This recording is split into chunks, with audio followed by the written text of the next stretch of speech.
that's about all, so we might as well get started.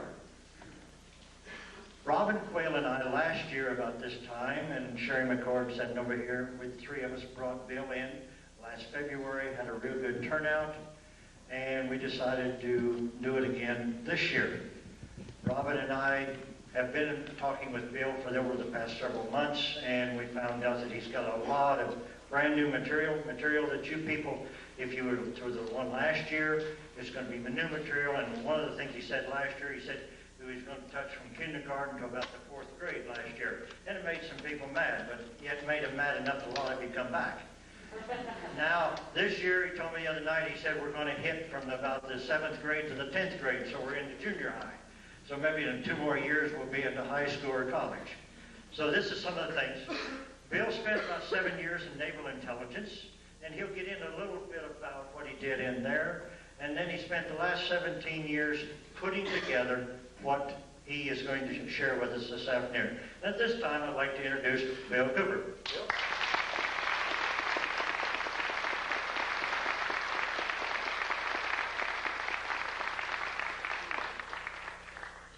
Thank you. I'm real happy to be here, and I've got to tell you that Southern hospitality is wonderful. When they talk about Georgia peaches, they're not kidding. And probably the best breakfasts that you can get anywhere are down south. My mother was from North Carolina, from Charlotte. I was raised on grits and all the good things. And it was funny, I didn't like it much when I was a kid, but now I can't get enough. It seems like we change over the years, and sometimes the poison becomes sweet. What I'm going to talk about today is a lot of how the sweetness has become poison. Just the opposite has been happening. But it doesn't have to be that way. We can change it. I'd like to know, how many of you are here from out of state? Good, excellent. We try very hard to notify everybody that we have an address on anywhere around any state that I'm going to be in, and I see that people are appreciating that. So we're not wasting our money on the postage. How many of you are here to see what I have to present and hear what I have to say for the first time? My God. Something is working. That's incredible. That's wonderful. How many of you have never seen any tape or heard any audio presentation of mine or been to any of my personal appearances? Okay, that's good. Something is really working. One of the most difficult things about what I talk about is get people to drop their preconceived notions, their preconceived ideas, it can't be happening, this is impossible, Bill Cooper's a nut. Get them to drop those kinds of obstacles and just take a look at the evidence. Because I'm going to tell you right now, I don't want you to believe anything that I tell you today. I don't want you to believe anything that I present to you today. But I do want you to see it, and I do want you to listen. And maybe, just maybe, what I'm all about is just maybe you will see or hear something here today that's going to convince you that something is terribly wrong.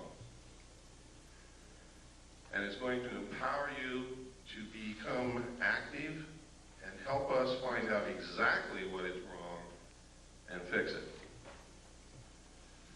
Because I believe that we don't have too much time left to do this. I hope that I'm wrong. I sincerely hope that I'm wrong. But I have to tell you, ladies and gentlemen, since I have begun telling the world what I know and what I've found in my research, thousands of people have set out to intentionally prove me wrong, to ridicule me, to discredit me, to do all of these things, and no one has succeeded. Everyone who has gone to research the evidence to try and prove that I'm wrong has only succeeded in proving that I'm right. And I have thousands of letters from these people. And they're amazed when they do it. There are people here today who were at my presentation last year who I know didn't believe anything that I told them. They were very skeptical. skeptical and have since become helpers in our crusade because they went out and looked at what's available. Most of the evidence is in the public domain. It's there for anyone to find. That's where I found it. That's not how I got started on it, but that's where I found everything that I'm going to show you today, most of what I'm going to talk about. There is also a lot of deception. There is layer and layer upon layer upon layer of misinformation, disinformation, just plain old ordinary bullshit, and a lot of other things to get in your way. So wading through that can sometimes be difficult. You have to use your gut feeling, you have to use your common sense, you have to dig. But it's important that you learn to do that. For those of you who are here for the first time today, let me give you some background on who I am so that I won't be some mysterious character up here rattling off information, which may or may not be true. I was reared in a military family. My father was a command pilot in the United States Air Force. He is a retired lieutenant colonel. He lives in the state of Texas now. A command pilot means that he literally has flown aircraft for thousands of hours and he's still alive. He started in biplanes and he ended up in jets. When I was a child, I can remember, I think I've scrambled through every airplane that the Air Force and the Army Air Force ever had when I was a child. My dad used to take me out to the flight line to see these planes. I've flown in many of them. I used to eavesdrop on the pilots when they sat around the kitchen table and talked about UFOs and Foo Fighters and dogfights and things that went wrong with their airplanes and everything that you can think of, until they would get sick of me and my brother and sister and send us out in the yard to play. And then we would play what we heard. When I left home, also I was reared all over the world. We lived on Air Force bases in foreign countries. When I left home, I went in the Air Force. I was in the Strategic Air Command. I worked on B-52 bombers, KC-135 refueling aircraft, and Minuteman missiles as an aircraft and missile hydraulic technician. In the Air Force, of course, you have to understand I was a young man at that time. Went in when I was 18. I spent 4 years in. I got out when I was 22. And I met sergeants, people who were over me, but who I became friends with, who sometimes after about 10 or 12 beers would begin to tell me the most incredible stories that I'd ever heard in my life about having participated in teams of Air Force personnel who recovered crashed extraterrestrial spacecraft. Now you gotta understand, if they'd already had 10 or 12 beers, so had I. That's the first thing you've got to know. Second, you have to understand that after 10 or 12 beers at the age of 21, I wasn't interested in extraterrestrial crashed spacecraft. I was interested at the girl, and the girl at the other end of the bar. So I didn't pay too much attention to all of this, and you could never get these guys to talk about it when they were sober, and you still can't today. And in fact, today it's much more difficult because they have means that they have perfected of mind control and memory erasure, to where now some people who work in very top secret projects don't even know what they work on. They know that they go to work in the morning, they get off of work and go home, they don't remember anything that they did all day. The technology for this is well documented, it's in the public domain also, and it's one way that they've figured out how to keep projects secret. If you don't believe that the military can keep things secret, consider this. You just recently heard of the stealth fighter for the first time. This is 1991. I think the first mention of it publicly was in 1990. Did anyone hear of the stealth fighter before 1990? What year did you hear? Early 80s. Early 80s? Would anybody like to venture a guess on when the first flight of the stealth fighter took place?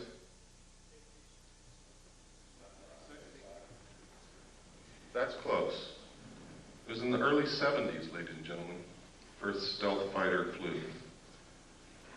So that's pretty good secret keeping. They can and do keep secrets for many, many, many years, and nobody knows about it. Now, I can tell you this for sure. If they have revealed publicly the existence of the stealth fighter, they have something else that's secret that makes that look like a tinker toy. That's the way these things go. When I left the Air Force, I went into the United States Navy. I had originally wanted to go into the Navy. I love the ocean. I love ships. I love the water. I was a wonderful swimmer. I only had one problem. I got terribly seasick when I just looked at a boat. So that's why I really went into the Air Force. But when I left the Air Force, it had not satisfied my sense of adventure. I still loved the ocean. I still wanted to go in the Navy, so I did. And I volunteered for submarines. I was stationed aboard the USS Tyru, SS-416, stationed at the Pearl Harbor submarine base. It was an old World War II diesel boat. When I reported aboard, it was in the shipyard and had been cut in half. And you can imagine my chagrin, being new to the Navy and standing on the edge of a dry dock looking at a submarine cut cleanly in half, knowing that I'm going to have to go underwater on this thing. I really didn't like the thought of that. Everything was rusty. Everybody was welding everywhere. It looked like a dead grasshopper covered with ants. Well, what they did was they inserted a 12-foot section, which became a pretty sophisticated sonar facility, compartment, and put 3 domes on the deck so that we could triangulate targets. And when this was done, we could actually compete with some of the best nuclear submarines in being able to track and kill a target. In fact, I remember thinking at times how easy it was to detect submarines and keep them from getting near an aircraft carrier, and then becoming a crew member on this submarine and surfacing within 100 yards of a carrier, not having been detected until we broke water. Now, to me, that was incredible, because that meant that that carrier was dead. I mean, if it had been wartime, we could have sunk that carrier very easily. I was acquainted with the state-of-the-art of aircraft technology. I was acquainted with not the state-of-the-art, but I knew what it took to go underwater and survive. It was while on this submarine, as the port lookout on the transit between the Portland and Seattle area. We had been up there for the Rose Festival as a showboat, really. People came down and toured through the sub.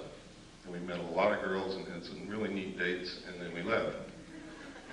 And about 1/3 of the way back from the Portland, Seattle area to Pearl Harbor, I was the port lookout. We were on the surface doing about 10 knots when off the port bow, I saw, and I was the only one that saw it, a huge flying disc the size of an aircraft carrier come up out of the water, tumble on its axis, and disappear into the clouds.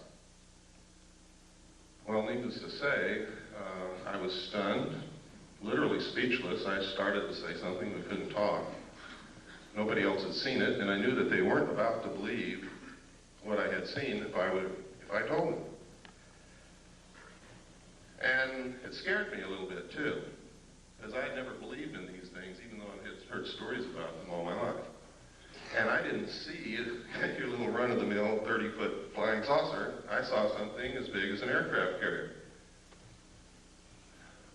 But I had a duty to report this because it could have meant a danger to the vessel. My duty was to the vessel and to the crew. But I wasn't about to tell the officer of the deck that I'd seen the flying saucer. So I told him, his name was Ensign Ball, I told him that I had seen something off the port bow at a relative bearing of approximately 15 degrees. Would he help me find it because I've lost it? And you work that way on the bridge of a ship. You work as a team. Everybody helps everybody else out. Since the lookout can't leave his station, officers very often bring them coffee. Well, he looked over there, and the starboard lookout had also heard what I said, and he looked over there too. And I was turning around to look back again, bringing my binoculars up, when the same craft, or another one exactly like it, I don't know which to this day, came back down out of the clouds, tumbled again on its axis, and the most incredible thing happened. There was no splash. It was as if the ocean opened up ahead of it, and then it went into the hole which closed behind it. Now this sounds incredible. And to tell you quite truthfully, it is incredible. And if somebody had told me that and I hadn't seen it, I wouldn't believe it. And I would blame any one of you for not believing it. But I hope before this day is over, you're going to at least consider the possibility that these things exist, because I'm going to show you some real film, pictures, and documents, government documentation. And we're going to talk about a lot of other things that are going on.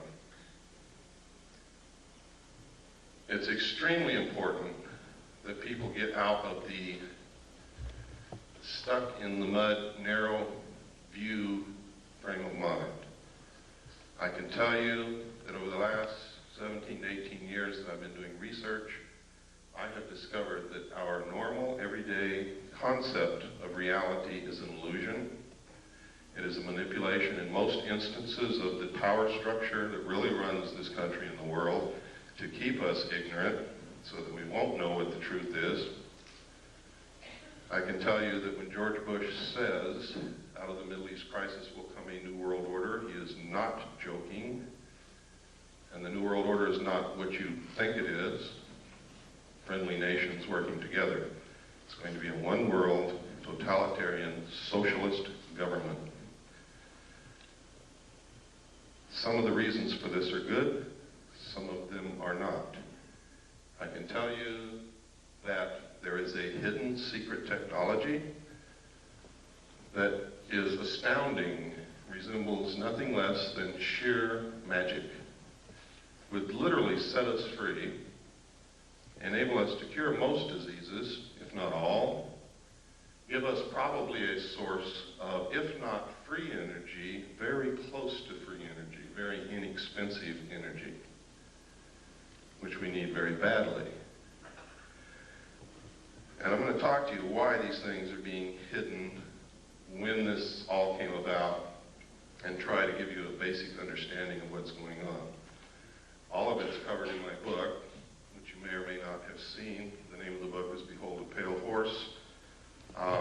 This book has more suppressed information printed in it than any other book that's ever been printed in the history of the world, I can guarantee you. And if they don't succeed in suppressing it, a lot of people's eyes are going to be wide open when they read it. Everything that I have found, I document. So it's not a question of deciding whether or not to believe me, it's a question of whether or not you can accept those documents as proof. Someone once said you can put 10 tons of proof in front of people. If they're not ready to accept an idea, they will not accept the proof. No amount of evidence will suffice to prove anything. It is the jury that will decide. And you are the jury. Smart people know that.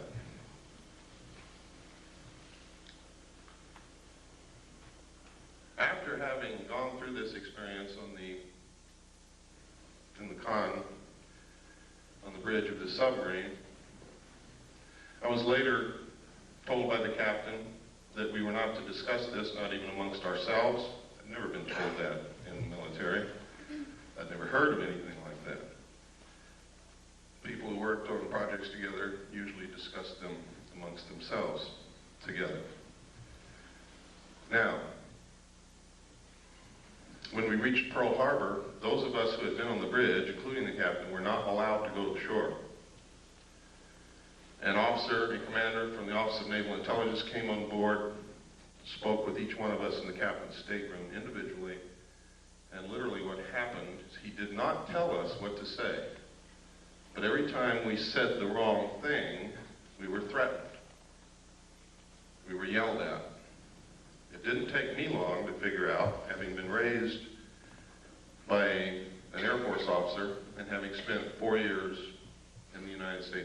what this man wanted to hear. So I told him what he wanted to hear. Sir, I didn't see anything. I want to get the hell out of here real quick. Please, let's get this over with. That pleased him. I then was given several pieces of paper to read, which literally all said basically the same thing using different words. They were different rules, regulations, and laws governing the safeguard of information pertaining to the national security. And then I had to sign a security oath saying that I would never talk about what it was that I had just told this gentleman that I had not seen.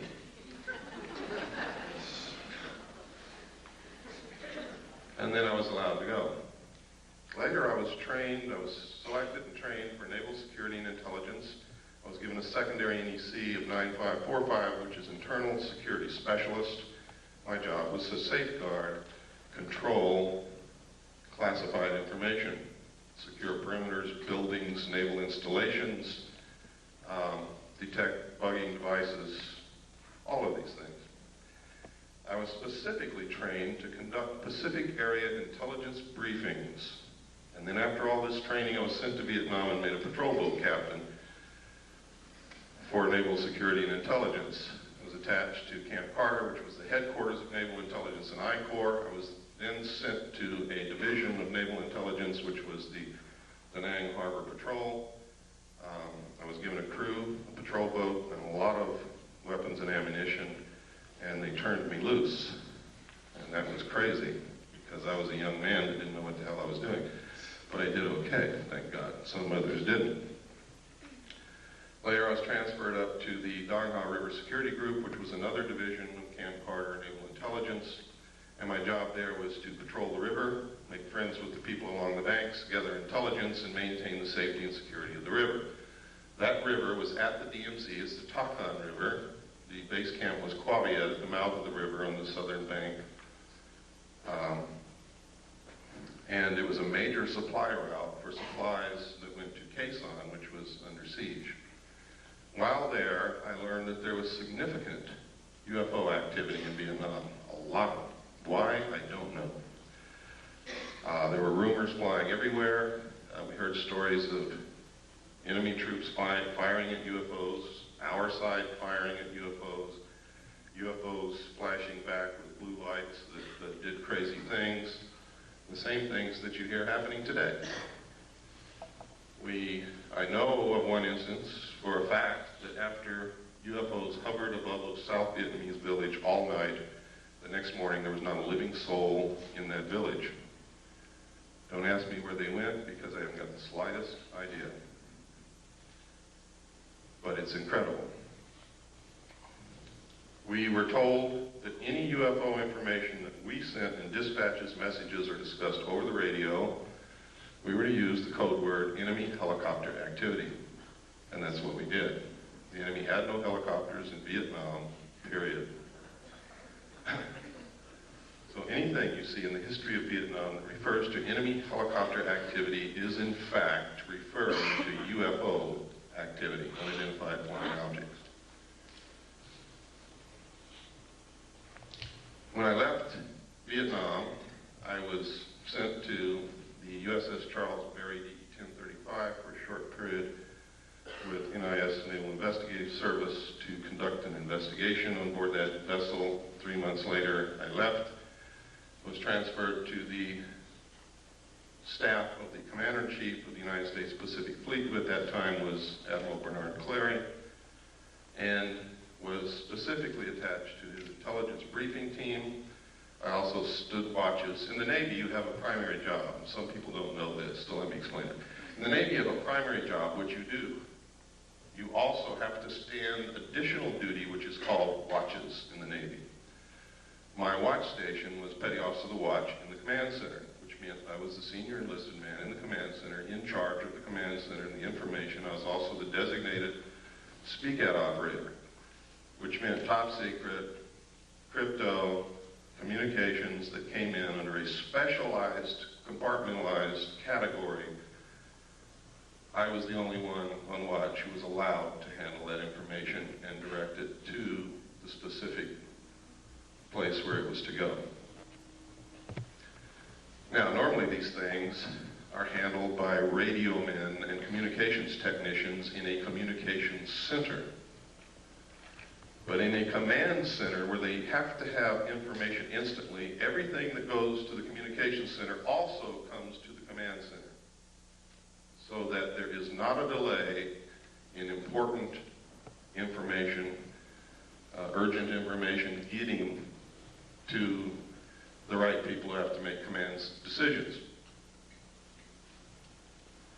It was there that I saw documentation that I have to tell you right now could have been shown to me or given to me, or I could have been put in that position in order to see these documents so that I would specifically talk about them later. I'll tell you why in just a few moments that might have occurred. I don't believe that's the case. I believe that the information that I saw was real, was accurate, and is occurring. The documents stated that extraterrestrials were real, that UFOs were piloted by them and had been visiting this Earth for many, many thousands of years, that there was a project called Aquarius that had researched this history and compiled the history from written human records, starting with the ancient tablets left by the Sumerians, the Assyrians, the Mesopotamians, the Egyptians, right up to modern times.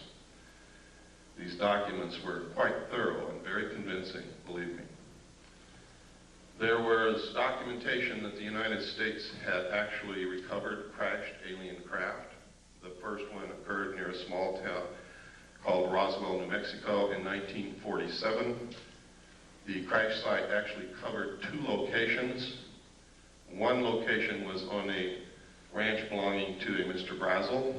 The other location was approximately 60 miles from there, where the main bulk of the craft had come down, from which they had removed 3 dead alien bodies. I saw photographs of these bodies, I saw photographs of the autopsies, and I saw photographs of the internal organs of these beings. It stated that in 1949 another crash had occurred, also in New Mexico, from which they had recovered more bodies, and that they had found 1 live alien creature wandering in the desert. Now you have to understand, just because I saw these documents doesn't mean that all of this actually occurred. These could have been presented to me to make me believe that this had occurred. It stated that they had kept this live alien in captivity until June the 2nd, 1952, at which time he died of unknown causes.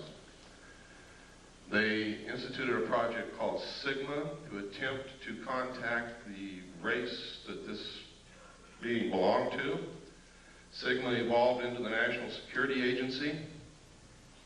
That eventually contact was made. Landings occurred, communication took place, an alliance was agreed upon.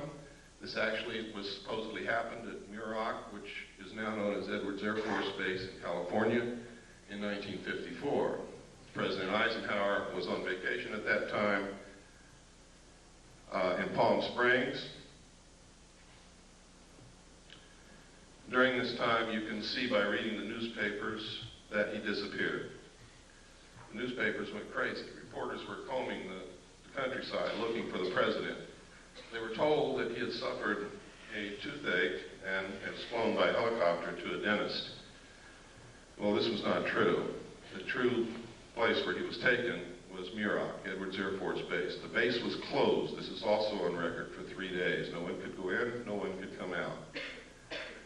There are witness accounts that say 3 unidentified flying objects flew over Edwards Air Force Base and landed. We have a letter, which I'm going to show you later, from a Mr. Gerald Blight, who states that he was there when President Eisenhower was there. He saw the ships, he saw these creatures.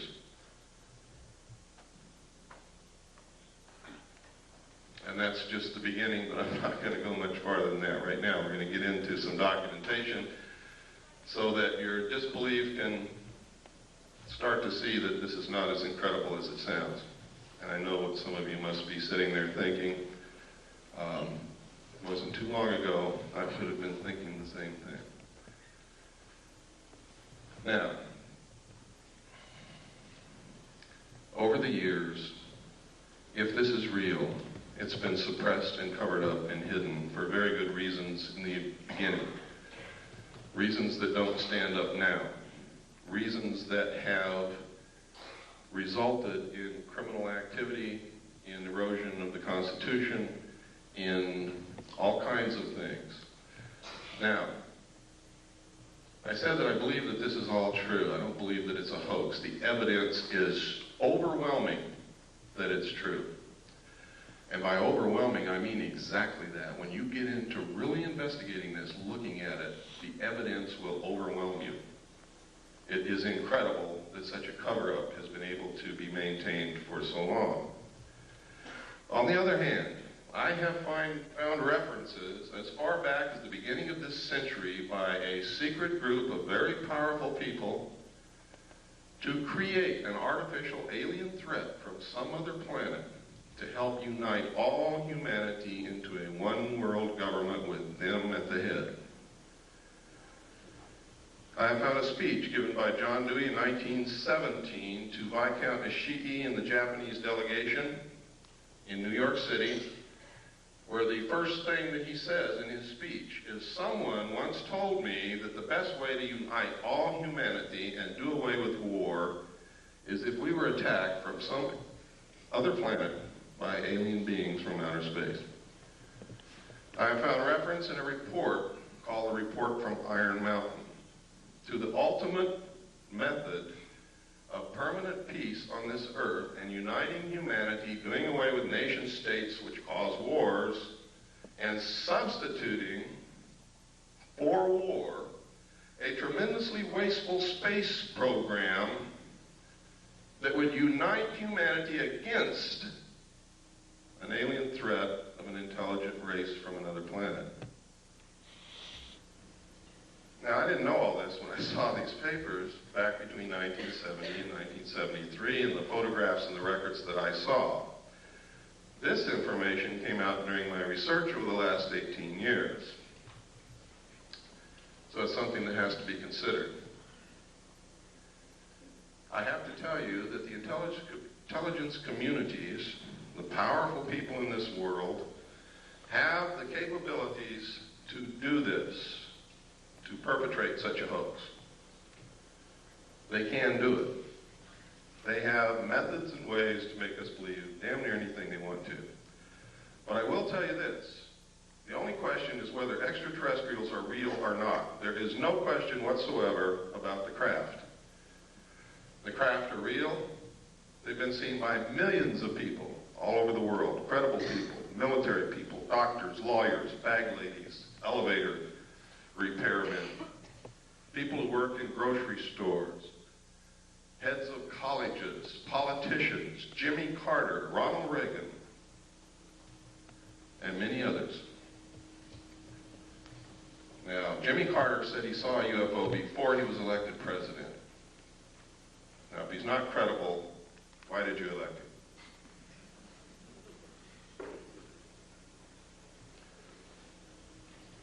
If we can send a man to the gas chamber or the electric chair on the testimony of two witnesses in court, why won't you believe millions of people who are telling you that they have seen these craft flying in the air, that they're metal, that they are intelligently guided, that they are real, and that they demonstrate a technology beyond anything that we know of publicly anyway?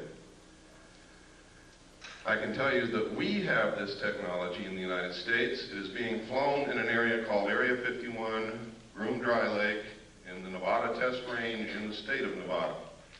I have seen it fly. Many other people have seen it fly. I have a photograph of it in my book. I also have a drawing given to me by one of the people who have been there and touched it and seen it. The drawing matches the craft in flight exactly. I'm also going to show you a videotape of another craft, what they call a cigar-shaped craft, above the test site here in just a few moments. So, when you hear people talking about secret weapons, when you see the stealth fighter unveiled,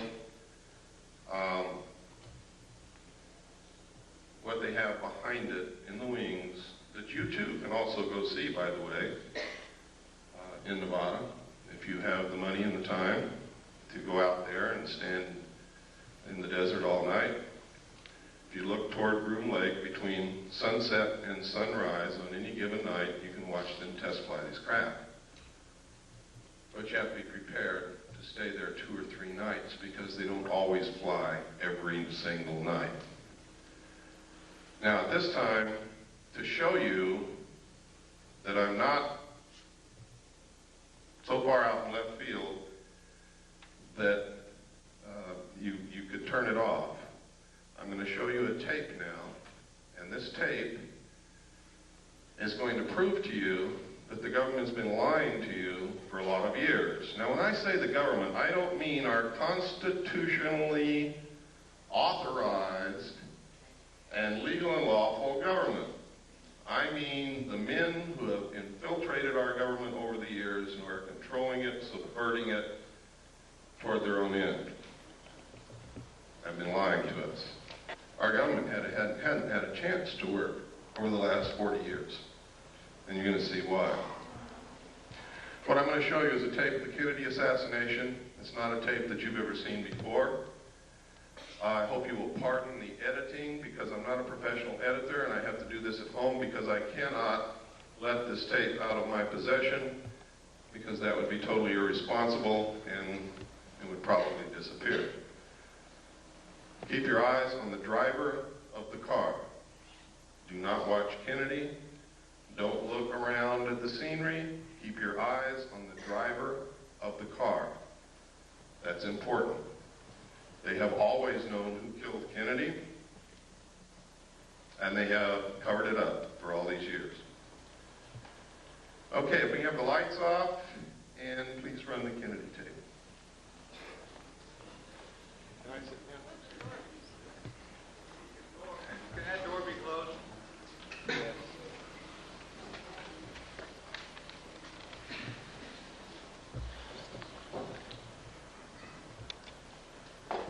None.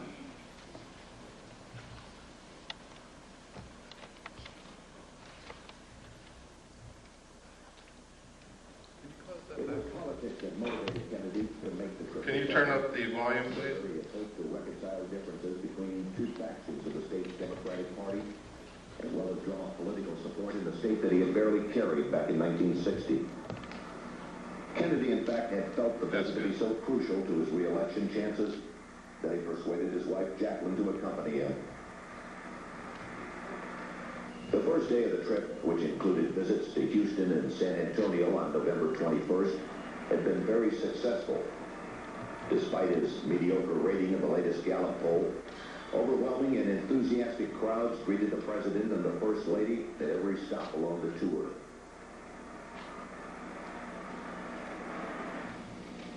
Late in the morning of Friday, November 22nd, the presidential party arrived at Dallas's Love Field, where the president was again met by a large and exuberant crowd.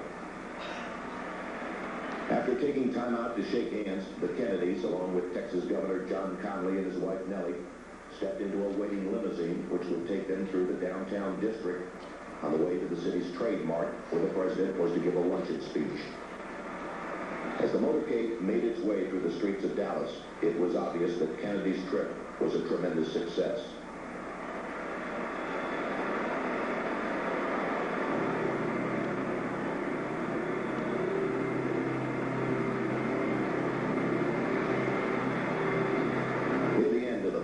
Route, the limousine entered Dealey Plaza, a small open area on the outskirts of the city. After turning right onto Houston Street, the president's car traveled one short block and then turned very sharply left onto Elm Street, where it passed beneath the Texas School Book Depository. It was 12:30 p.m. Central Standard Time. At this point, Abraham Zapruder, a Dallas clothing manufacturer who watched the motorcade from atop a grassy slope to the west of the book depository, turned on his 8mm Bell & Howell movie camera. Focusing his telephoto lens on the president, Zapruder captured the most shocking and sensational piece of film in history.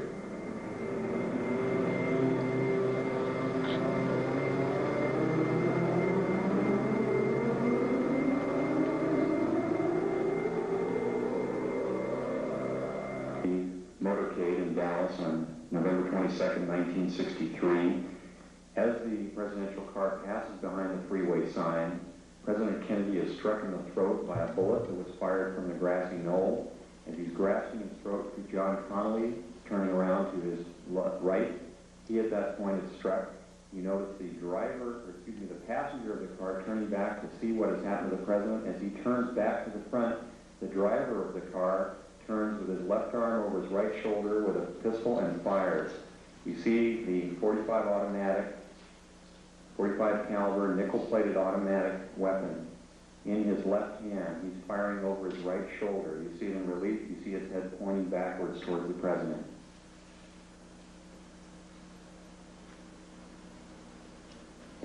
In this enhanced close-up, you see the impact of the bullet upon the president.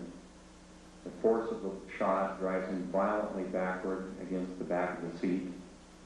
You see Mrs. Kennedy react in horror. The ugly gaping wound, which is evident here, according to many observers at the scene, was actually created on the print. This was not the actual nature of the wound. But you notice that Mrs. Kennedy wasted no time in trying to exit the vehicle because she clearly was able to determine exactly where that shot had originated. And it was her personal bodyguard, Clint Hill, another Secret Service agent, who attempted to keep her in. What the arrow is indicating here is what appears to be the outline of a man, a hat, and his rifle. The arrow is pointing to the rifle barrel of the man in the bushes who possibly was the rifleman on the grassy knoll who fired that shot. Another view taken by another photographer. Again, you see Mrs. Kennedy trying to exit the vehicle at all times.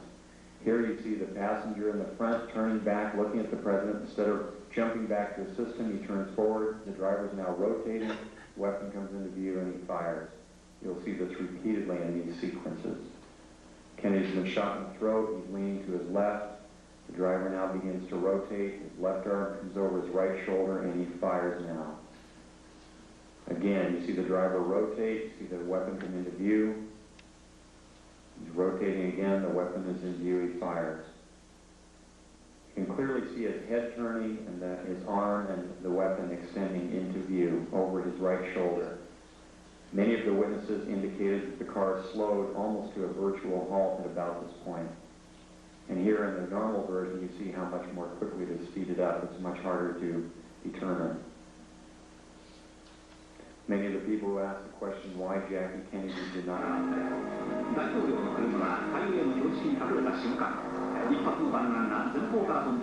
This is the same film that we sent to Japan to have a computer analyzed. The Japanese concurred. They said that I was absolutely right in the outline what they found from the computer analysis. They also gave us a very clear, beautiful color cut that you will see following it.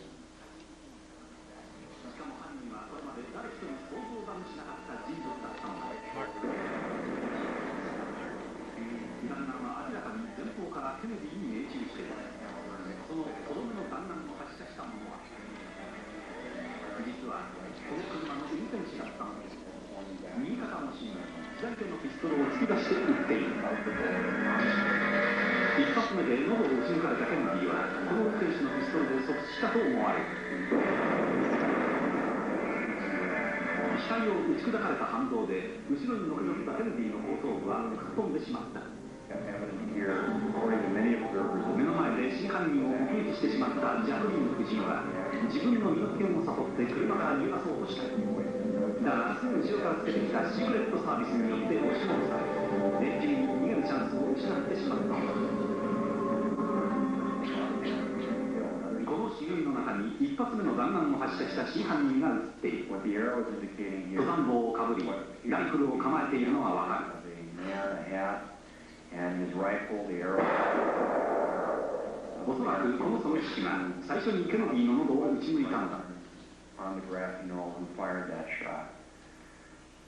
Another 別のフィルムでもシークレットサービスが慌ててジャクリーン夫人を阻止しようと飛び乗るのが映っている。ここで決定的な瞬間をより鮮明なフィルムで見て、画面右端の運転手が飛び乗り片腰にピストルで撃つのが見える。画面の右端に見える運転手の動作に注意するとわかる。ハンドルを握った右腕越しに左手でピストルを突き出している。もう一度見てみよう。間もなく運転手の頭が後ろを振り向くと同時に肩のところに白く光るピストルが出てくるのが見える。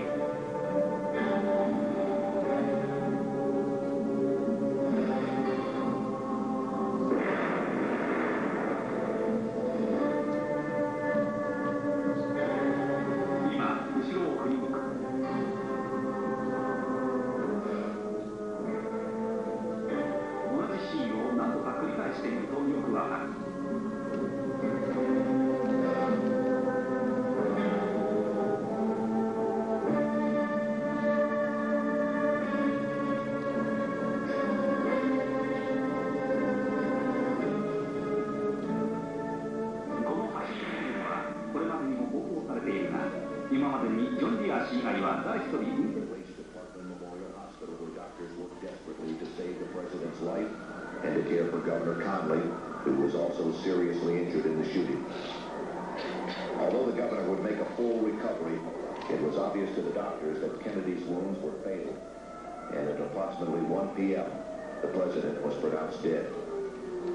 Forth from this time and place to friend and foe alike, that the torch has been passed to a new generation of Americans born in this century, tempered by war, disciplined by a hard and bitter peace, proud of our ancient heritage, and unwilling to witness or permit the slow undoing of those human rights to which this nation has always been committed, and to which we are committed today at home and around the world. What began with such promise, however, would end less than 3 years later in tragedy. On November 22nd, 1963, President John F. Kennedy was assassinated, shot to death while riding in an open limousine through the city streets of Dallas, Texas. The death of such a young and vigorous leader was an overwhelming event which stunned both the nation and the world. In the years that followed, though, the Kennedy assassination became much more than a national tragedy. When viewed in light of later assassinations, the war in Vietnam,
Lights, please.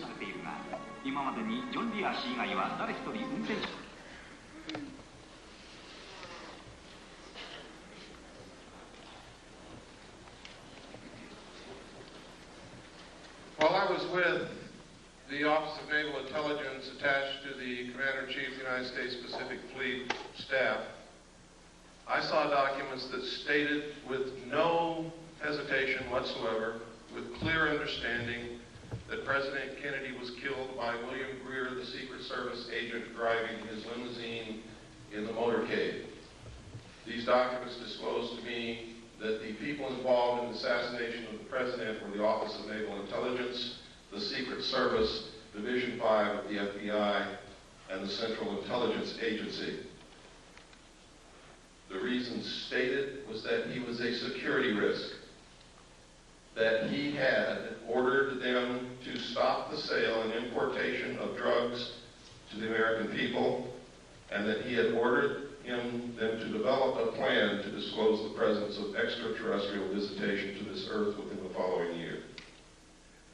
He had also ordered a printing of legally constitutional silver-backed money, which is not in the best interest of the world bankers or the power structure or the Federal Reserve, which is not an agency of the federal government, but is a private corporation run, and the stock is held and owned by bankers, most of whom are European bankers controlled by the House of Rothschild. They pay no taxes on the national debt that we pay them and the money that they earn from the interest. So they were dead set against the printing of this money. Kennedy had also discovered what the CIA had been doing for many years. You see, being president, you get to open a lot of drawers that nobody usually gets to open. And he had informed the CIA that he had intended, and he said this publicly, by the way, that he intended to disband the CIA and scatter it in 1,000 different directions. So you see, he made some pretty big enemies. And there were some pretty powerful people who thought that he needed to be killed. Many of you saw this and found this out for the first time today. How many of you are upset by this? I am. I have been ever since I saw those documents. I've been terribly upset. In fact, in my book, I enclose parts of my service record in the appendix. You can see the exact day that I found out that the Office of Naval Intelligence was involved in the assassination of President Kennedy. I went over the hill with no intention of coming back. It was my good friend Robert Swan who talked me into returning so that I can do what I'm doing today. He said, "Bill, you can't help anybody if you're in jail, and that's where you're going if you don't go back." So I went back after 8 days. But you can see the exact day in 1971 when I saw the document that told me who killed President Kennedy. Let's take about a 5-minute break. Let's take a 10-minute break.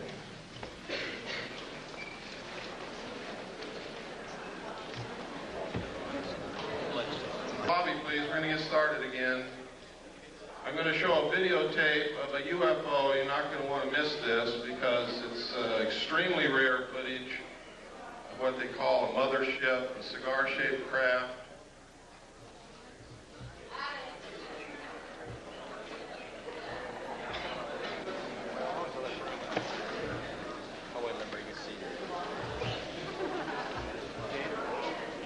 Close that door. Sure.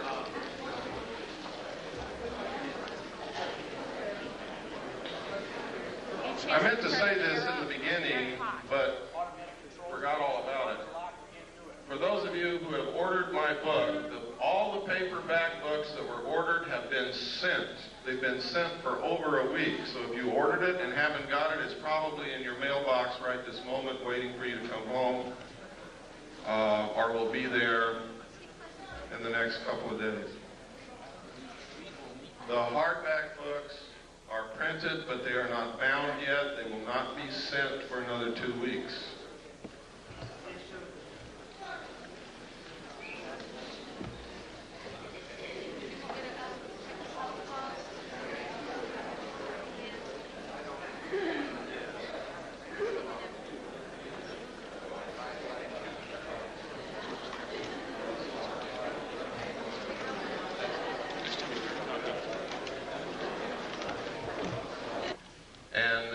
To be gotten to the bottom of very quickly.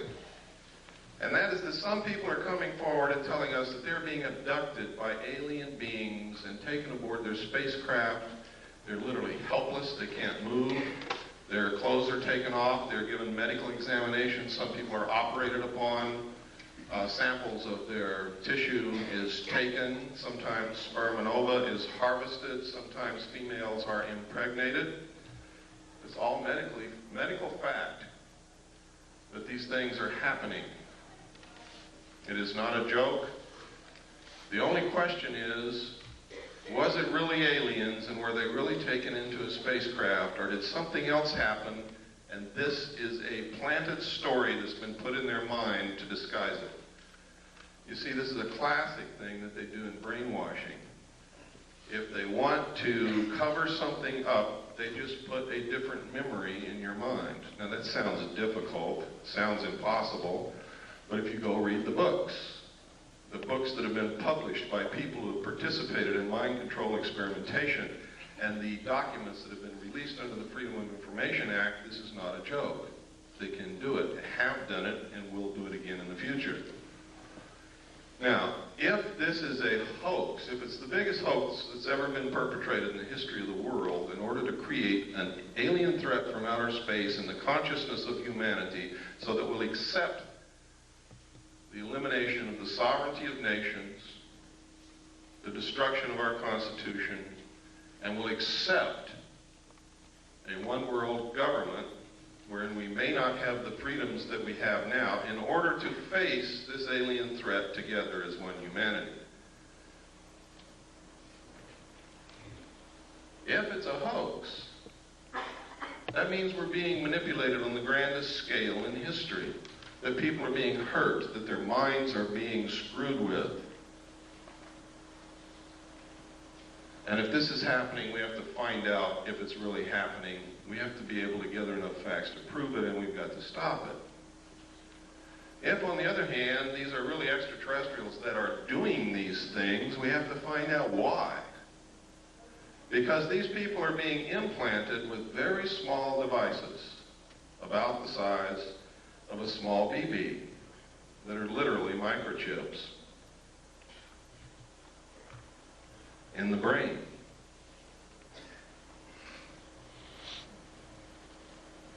What is the purpose? I don't know.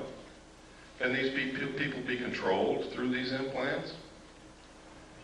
I'm going to show you the locations where these implants are put into the brain. They're easily detected by MIR CAT scan, by anybody who is a medical professional adept at identifying foreign bodies in the human body. So, aside from the obvious reasons why we should be looking into this, those are some of the other reasons why we should be looking into it. If the New World Order is so benevolent and so good for us, why is it that we have to be coerced and manipulated into it? Because this isn't the only coercion that's going on, if that's what's happening.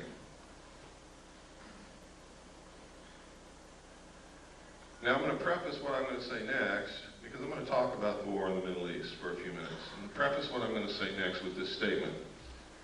I was in the military. I'm a veteran. I support the Constitution and the government of the United States of America and will fight anyone who attempts to overthrow it or destroy it. I am for our troops in the Middle East. I am for them. I hope that not a one of them gets killed. And as long as we're engaged in battle, I hope that we win. But I'm going to tell you right now, we are not there for the reasons that you've been told. And let me give you a little history of this. Number one, George Bush comes on television and tells you that we have to send troops to the Middle East because Hussein wants to raise the price of oil and we can't afford that. That's what he said. It's on tape. It's documented. Next, he says, oh, it wasn't the oil that we sent the troops there for. It's because Hussein was not going to stop with Kuwait. He was going to go into Saudi Arabia. We're there for defensive purposes. People questioned that. The next statement came from Baker, James Baker, the Secretary of State, who said, we're not there for oil. We're not there to defend Kuwait. It's jobs. We're there for jobs. Then at a press conference, Bush said, and I quote, "Some people just don't get the message. It's not oil. It's not to defend Saudi Arabia, and it's not jobs. We're there to prevent this kind of naked aggression."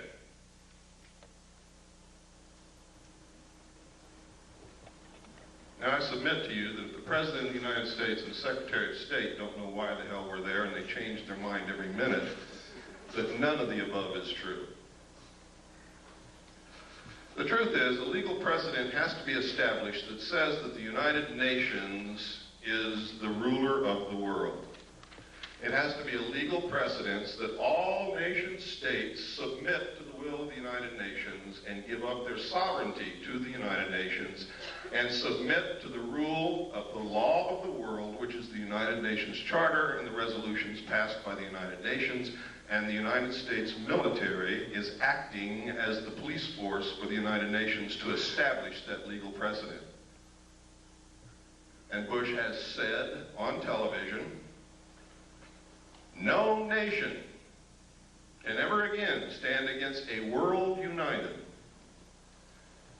And if they try it, the same thing will happen to them.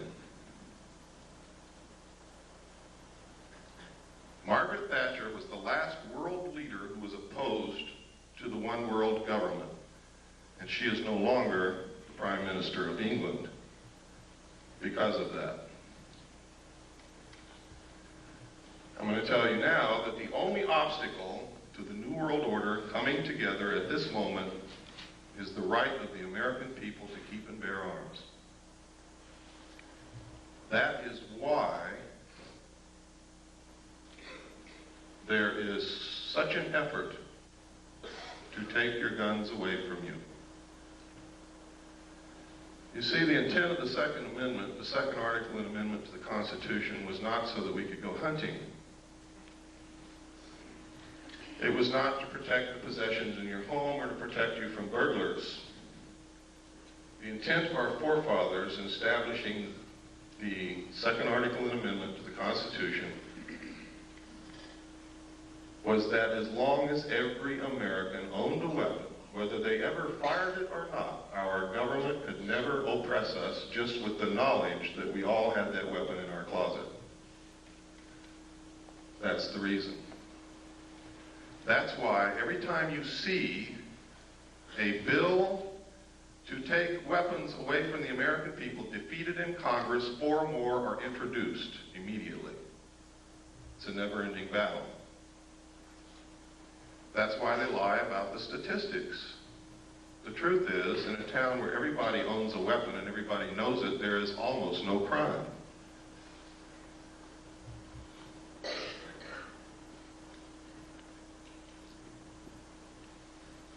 I'm going to show you this next videotape while you're thinking about that, to show you that these craft do in fact exist. This was taken above the Nevada test site. This is what's called a cigar-shaped craft.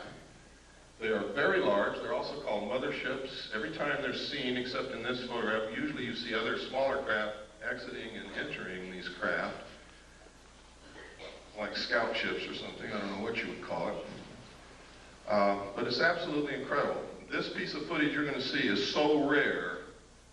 I've only seen one other piece of film footage on this particular type of vehicle, and it wasn't even 1/3 as good as what you're going to see here. So what you're going to see is extremely rare, and you'll probably be a long time before you ever see any footage like this again. It's very difficult to get. Go ahead, there's no sound.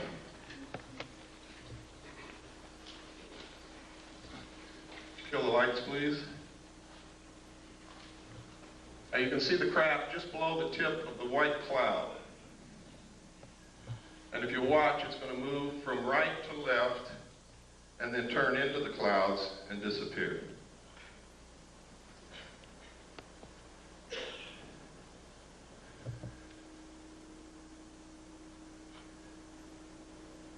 were approximately 15 miles from that location when this footage was taken. Which means that what you're looking at there is approximately 2 to 3 miles in length.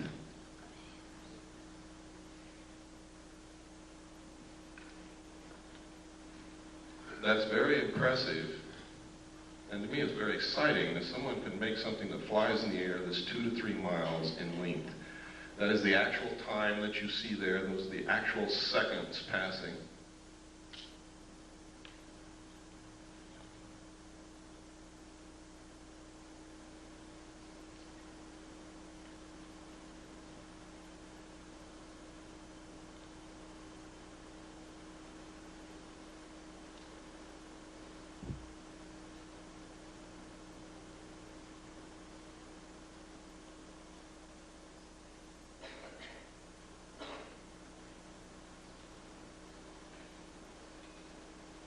And it's almost gone now. Now it's into the cloud bank. You can stop the tape.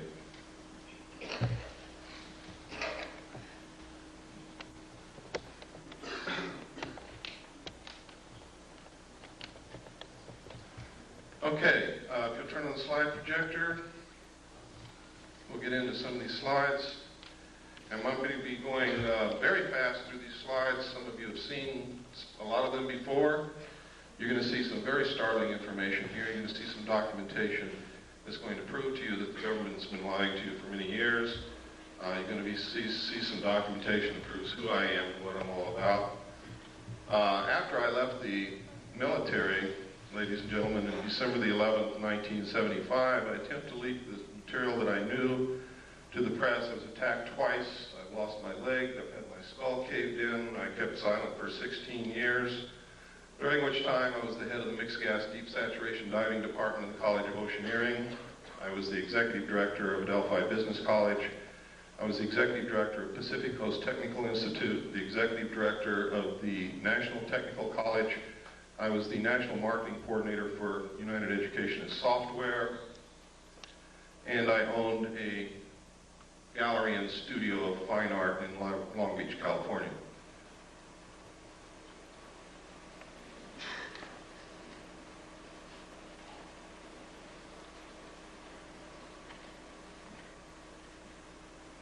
Is it on? It's on. Maybe you just go forward one.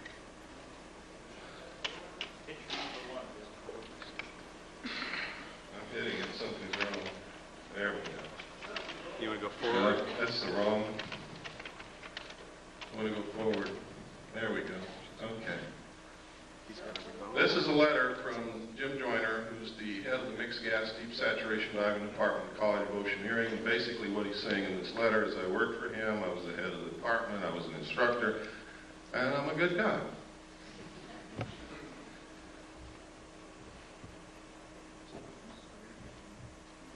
This is not working. It's not? Go ahead and push it. Just say forward and he'll push the button. Okay. This is a piece of research that was done by Bob Exler.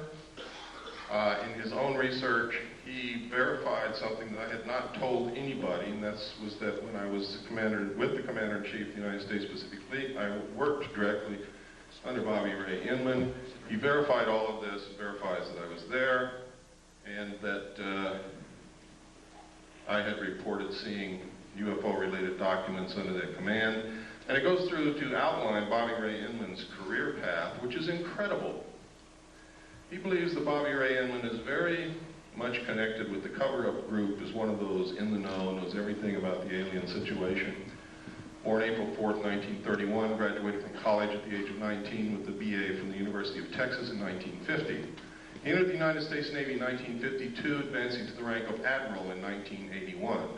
20 years after entering the Navy, he graduated from the National War College in 1972. He was the assistant to the Naval Attaché in Stockholm from 65 to 67, and no records are available for his service assignments from 68 through 71. From 72 to 74, he was assistant to the Chief of Staff of Intelligence Office of the Commander of the Pacific Fleet. Inman was the director of Naval Intelligence from 1974 to 1976 before moving on to become the vice director of the Defense Intelligence Agency. You can see what he did? I mean, he skipped over some pretty senior people, and he's going right straight to the top. And only people who are considered to be of the inner circle do that. He became the director of the National Security Agency in 1977, holding that post until 1981 when he attained the rank of admiral and became the deputy director of the Central Intelligence Agency.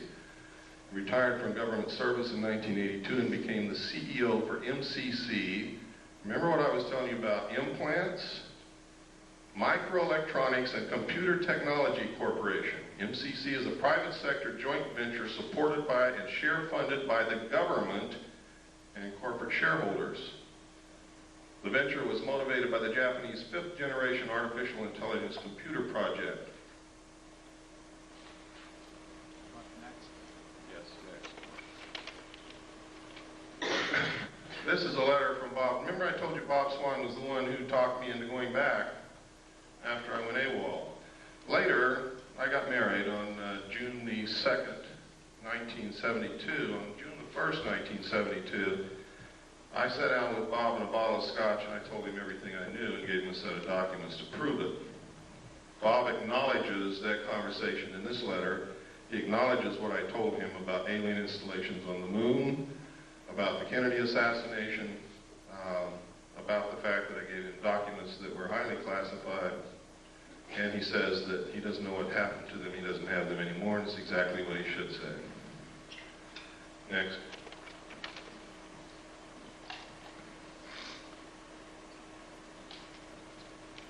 And next. This is a document known as the Eisenhower Briefing Document. Was brought out by a research team of Moore, Chandray, and Friedman. William Moore, with Charles Berlitz, wrote a book called The Roswell Incident, which was the first legitimate work on the so-called crash of the flying saucer near Roswell, New Mexico in 1947. This document is a fraud, and I can prove it to you very easily. But it has a lot of truth in it. In fact, the document itself reads as if it were taken right out of Moore's book, The Roswell Incident. All of the designations on it are legitimate. Top secret and magic was the same designation given to the material that I saw when I was with Naval Intelligence. Magic means Magi controlled. Magi is the majority agency for joint intelligence, which reports only to a top secret group called Majesty 12, also known as Majority 12. It is made up of 19 members. There are 6 from government, 6 from the Executive Committee on the Council on Foreign Relations, 6 from the Jason Scientific Group administered by the MITRE Corporation and Dr. Edward Teller. This briefing document calls it Operation Majestic 12. The documents that I saw said that it was Operation Majority.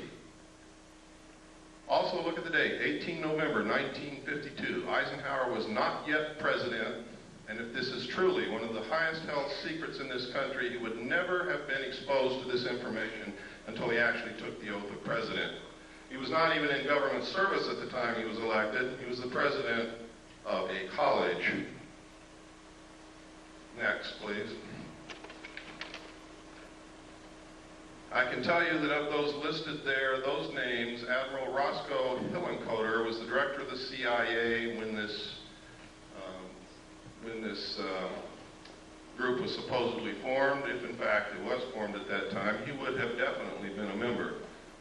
Secretary James B. Forrestal, according to the documentation that I saw, was a member and was the man responsible for the operation of the recovery of the craft at Roswell, New Mexico. And it is really his story that is outlined in Whitley Strieber's book called Majestic. The main character in that book was an abductee, carried the bodies from the crash site to Los Alamos National Laboratory. In the documentation that I saw, that actually did happen at James B. Forrestal. Next slide, please. And next slide. We don't have time to go through every sentence and every paragraph, so I'm just going to hit the major points. Next. Next. On this page, you can see, without any doubt, that this document is a fraud. In enumeration of attachments, you'll see attachment A, special classified executive order number 092447 TS/EO. TS is top secret, EO is executive order.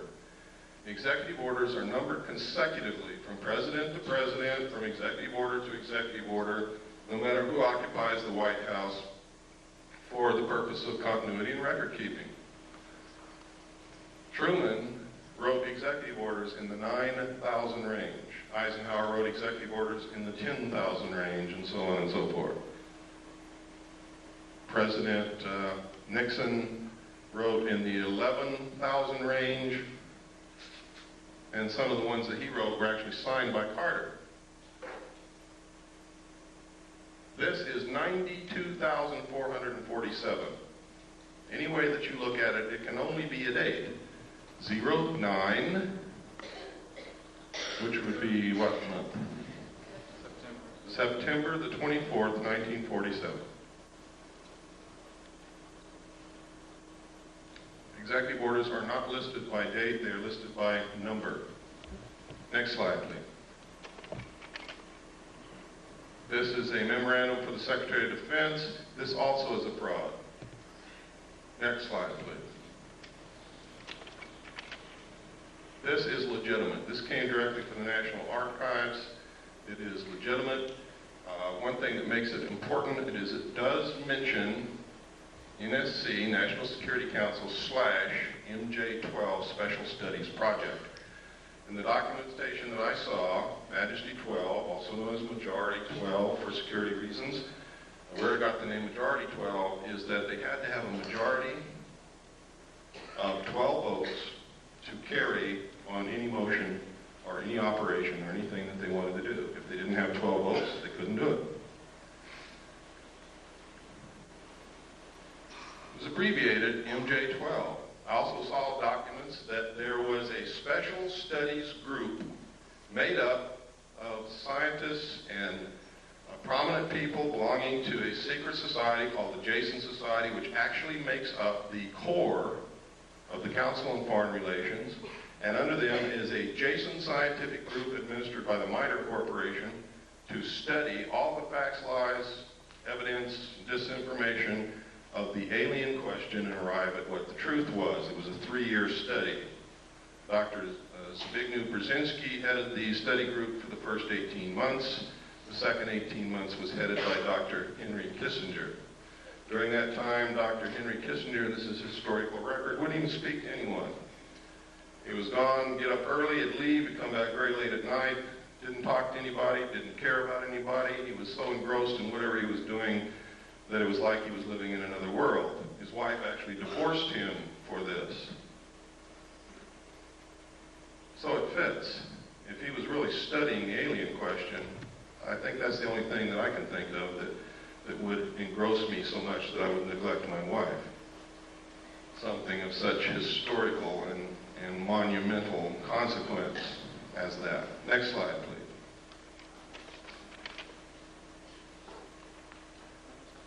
This, nobody knows if this is real or not, but this is one of the documentation that Moore, Shannery, and Friedman came out with.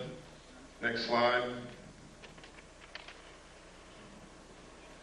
This is a letter from Jesse Marcel Jr. In the Roswell crash in 1947, Major Jesse Roswell was an intelligence officer attached to Roswell Army Air Force Base, and he was the one who was sent out to check out this wreckage that Mr. Brazel reported on his ranch. When he got there, he determined that this wasn't anything he'd ever seen before, didn't know what it was, gathered it all up, put it in his car, took it home, showed it to his wife and child that night, and the following morning took it into the base. That night, when he showed it to his child, Jesse Marcel Jr., interpreted that this was a was pieces of a flying saucer. Now, I don't know if his father told him it was a flying saucer or not, but I believe that the suggestion was probably planted in the kid's mind because the only thing that the father had was bits and pieces of stuff that looked like tinfoil from cigarette packs and balsa I-beams, although they weren't balsa, it was some kind of metal, but they were very light. Next slide.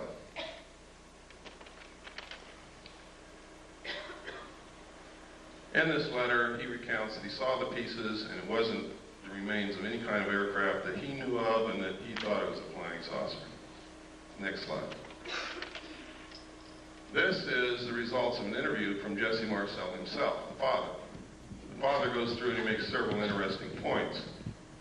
He said that he was familiar with all air activities and it was not a weather balloon, nor an aircraft, nor a missile. It was something else and we didn't know what it was. There were just fragments strewn all over the area, about 3/4 of a mile long and several hundred feet wide. We proceeded to pick up the parts of whatever it was and load it in the vehicles. It was one thing obvious to me, that whatever it probably exploded above the ground and was strewn over the ground, traveling in a easterly direction, probably northeast to southwest. We filled the vehicles and then proceeded to come back home to Walker Air Force Base, which is now called, or was then called, Roswell Army Air Force Base, where I was stationed, and that's how it was. Now notice that Jesse Marcel, the father, doesn't say that that was a flying saucer. He just says he didn't know what it was. And that's significant, and it's never been pointed out before. Everybody cites this letter as proof that he picked up pieces of a flying saucer, and that's a lie. He doesn't say that anywhere in this interview. Next page, please.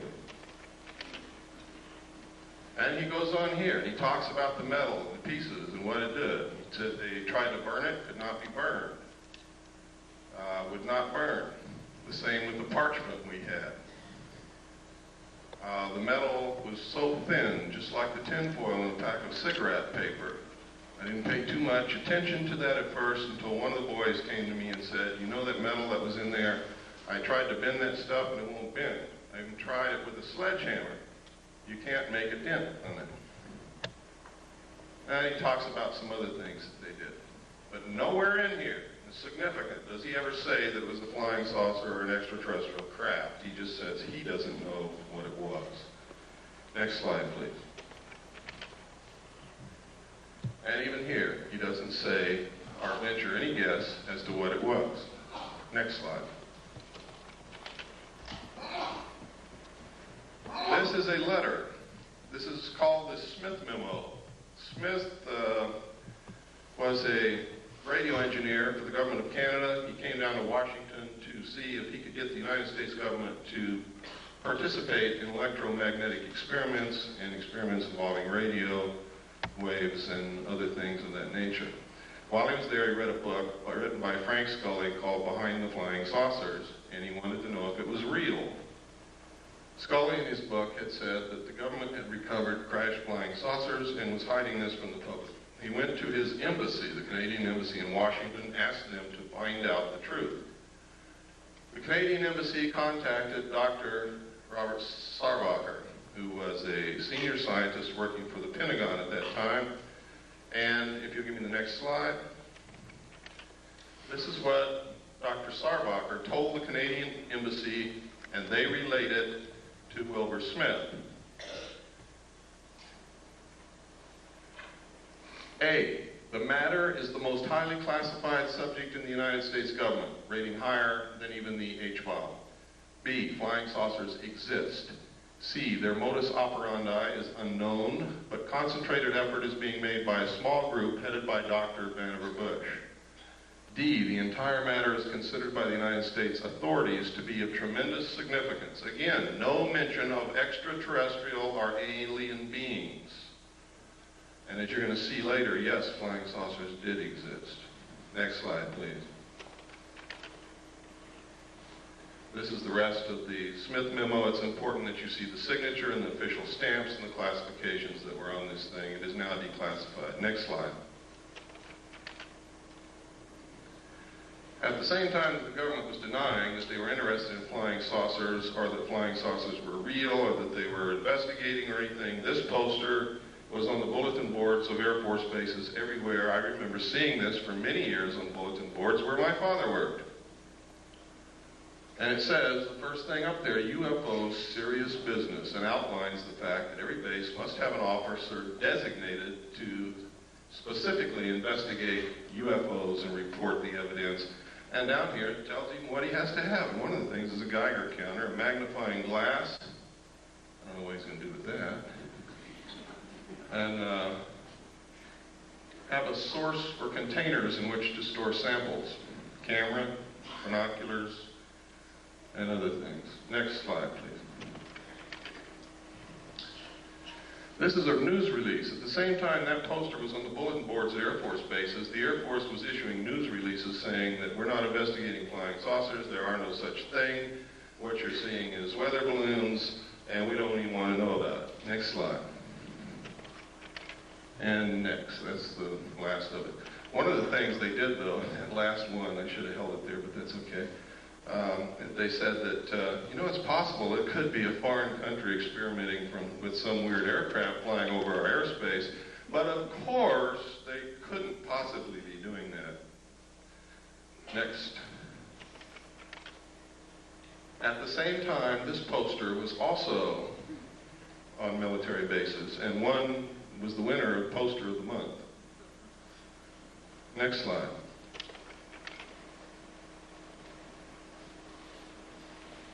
These are cows.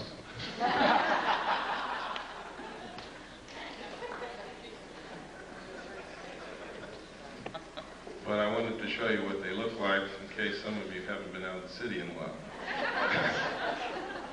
Next slide. You know, in some cities that I go to, there's really a reason for doing that. I wanted to show you this.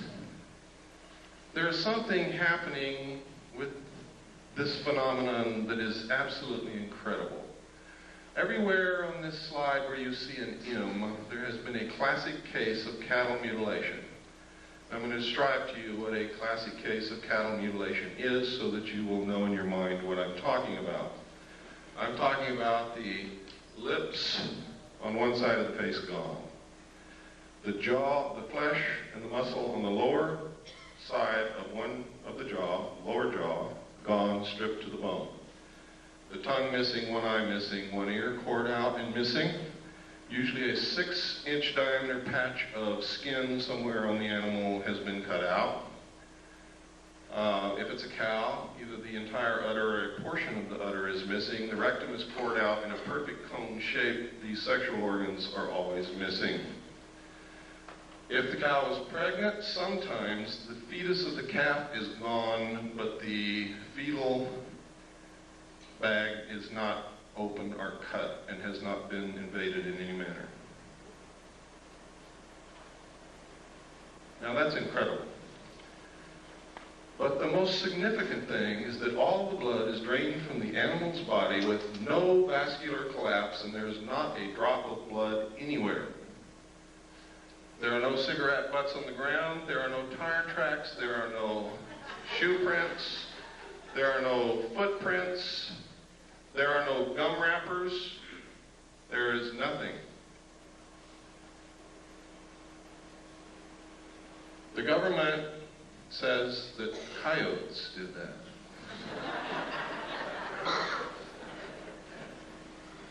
Now, I'm not going to pretend that I know who or what it was, but I do know one thing, it wasn't coyotes.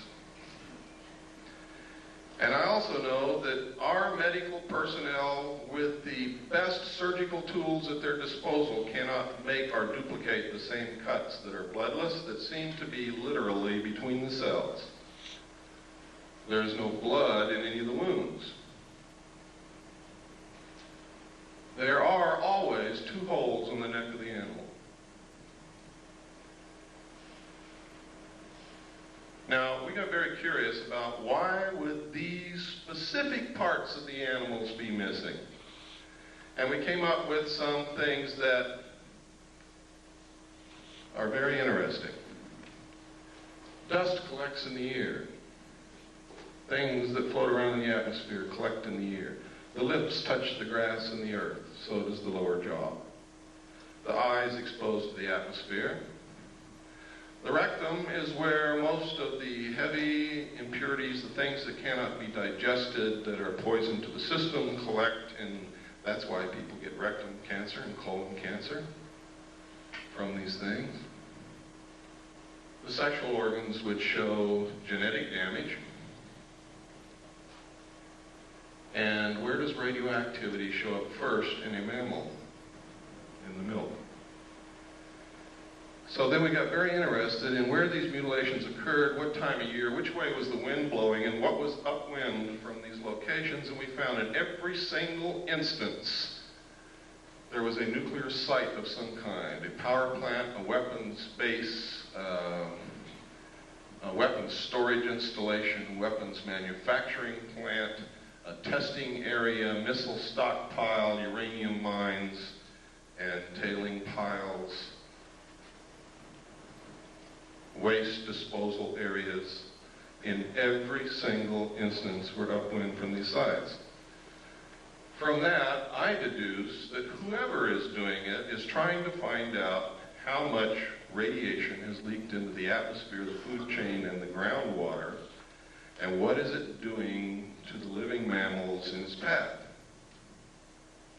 The fact that they leave these carcasses laying out there is an act of terrorism. Literally. I mean, if you want to check for something in these animals, that's fine. But there's no reason why you couldn't take it somewhere else, chop it up, dispose of it, or eat it, or whatever. Why is it being left on the ground? That's an act of terrorism. It's done intentionally to scare people. Why? Maybe to create an alien threat from outer space. Maybe because aliens don't eat beef.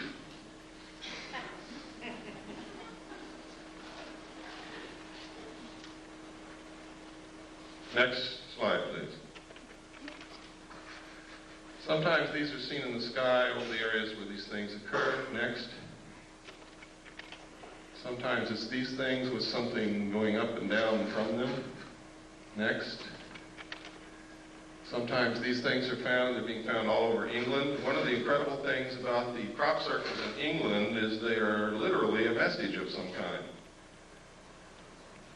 There's a book called The Father of Lies. In the back of that book, it gives an example of the cipher that the secret societies used in ancient times to communicate with their members so that people who were not initiates would not learn the secrets of the society. The symbols of their cipher match exactly the crop circles found in the ground in England. Now, this was by accident that I ran across this. There's a woman in California who lives in Victorville, who is a wonderful woman, discovered this. She had been looking at pictures of crop circles. She had the book, Father of Lies, and she was reading the book, and it struck her all at once. These are the same. And so she let us know, and we have verified it. They are exactly the same. Secret societies have a lot to do with what's going on, believe me. Next slide. Sometimes these things are seen. Next slide. Always they find this. Next.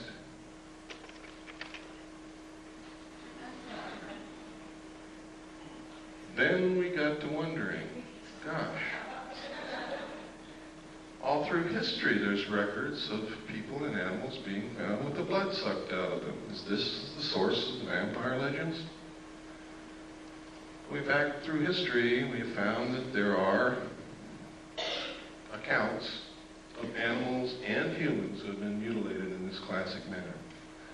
Next slide, please. This is some of the information a man by the name of Bill English has released. It is some of the exact information that I saw while I was in Naval Intelligence. He was working as he was working in England at a national security agency, listening post really, and he saw the same documents there. Next slide. This is UFO observers' instruction from the Air Technical Intelligence Command, which tells you how to report UFOs at a time when the United States Air Force said they were not reporting UFOs, didn't care about UFOs, they didn't exist. Next. Next. These are all official Air Force forms. Next. Next.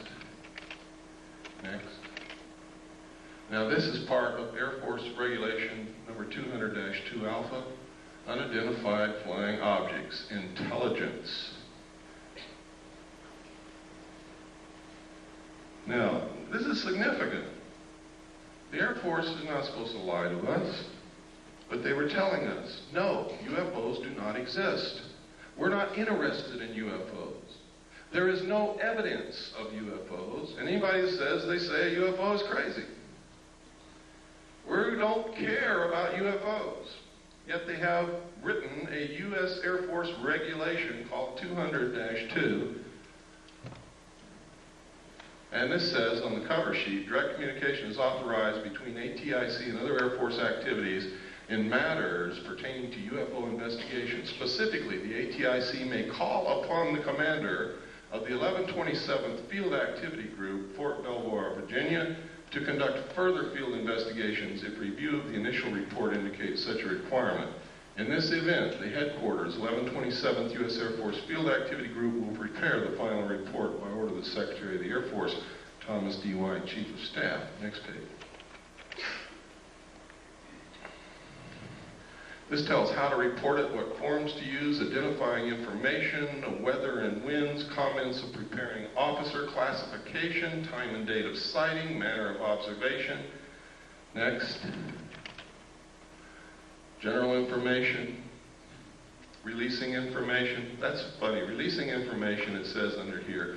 All information of releases concerning UFOs, regardless of origin or nature, will be released to the public or unofficial persons or organizations by the Office of Information Services Office of the Secretary of the Air Force. This includes replies to correspondence, except congressional inquiries, submitted direct to ATIC and other Air Force activities by private individuals. Exceptions. In response to local inquiries resulting from any UFO reported in the vicinity of an Air Force base, information regarding a sighting may be released to the press or the general public by the commander of the Air Force base concerned only if it has been positively identified as a familiar or known object.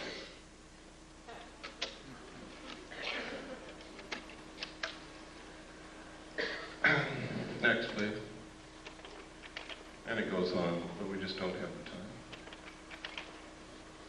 This is how to report one that moves around in the sky. Next. Next. Next.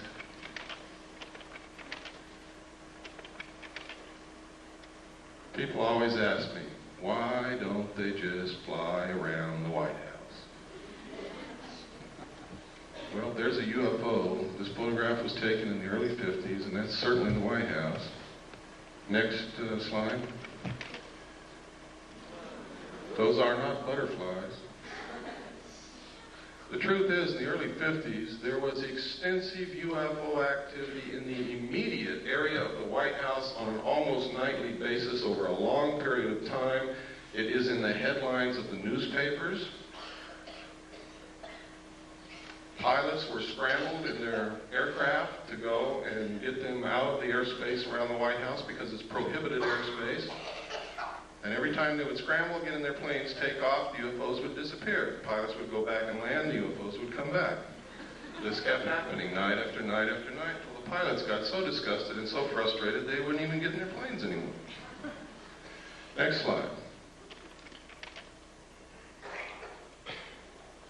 This is another, this is 200-2 identified flying objects UFO. This is the rest of it. Go ahead, next. All Air Force regulations. Next.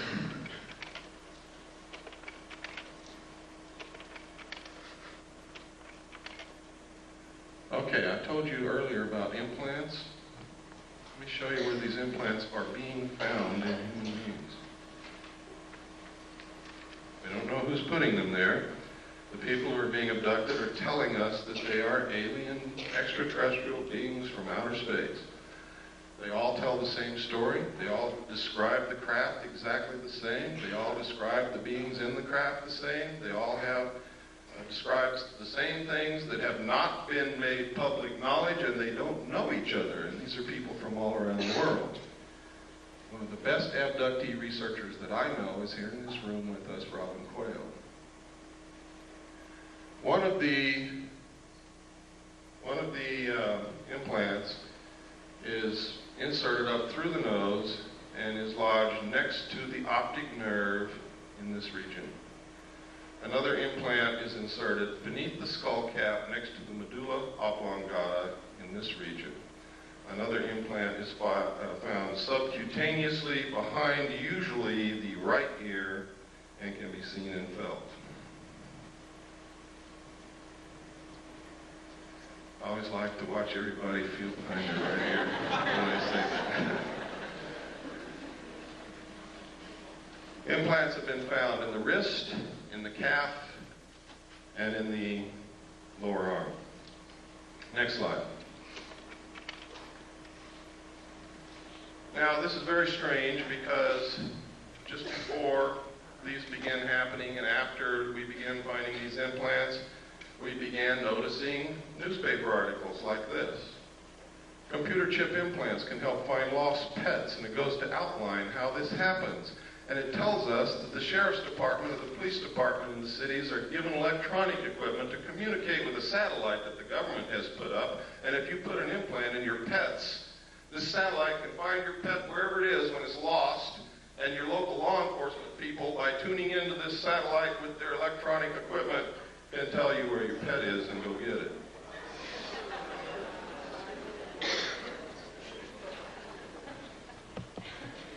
Then, next slide, please. Then you hear Dan Rather on the 6 o'clock news say that the pet implant program has worked so well that 97% of all lost pets that have been implanted are being found and returned to their owners, that you should have your children implanted. He said this in 1989. Then you see in the Los Angeles Times, not the National Enquirer, ladies and gentlemen, the Los Angeles Times on 12/12/89, forecast 10 changes for the coming decade. And one of those 10 changes, number 4 in fact, will become necessary in the future with the availability and widespread use of electrical and chemical implants that will allow 24-hour-a-day control of individuals' behavior. Now are you beginning to get interested in the abductee experience? I hope that you are. You might be next. Next slide. This is just a letter to me from another researcher. Next slide. Who sent me this? It's in my book. It's the Foreign Broadcast Information Service, Foreign Press Note. Foreign Broadcast Information Service is a division of the Central Intelligence Agency, which monitors foreign broadcasts on radio, television, military, civilian broadcast waves, and gleans information. This entire report, each paragraph, is a separate report of flying saucer or UFO reports in the Soviet Union during the period covered by this report, and this report was issued 22 November 1989. You never heard of any. Every paragraph. One of these paragraphs refers to a crashed craft on a hill from which they recovered pieces of technology that we're not capable of manufacturing. Next page, please. All of these. Now you see at the top is what they found up here. You look closer so I can read it. Some of the scientists have concluded that the object that crashed into Hill 611 was an extraterrestrial space vehicle constructed by highly intelligent beings. Doctor of Chemical Sciences V. Vysotsky, it's a good thing I'm not Russian, I couldn't talk, stated that without doubt this is evidence of a high technology and it is not anything of a natural or terrestrial origin. He cited the fact that the remnants of fine mesh included bits of thin threads with a diameter of only 17 microns and that these threads in turn were composed of even thinner strands twisted into braids. Extremely thin gold wires were discovered intertwined in the finest threads, evidence of an intricate technology beyond the present capabilities of terrestrial science, according to this man that I can't pronounce his name. Next slide, please. And it continues. Next. Next. And I was marking some of the locations. There's a mark on here somewhere. Right here. There's one of the locations, one of the reports. Next slide. These are some of the others. I didn't mark every one of them. I marked the important ones in the Union of Soviet Socialist Republics. Next slide, please. This is the first known civilian photograph of a UFO. Next slide. This is a letter, the Gerald Light letter. This letter is absolutely astounding. It confirms everything that I've been saying. Nobody knew that this letter even existed until Bob Exler presented it in the 1989 MUFON Symposium in Las Vegas. He presented this on July the 1st. I had already issued my information that this confirms on May the 23rd of the same year. In here, he says, "My dear friend, I've just returned from Muroc." Remember, I told you Muroc is Edwards Air Force Base now. "The report is true, devastatingly true. I made the journey in company with Franklin Allen of the Hearst Papers and Edwin Norris of Brookings Institute, Truman's erstwhile financial advisor, and Bishop McIntyre of LA. Confidential names for the present, please. When we were allowed to enter the restricted section after about 6 hours, in which we were checked on every possible item, event, incident, and aspect of our personal and public lives, I had the distinct feeling that the world had come to an end with fantastic realism.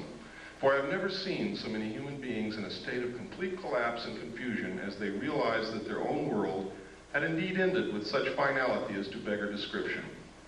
Can you get the sense of what this guy had gone through? "The reality of other plane aeroforms is now and forever removed from the realms of speculation and made a rather painful part of the consciousness of every responsible scientific and political group. During my 2 days visit, I saw 5 separate and distinct types of aircraft being studied and handled by our Air Force officials with the assistance and permission of the Etherians." Notice he calls them Etherians, which means that he attaches some spiritual significance to them. And notice also that he capitalizes Etherians, signifying that he may have viewed them as gods. I have no words to express my reactions. It has finally happened. It is now a matter of history. President Eisenhower, as you may already know, was spirited over to Muroc one night during his visit to Palm Springs recently. And it is my conviction that he will ignore the terrible conflict between the various authorities and go directly to the public via radio and television if the impasse continues much longer. Well, we know that he didn't do that. And it goes on. We don't have time to read it all. It's in my book in the appendix. Those of you who get the book, you can read it at your leisure. Next. This is the second page. Next. This is Bishop McIntyre. Next. There's old Ike. Remember the slogan, "We like Ike"? Ike started this crap. Next. There he is again. Remember what Ike said to us when he left office? Does anybody remember that? He tried to warn the American people against a group, a powerful group within the defense industrial complex, which might seize unwarranted power and destroy this country. And nobody listened to him. Next. I think he would have said a lot more, but he didn't want to die. Was this one of the little guys he met? Or is this for our entertainment? Next. Is this one of the little guys? Now this is a very well-known photo that's been leaked out to the public. It's been thoroughly debunked by everybody in the world, but it's never been proven false. Never been proven to be a fraud. Nobody knows where it came from. Now, I hope you all know what debunked means. Let me show you what debunked means. What's your name, ma'am? No, it's not. What's your name? No, it's not. What's your name? No, it's not. That's what debunked means. Next slide. One of the things that I saw and I talked about earlier was that there was an elite group of scientists called the Jason Group, administered by a corporation which at that time was not the MITRE Corporation, but is the MITRE Corporation now. I talked about that all over the country. People said, you're crazy. Well, I found reference to them in the Pentagon papers that were leaked by Daniel Ellsberg. And in the Pentagon papers, it said that the Jason Group had invented and come up with the electronic barrier that was placed across the DMZ of Vietnam to detect and prevent the North Vietnamese regulars from coming across the border. I was there on the DMZ. It didn't work. So they're not as smart as they think they are. But they do exist. Some people submitted Freedom of Information Act requests and actually got the truth out of the Pentagon. The first official acknowledgement that they exist. We submitted one and got it, but what I'm going to show you is not what I got, because people always doubt what I get, so I'm going to show you what somebody else got. Richard Whitmire of the Gannett News Service published this in the Olympian in Washington, and this is what he found. Next slide. He found that these guys are incredible. They have the highest security clearances in the nation. There are several Nobel Prize winners in the group. They hold the protocol rank of Rear Admiral, which is 2 stars whenever they visit any military installation, ship, airplane, Air Force base, or government facility. They are paid $500 a day consulting fee, and they are literally some of the best brains in this country. Next slide. Next. And these are some of the lists. These are some of them. There is only one woman among them. Her name is Claire Max. Let me see if I can find her. I think she's on the next slide. There she is, Claire E. Max. Institute of Geophysics and Planetary Physics, Lawrence Livermore National Laboratory. What do they need with a planetary physicist in a government consulting group? Next. Next. I always try to point out what's happening with women because I'm very sensitive to women's needs nowadays. I think, really, truthfully, if the world were run by women, we wouldn't be in this situation. Next.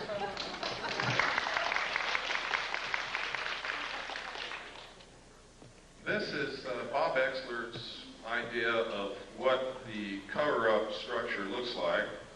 He believes wholeheartedly that to have a cover-up of this kind, involving this kind of technology, you would have to have full support from what we call corporate America. Now, this would be very easy in this country because who is corporate America? It's literally the Council on Foreign Relations.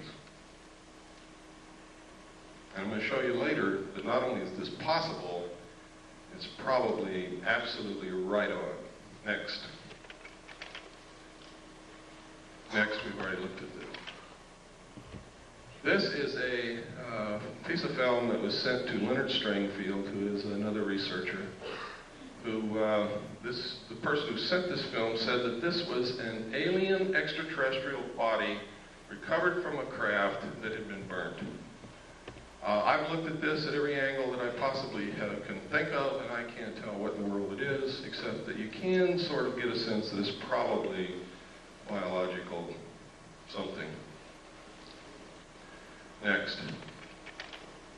This was also sent to Leonard Stringfield, and the same thing was purported to be said. They said that this was the burned body of a crashed extraterrestrial being from a crashed spaceship. And this one is a fraud. Because right here, under the body, is a pair of Air Force flight glasses.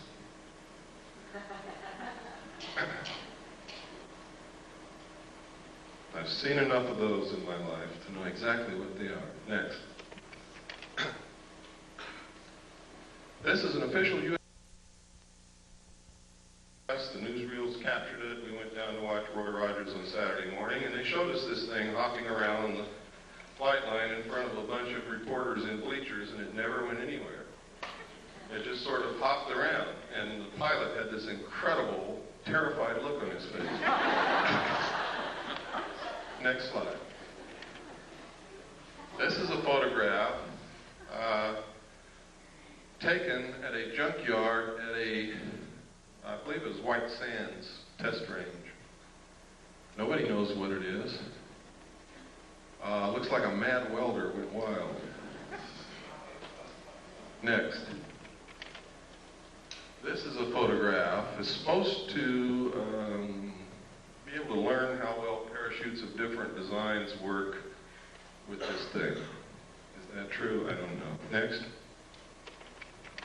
This is another one. We couldn't figure out what this is used for.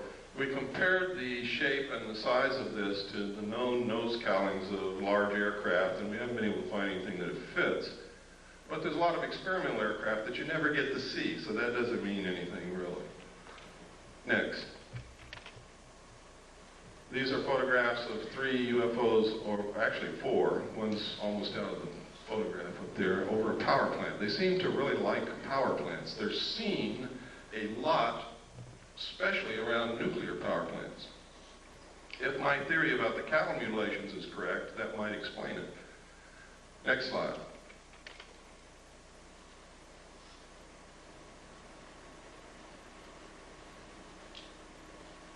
February 27th, 1951. Isn't Lassie beautiful? Next slide. This advertisement was in this magazine. Flying mobile camper of the future may be electric power plugging into any electric outlet for recharging. Now this is during the period of time when people like Herman Oberth, the world-renowned rocket scientist who was the teacher to Dr. von Braun,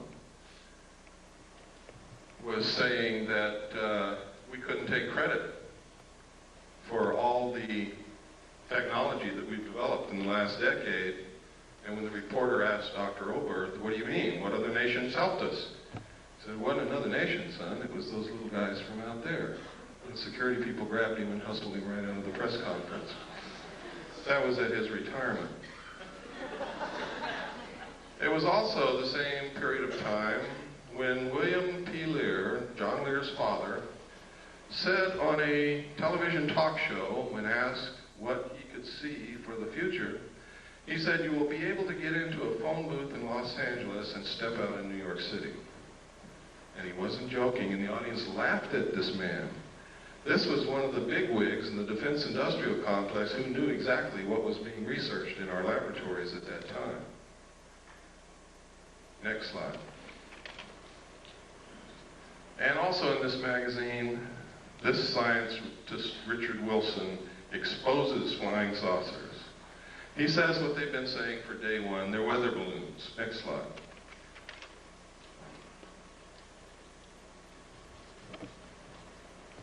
Albert Einstein. If, in fact, extraterrestrials were real and we had recovered that technology, I'm sure that Albert Einstein would have known about it, would have been in on it in one way or another. Next slide. And he may have known about things like this, the proceedings of the Lunar and Planetary Exploration Colloquium. May 13th, 1958. Look at that date because it's very significant when you look at what's in this book. And I'm going to show you a few pages. I've got this book at home. I can guard it carefully because it's the only copy that's ever been able to be located, and I've got it.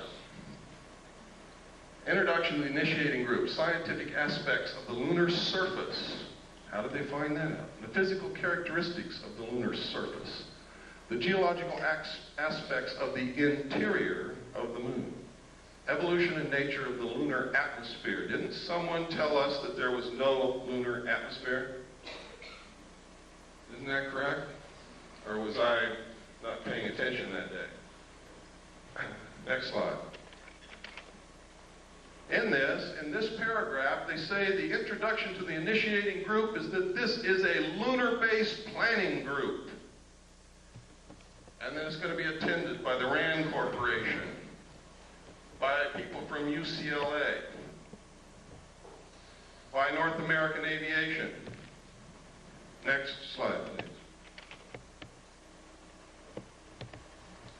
You can see that this colloquium took place between May 13th, 1958 and April 25th, 1959. Next slide. Next.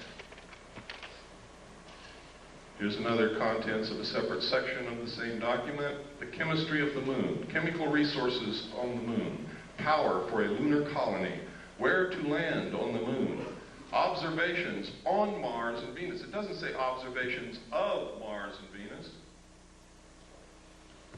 Gamma-ray spectroscopy of the moon's surface, program of lunar and planetary experiments, and the crater Linnae, which is very important, ladies and gentlemen, because the crater Linnae has completely disappeared from the surface of the moon. You cannot find it. It's as if bulldozers have covered it up. Next slide. But in 1958, in this document, there may have been someone on the moon at that time. Next slide. Are orbiting the moon who took these photos of the crater Linnae. What's so interesting in the crater Linnae? Why did they have that in their colloquium? Well, there's a couple of things. One is this right here. Look at the crater. See the crater? See where the shadow is? And see where the sun is? There's another crater. See where the shadow is and where the sun is? That means this is not a crater. This is something sticking straight up from the surface or coming out of the surface of the moon. The caption in the photograph said that this is gas escaping from the interior of the moon. But there's even something even more interesting, and that is in this crater there is a dome. And in this crater there's also a dome. These are both the same photograph taken with different filters. Next slide. Now supposedly we had nothing up there in 1958 and 59 orbiting the moon, and there was nothing on Earth that could take a photograph like that from the Earth. This is the Tonopah area of Nevada. Tonopah test range is out in this area. Next. Down here you can see Nellis Air Force Base.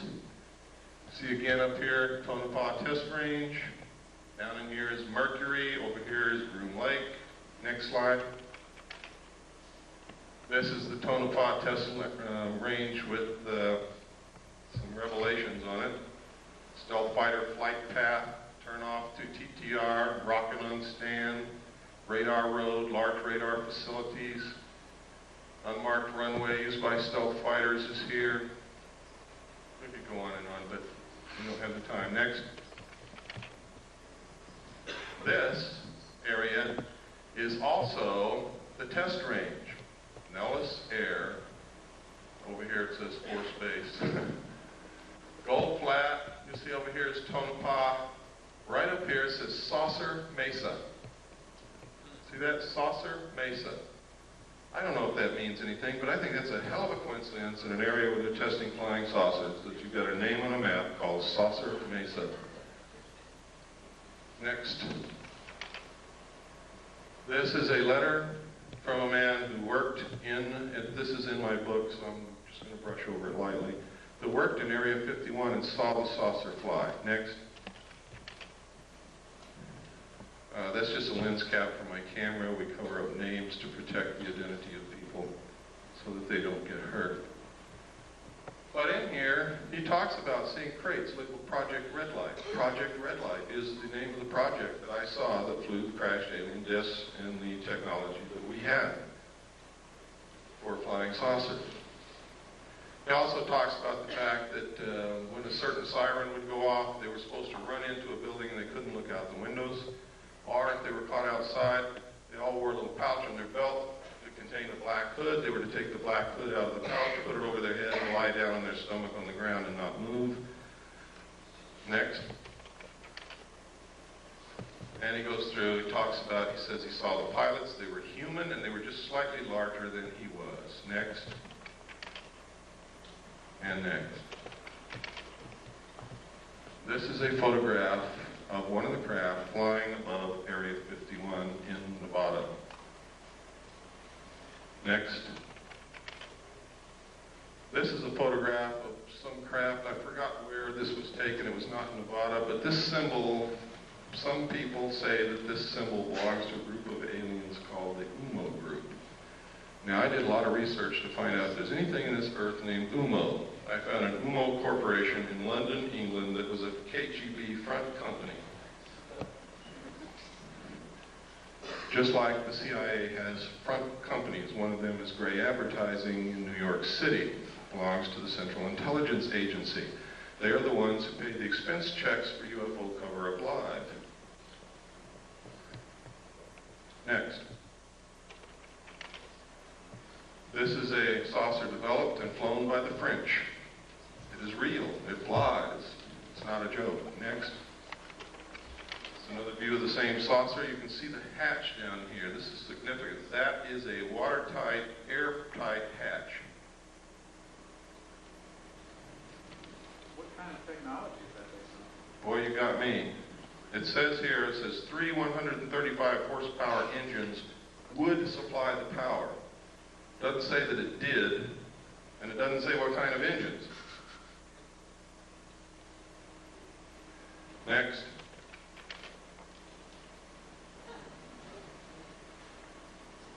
Now, if you remember, not too long ago, Jackie Gleason's wife, after he died, released an unpublished manuscript, and in it she says that Jackie Gleason told her that he was asked to accompany President Nixon to Homestead Air Force Base, where President Nixon showed him dead alien bodies in a morgue. Jackie Gleason was very much interested in UFOs and all of that kind of stuff, and he was a friend of President Nixon. Nobody knows if the story is true, but I don't think his wife has any reason to lie to us.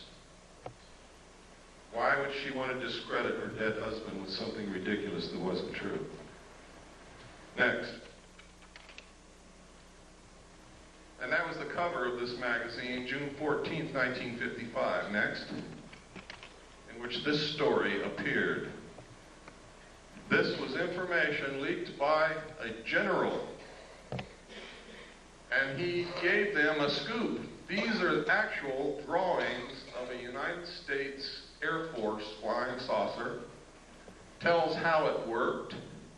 Shows the air base of the future. And what is it?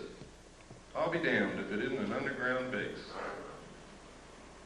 Where they can go in and out this way, out cliffs like they do under the Archuleta Mesa near Dulce, New Mexico, or up out the top. What a coincidence. Next.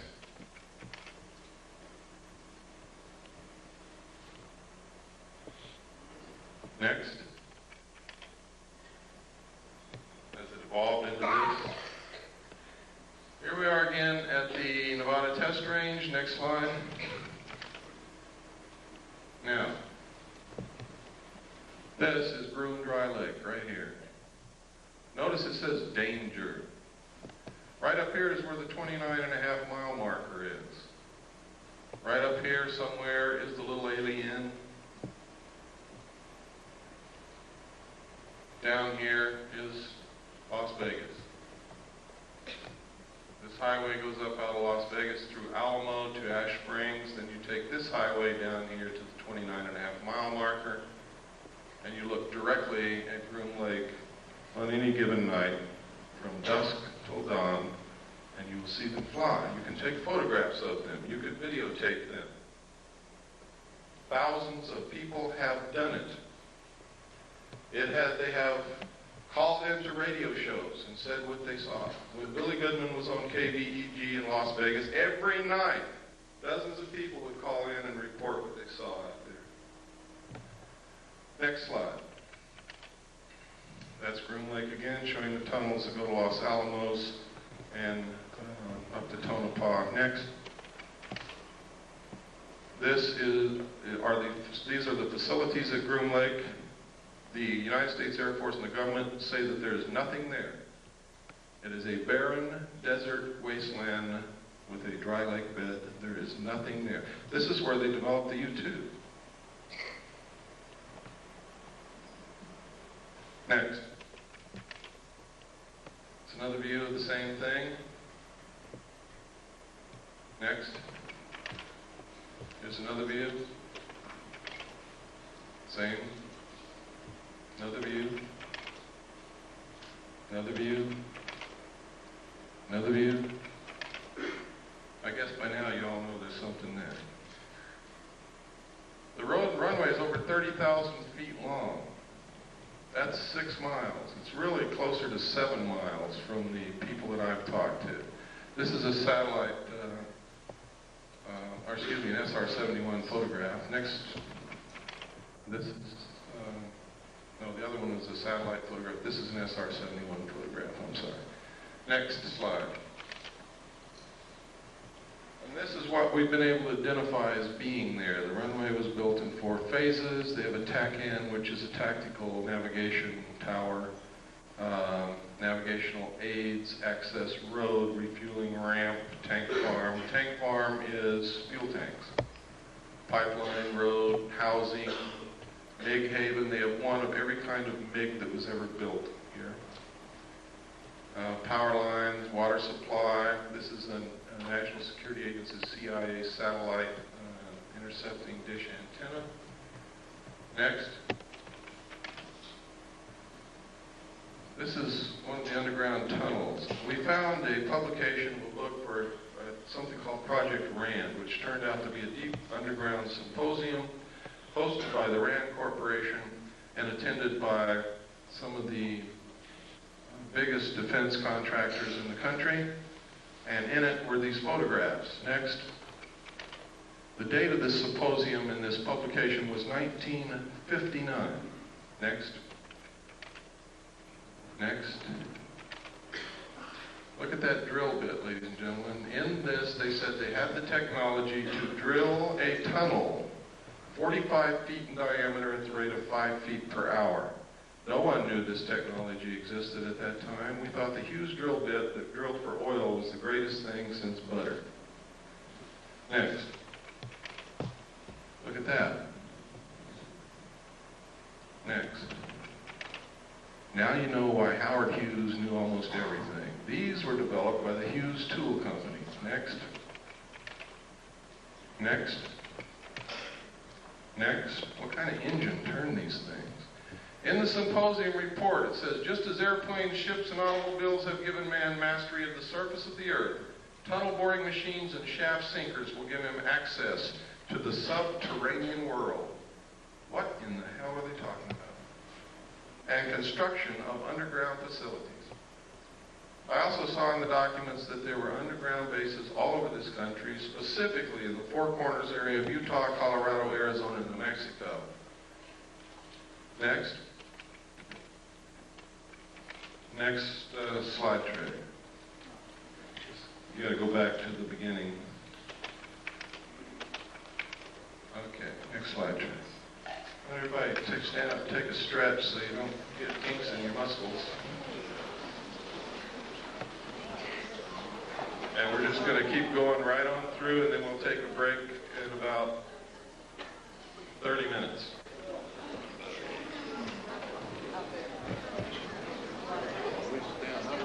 Wrong, and you need to help us find out what the truth is.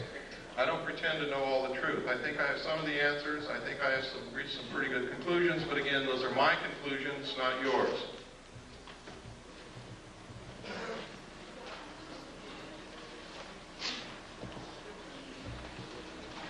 If in your research or your activities you can prove something that I have said or done or shown you here wrong, I want to know about that so that I can verify your research and your conclusions and change it.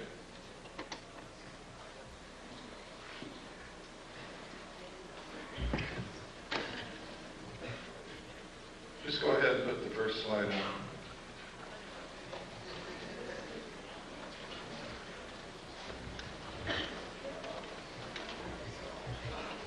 Is that the first one? That's backwards. Backwards? I think so. Is it first? Okay, go back to 0. Oh, go back to 1. Is that 1? Okay, go to 1. That's the last one. Okay. Should be number 2. Okay, when we began to research this underground stuff and these tunnels, we found newspaper articles that stated, this is the Los Angeles Times, Wednesday, June 28, 1989, the secret of Moscow's underworld. Moscow also has tunnels under it, as does much of the Soviet Union. And next slide. Next. This is the Dulce, New Mexico area. Let me get my little wizard zip gun here. This is the small town of Dulce, New Mexico. Everybody is making a big mistake calling this the Dulce base, the Dulce underground base, the Dulce papers, the Dulce this, the Dulce that. It causes confusion. I don't know how many people have gone to Dulce, New Mexico, walked all day around that little town, and have come back and said to me, there's nothing in Dulce, New Mexico. And they're absolutely right. There never was. Except some very nice people who are terrified. North of Dulce, however, there is an area called the Archuleta Mesa, up here. Under this mesa is an underground installation of immense proportions. Up Seguro Canyon here, there's an area right in here where there are 400-foot cliffs, out of which people who have gone on expeditions that knew exactly where the base was, because they came and talked to those of us who know and found out where to go, have gone up to these peaks across Seguro Canyon from Archuleta Mesa and observed the mesa and these cliffs and the surrounding area. They have seen UFOs fly over this mesa. They have seen them stop over the mesa and showers of sparks come down. Nobody knows what it means. They have seen craft fly in and out of this 400-foot cliff area here. They have seen strange marks on the ground from the air. They have reported during the night hearing what sounds like CB radios or police radios coming from in this area. And I'm sure you've all heard what that sounds like. But there's nothing up there. There's not supposed to be anything up there.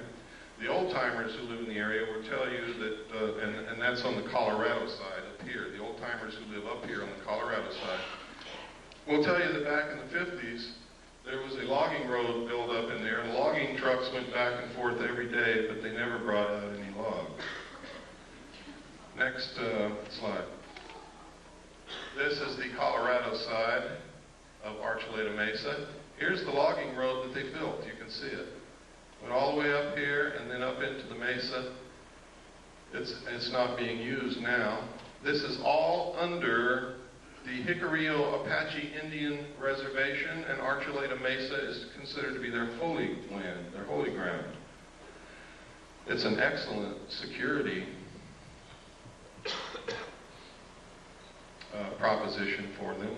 They didn't have to build fences or anything. The Indians keep people away. The Indians see the strange lights and the craft flying back and forth, and they attributed this to their religious beliefs that they have seen all through their history, that it's in their writings, in their tales, in their stories.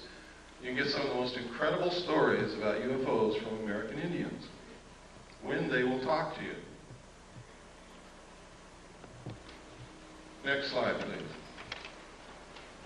These are some more of the photographs from the Rand Symposium. Next. Oh, This is a page from an Air Force textbook. Space, let me see. I forgot the name of it. I think it's Physics and Space Technology, I believe. But anyway, in this textbook, it says the most commonly described alien is about 3 1/2 feet tall, has a round head or helmet, arms reaching to or below his knees, and is wearing a silvery spacesuit or coveralls. Other aliens appear to be essentially the same as Earthmen, while still others have particularly wide wraparound eyes and mouths with very thin lips, and there is a rare group reported as about 4 feet tall, weight of around 35 pounds, and covered with thick hair or fur, and in parentheses they have clothing with a question mark. Members of this last group are described as being extremely strong. Human fear and hostility. It says, besides the foregoing reasons, contacting humans is downright dangerous.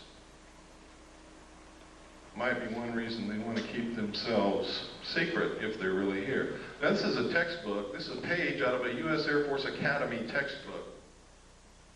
Next page.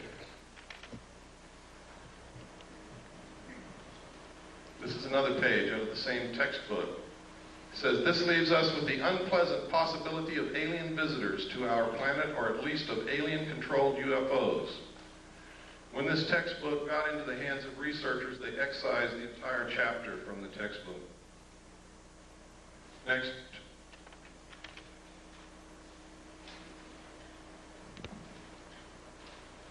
See if the name is on here. Nope. Okay, next. This is Janet 146D. You want to know why people don't report these things? Want to know why more airline pilots don't speak up? Why more captains of ships don't speak up? It's because of Janet 146, Joint United States-Canadian Communications Instructions for Reporting, and notice it says vital intelligence sightings. Now, in this regulation, it says, if you make this report, you can be thrown in jail for talking about any of the information in the report. You can be fined. You can lose your license. But if you don't make the report, it's okay to talk about it. Next. And this just goes through telling you what's in here. Next. Next. Next. Wait a minute, go back to the last. Oh, here we go. Stay on that. Unidentified flying objects. Just want to make sure that you know that this specifically stated in this report that they're to be reported. Next. Okay, let's go through this. Go ahead. And go ahead. We just don't have time to cover every paragraph and all of the pertinent information. Go ahead. Keep going. Keep going. You can see how extensive this is. Keep going. Keep going. This is some footage that I put in here because someplace I get to where I'm going, and they have assured me they will have a video projector, and they don't. So you'll see a little bit on Kennedy assassination here. I use these photographs because this man was extremely human and photogenic and charismatic. So much so that if you hated his politics, you still couldn't help like John Kennedy. Most of the pictures you're going to see came out of this magazine, next, this magazine, next, and this book, next.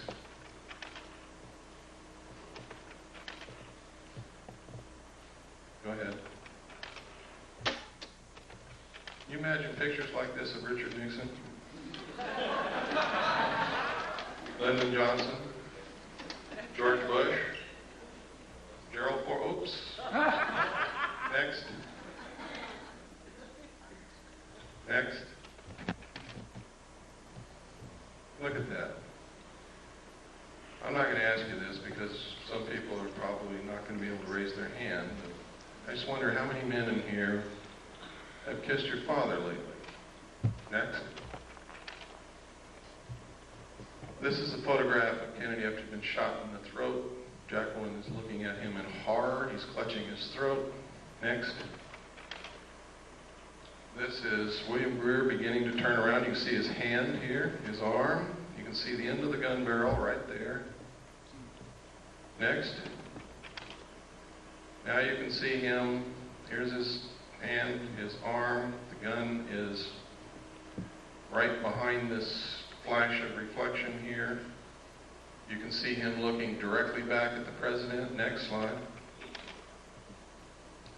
Next. Now, you can see the top of Kellerman's head right here. People argue that that's a reflection off the top of Kellerman's head. It is not. You can also see Kellerman's hand is on the wheel. Kellerman, that's his arm and hand, is actually driving the car at that point. Kellerman is a Secret Service agent who was the passenger in the front seat. Pardon? No. No. John Connolly was sitting directly behind Agent Kellerman. And his wife was sitting directly behind Greer. That's John Connolly's wife. That's John Connolly. Next. This is Kennedy's grave. Next. Everybody wonders why Jacqueline Kennedy never said anything. That's the reason right there. Where were her children? They were being guarded by the Secret Service, who just shot her husband. It was the Secret Service. Who the hell was she going to tell? And what was she going to tell them? To this day, her children are in the guard of the Secret Service, and so is she. Next. It was not Lee Harvey Oswald, ladies and gentlemen, because that's him right there, standing in the doorway of the Dallas Book Depository as the motorcade drove by.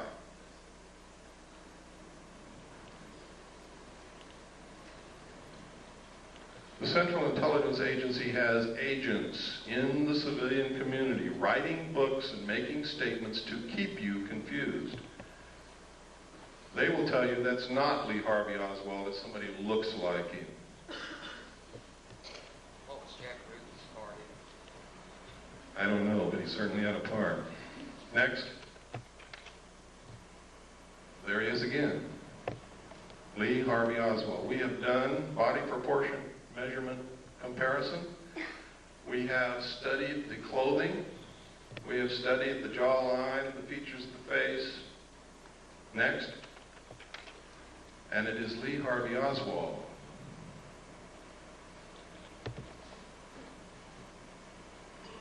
Next. And that's us if we don't do something quick. Next.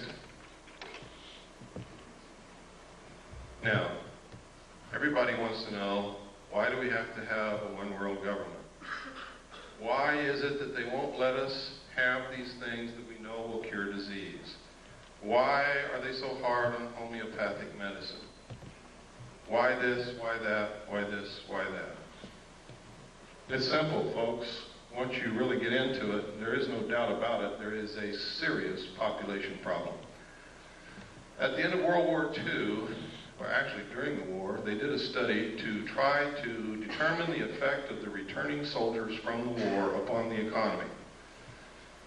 What the people who made the study projected was that there was going to be a whole bunch of babies born.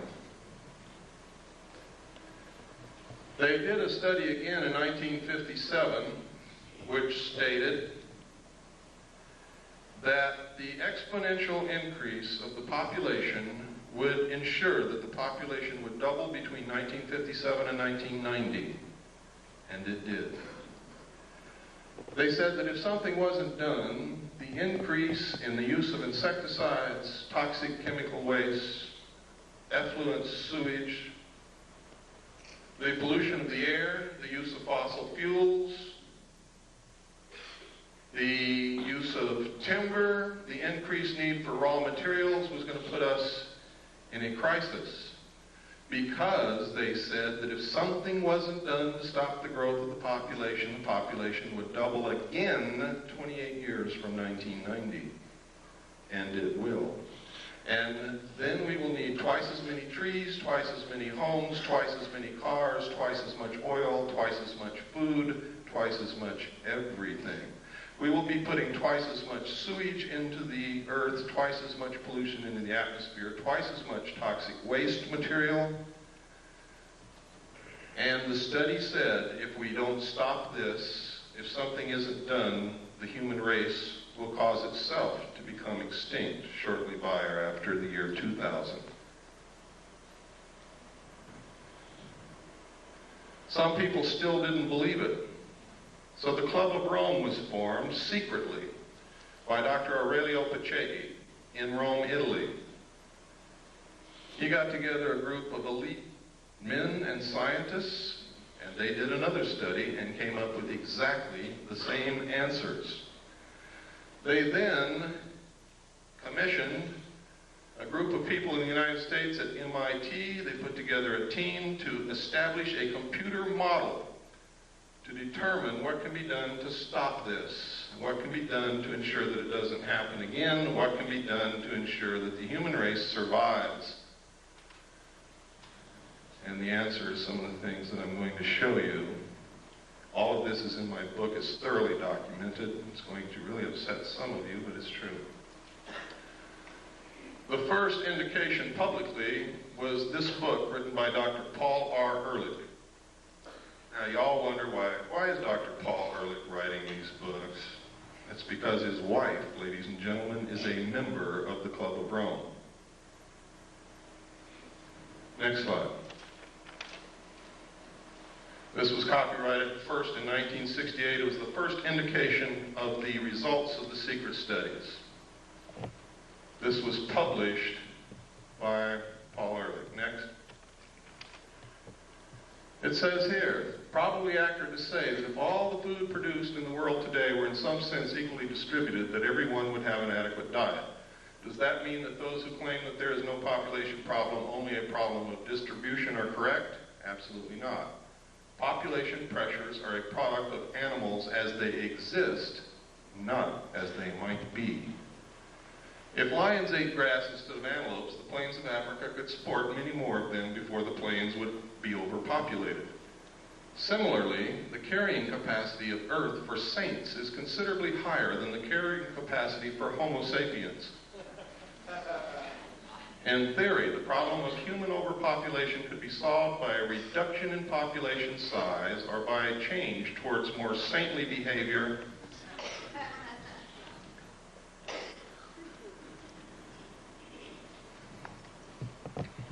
The current situation of global overpopulation is so serious, and the built-in potential for further population increase is so great, that the only sensible strategy for humanity today is to end population growth and start a population decline as rapidly as is humanly possible, simultaneously striving to achieve a more equitable distribution of the food and other goods of this planet. Limiting births and increasing social justice are not alternative strategies to preserving society. They are, ladies and gentlemen, necessary complements. Next slide.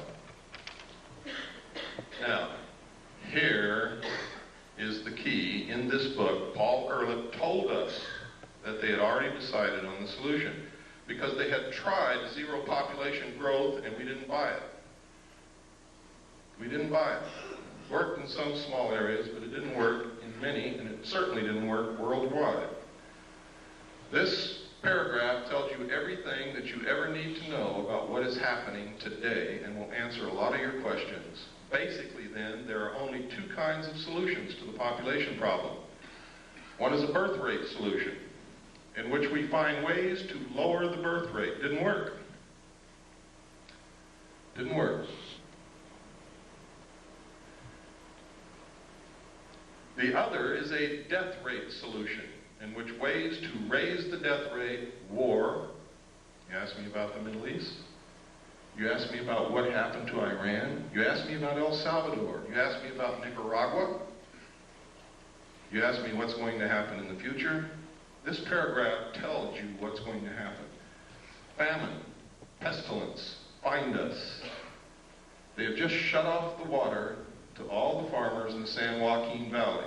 they produce 50% of all the vegetables that are consumed in this country. Do you believe that's an accident after reading this?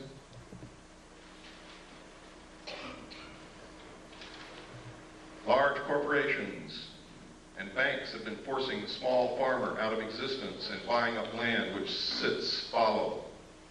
Do you think that's an accident? We have sold all of our grain to the Soviet Union. Do you think that's an accident? There's not 20 days supply of grain in this country if we needed it in an emergency. Now listen to this. The problem could have been avoided by population control, in which mankind consciously adjusted the birth rate so that a death rate solution did not have to occur. He's telling us, ladies and gentlemen, that they have already decided upon it and that it is in effect. Next. The next warning was the limits to growth. This was published by the Club of Rome. Next. The conclusions are, and this is only what they revealed to the public, what they told to the power elite of the world is an entirely different story and is much more radical. If the present growth trends in world population, industrialization, pollution, food production, and resource depletion continue unchanged, the limit to growth on this planet will be reached sometime within the next 100 years.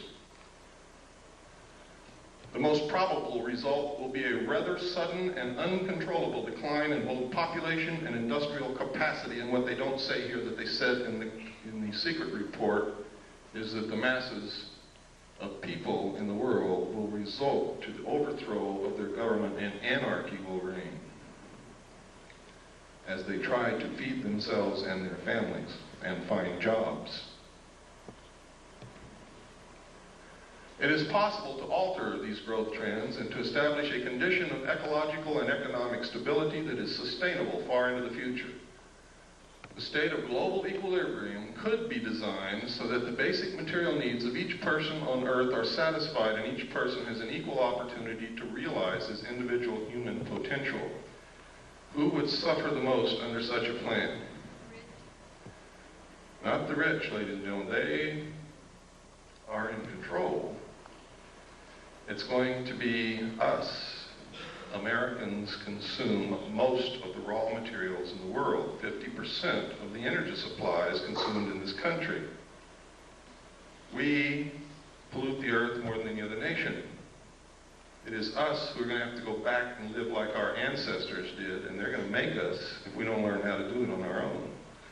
I'd rather be a volunteer than a slave. I don't know about you. If the world's people decide to strive for the second outcome rather than the first, the sooner they begin working to attain it, the greater will be their chances of success.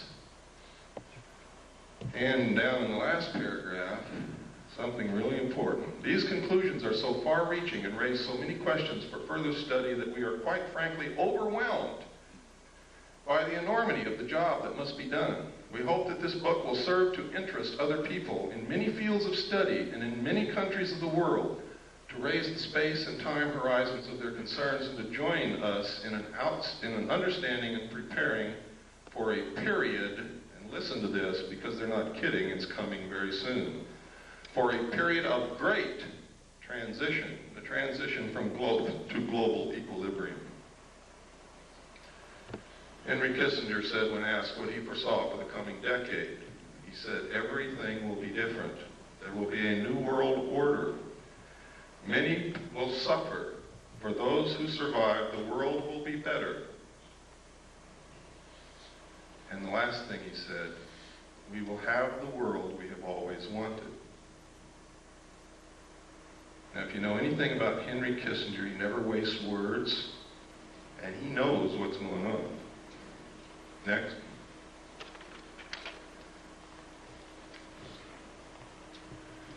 This is the regionalized and adaptive model of the global world system from the computer model at MIT, designed for the Strategy for Survival project of the Club of Rome.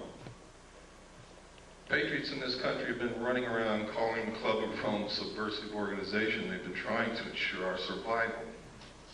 They're a study group, a think tank. That's all they are. They don't make the decisions. Next.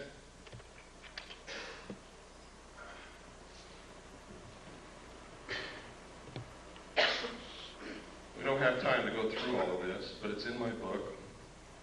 That chapter is going to be the most interesting chapter that you're going to read in my book. And everything that I say in there and here is thoroughly documented. Next. And next. And next. These are the New World regions. There is already a new constitution has been made for the United States of America. It's called the New States Constitution. It was paid for by your tax dollars over a 10-year period. It was developed by the Center for Democratic Studies in Santa Barbara, California, and it cost $25 million. The entire Constitution is also in my book. Next.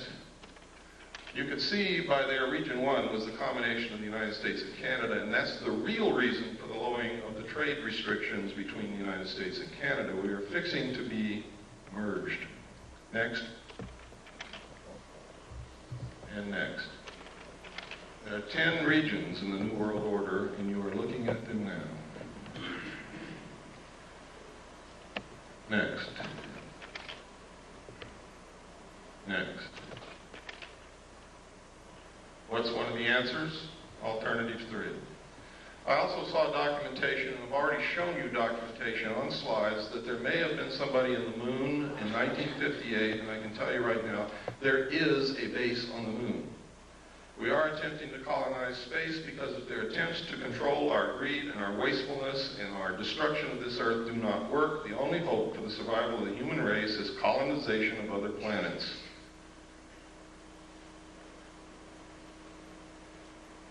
Next.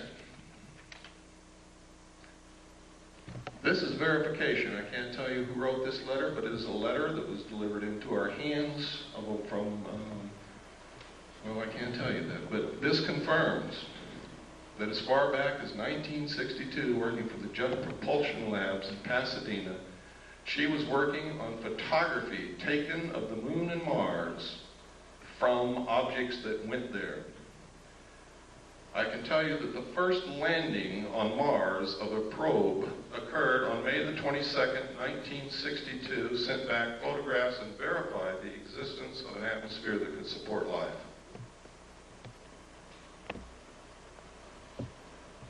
This woman was married to a man. She says in this letter, his function was to design domed modular living facilities. Next slide, please. For colonies of Earth scientists to be stationed on the moon and then Mars. It was called Project Adam and Eve.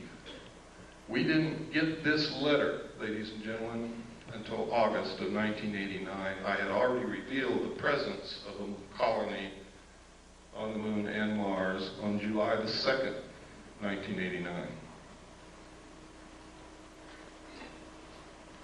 Okay, next. Next. Next.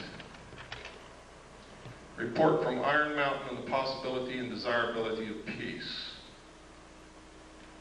Next. This is really important. Though not yet expressly put forth as the development of a long-range sequence of space research projects with largely unattainable goals, this kind of program offers several advantages lacking in the social welfare model. First, it is unlikely to phase itself out regardless of the predictable surprises science has in store for us. The universe is too big. In the event some individual project unexpectedly succeeds, there would be no dearth of substitute problems. For example, if colonization of the moon proceeds on schedule, it could then become necessary to establish a beachhead on Mars or Jupiter and so on. Next. This is a book called Exploring Space with a Camera, published by the National Aeronautics and Space Administration. Next. In which you see tracks on the surface of the moon.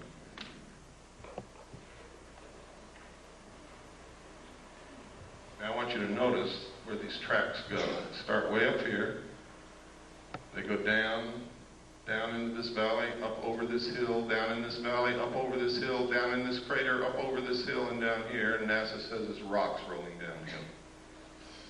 Next.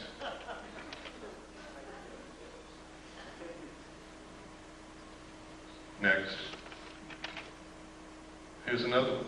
Look at this. It goes way down in this crater, up here, over here, down in this little crater, up, down again, and stops right there and makes a long shadow. Next. Here's another one. So whatever was making those tracks was still there. Yes. Next. Look here. Look at those tracks. Look at that object and look how big the shadow is. Here's another small set of tracks here. Goes out into the washout and the light. And here's another one. It comes up out of the crater and down here. And there's the object casting a shadow. Rocks rolling downhill. Next. These are official NASA photographs taken right out of a NASA publication. I didn't fake them. You can go get the same book and look at them yourself. They told us there's no water on the moon. I guess that doesn't call for any comment, does it? Next. This is another book that we had to get because they had pulled it off the shelves when they found out what was in it, and another one also. Also printed by NASA. Next. There's the title page. Next. And this is the other one, Atlas and Gazetteer of the Near Side of the Moon. We have located one in the library of the Jet Propulsion Laboratory, which the title is The Lunar Base, and we are trying to get someone in there to photograph it now. Next. Next. Next. Right here, you can see a machine inside the crater throwing dirt out of the crater, and right there you can see a saucer sitting on the rim. Over here you can see a crater that's already been artificially mined and is just left vacant. Next. That's another view of it. You can no longer see the disc that was sitting on the rim. It's gone. Next. Pardon? I don't remember. We've already passed that page. Does everybody want to go back to it? Got to be quick. Go ahead. Next. Down in this crater, you see all kinds of artificial objects. We have no idea what they are. They're not natural. It's really strange. You can see here a building with a ramp coming this way and then up to the top, and then a flattened off top here and square corners all around it. You never find anything like that in nature anywhere. There are other objects, I won't go into them. That is the most obvious. It has square corners all the way around. Next. Here you can see the antenna from the lunar orbiter here. Look at these weird things in this crater over here. These are the ones we just looked at, and that's where the mining is going on, or what appears to be mining up there. And this is the artificial crater that we looked at.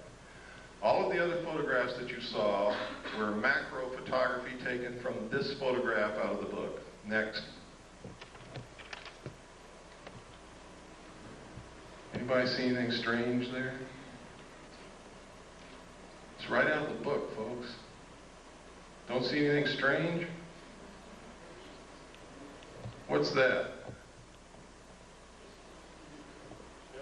Next. I don't know, what is it? Give me the next slide. What is that? Give me the next slide. Okay, go back one. This looks exactly like a B-24 Liberator bomber.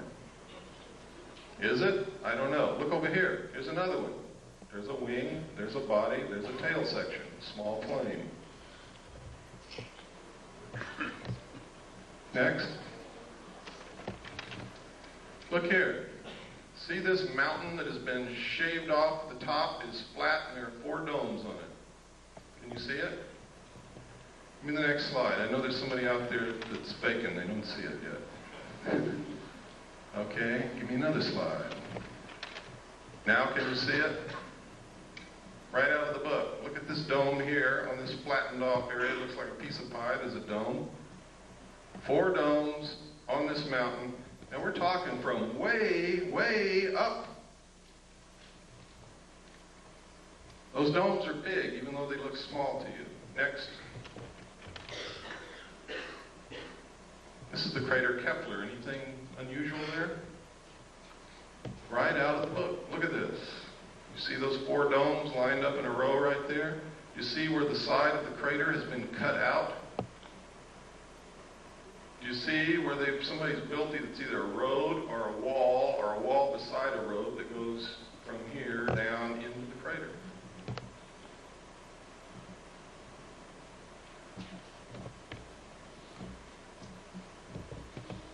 Incredible things in these books.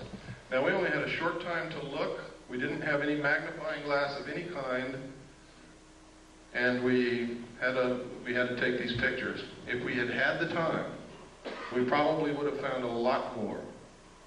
But we had to do what we had to do and get out of there because of the restrictions put upon us. Next. There's a close-up again. You can see the 4 domes right in a row. You can see the crater's been artificially cut out. Next.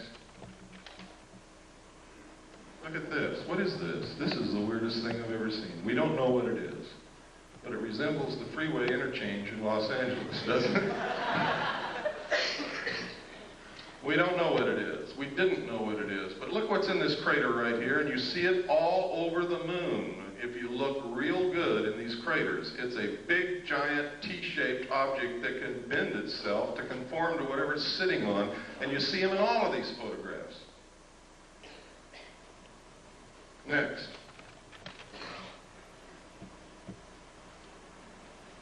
Look right up here on this ledge, folks. You'll see a whole bunch of buildings. See them? They're all square and rectangular with perfect 90-degree angle corners all the way around.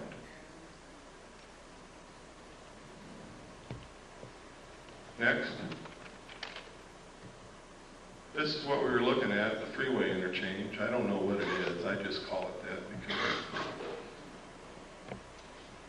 Next. Oh, go back. I'm sorry. There's something I want you to see. What is this? Next. And you can see that a little bit better there. Next. This is one of my favorite photographs. Something crawled over this lip of that crater, gouged out the lip, crawled down, gouging the earth away, made a turn here, came back, crossed its own path, and went back over the lip of that crater. I guess it could have been a rock rolling downhill. Next. There's a close-up of it. There is no doubt about this, ladies and gentlemen. You can see it as plain as day. It came up over this rim, came down, made a turn, went back over its own path, and out. Next. Look at this. Experts that we have taken this to say that that resembles the crater made by a very large artificial explosion, such as a nuclear weapon. Next. That's Kepler again, just to show you that it did come out of the book. Next. Next. Next.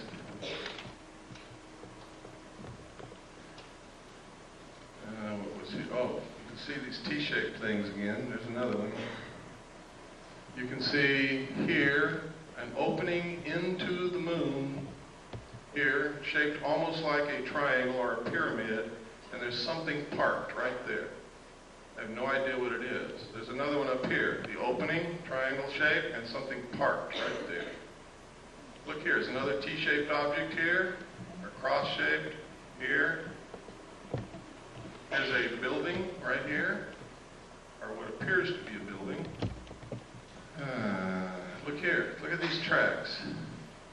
Look at this. It has an arm coming out the side and something trailing behind it.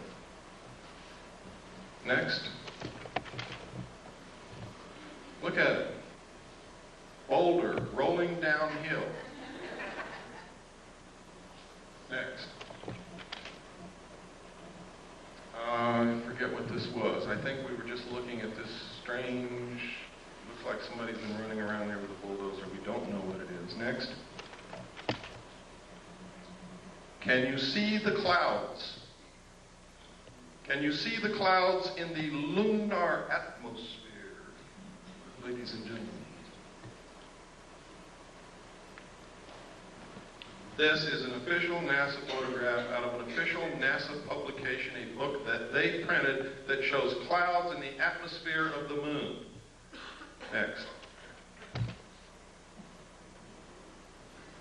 course, we could be imagining things, but we're not, because you can see those clouds go over geological formations and over the rims of craters. Next. You ever seen a square crater? Next.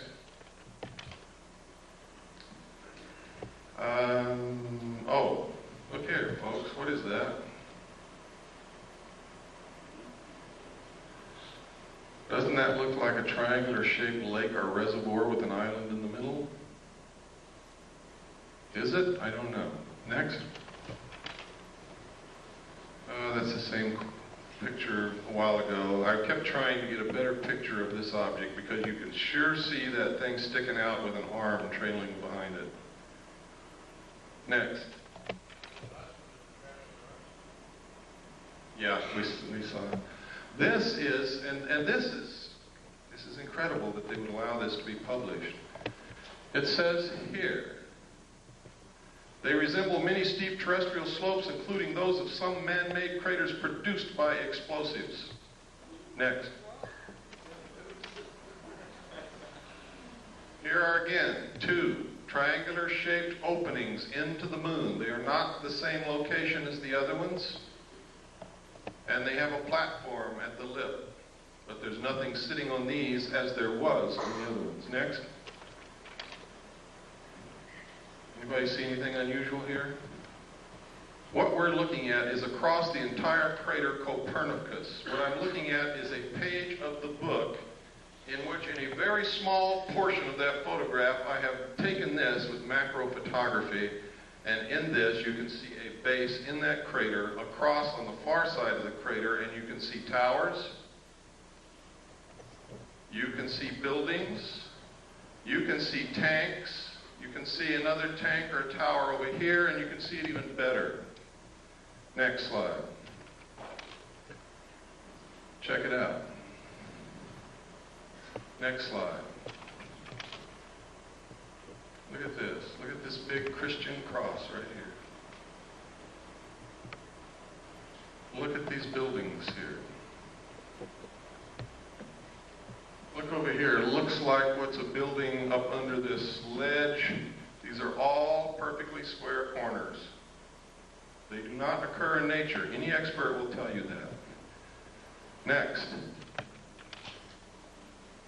This right here is a pyramid, exactly to the same scale of the Pyramid of Cheops. This is a Christian cross. Now, this is so far away that this cross has to be hundreds of feet high. A rock. Next.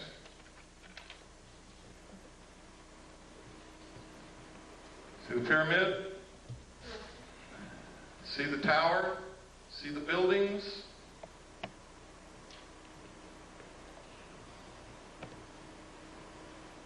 Next. Again, there's the cross. It is huge. You can see tanks right along here. They look like oil tanks. Here's another tower over here. See it? Next. Again, you can see the pyramid, you can see this tower, you can see the cross, you can see looks like a city here. These are buildings. All have perfect 90-degree angles, all over the place. Again, here's the tanks, look like oil tanks. Next. What was this? Sometimes when I don't look at these all the time, I lose what the heck I was even looking at to begin with. Oh, right here. Look at this.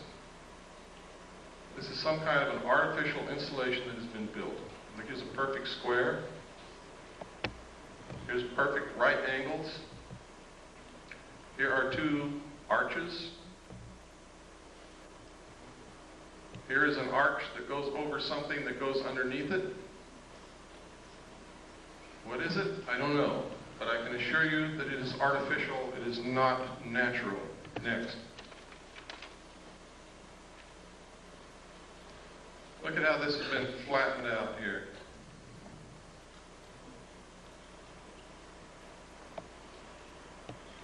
And I think there was some domes or something here, if I remember correctly.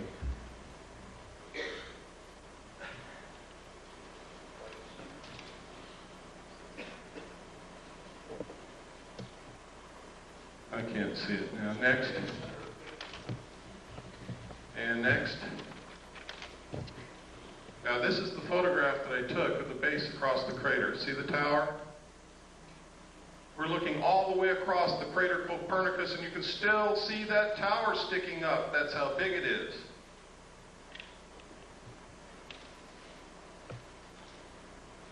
That's what caught my eye.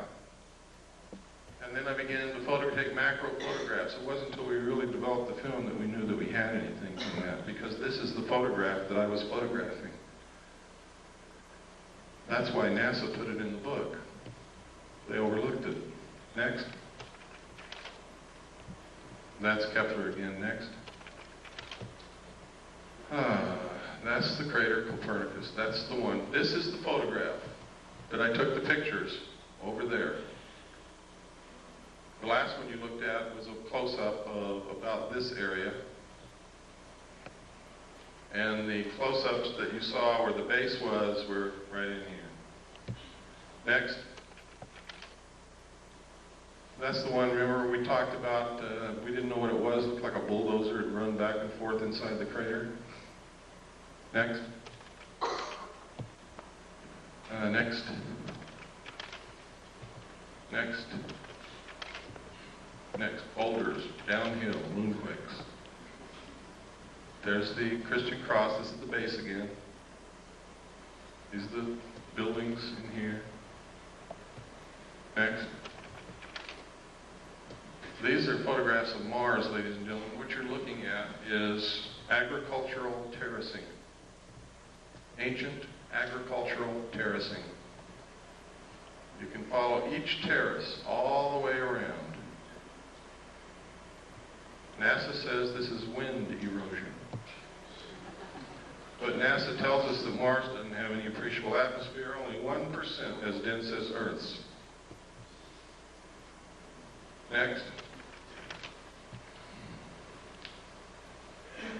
Next. These lines are exactly like the lines on Nazca, and you can see that each line carves into the lip of that crater. Next. Here you can see the face on Mars. Up here you can see an arrow in the surface of Mars. See it? Over here you can see pyramids. What we call the fort. We don't know what it is. Incredible? Damn right it is. Look at this plateau with these buildings on top of it. Next, or whatever they are. Another view. Next. Under computer enhancement, the face has eyeballs and also has teeth. Up here, I was reading this book, which is the Encyclopedia of Space or something put out by NASA, and this covers Mars. And on here I notice it says Mars airplane, robotic surface exploration, Mars airplane. what are they talking about? They told me Mars only has an atmosphere 1/100th as dense as the Earth, yet they're preparing to build a Mars airplane? Well, maybe my concept of a plane is wrong. Let's pursue it a little further. Next. There's an official NASA photograph of the Mars airplane that they intend to build. If what they tell us about the atmosphere of Mars is true, this airplane will not fly in the atmosphere of Mars. It's absolutely impossible. Look at the nose of that airplane, ladies and gentlemen. You will see a propeller spinning. Next. Yeah, this confirms the alternative 3 scenario. Franklin D. Martin, NASA's Associate Administrator for Exploration, has the host of reasons for sending humans to Mars, but after he gives all those reasons, he says, science is one of the reasons you do these things, but it's not the driver. The driver is the survival of the human race.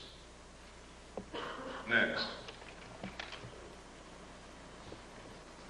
These are some more of those lines like Nazca on Mars. Here you see the arrow.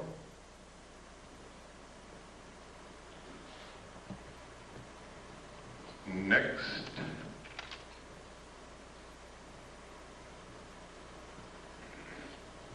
Next. Oh. Okay, let's go back one and change slide trays. We're almost through the slides and we can get into some serious stuff.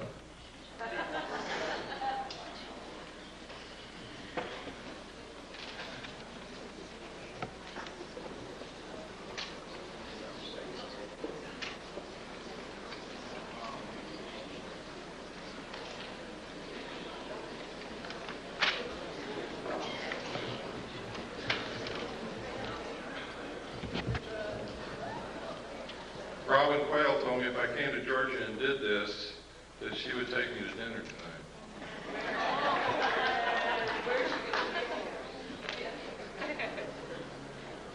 But I think she left already. This is the face on Mars again. Look at that square crater right next to the arrow. We measured the arms of this arrow and the length across it. It's a perfect triangle in here, and these arms are exactly the same length. The chances of that being a natural occurrence are almost zero. I imagine there's some remote chance, but I certainly wouldn't give that much credence. Next.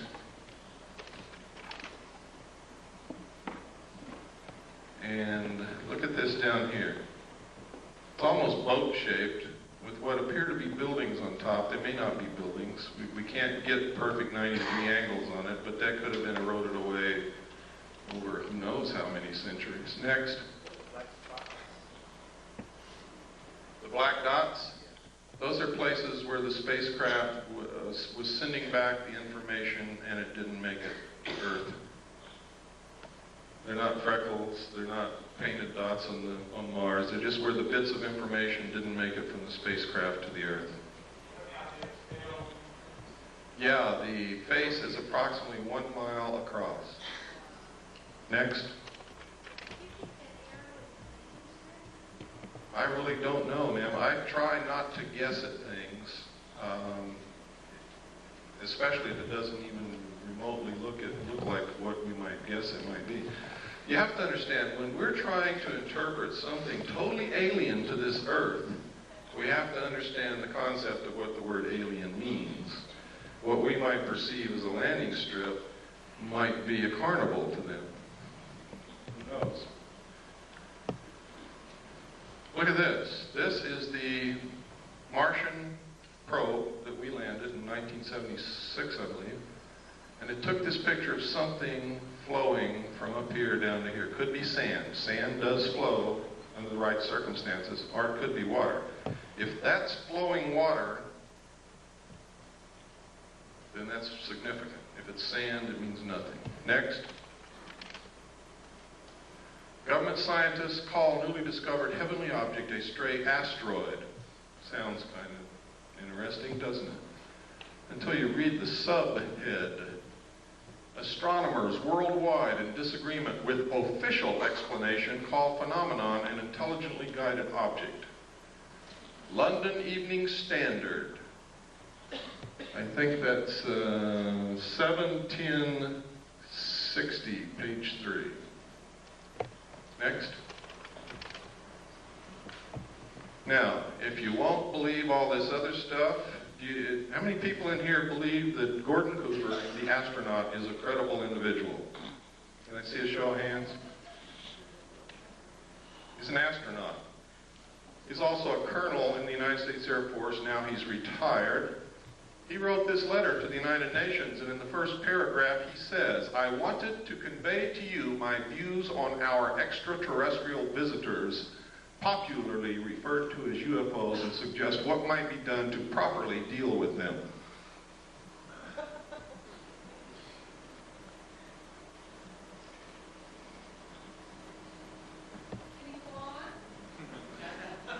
Certainly.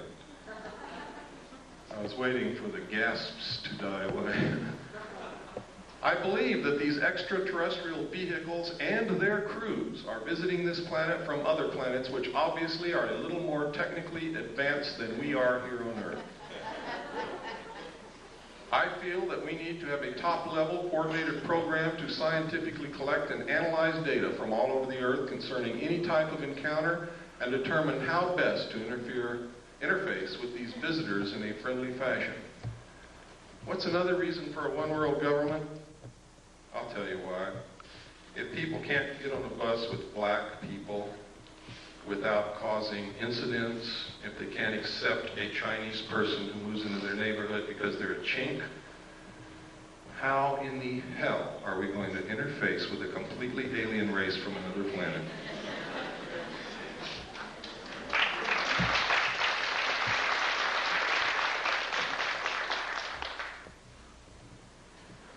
Okay, next slide.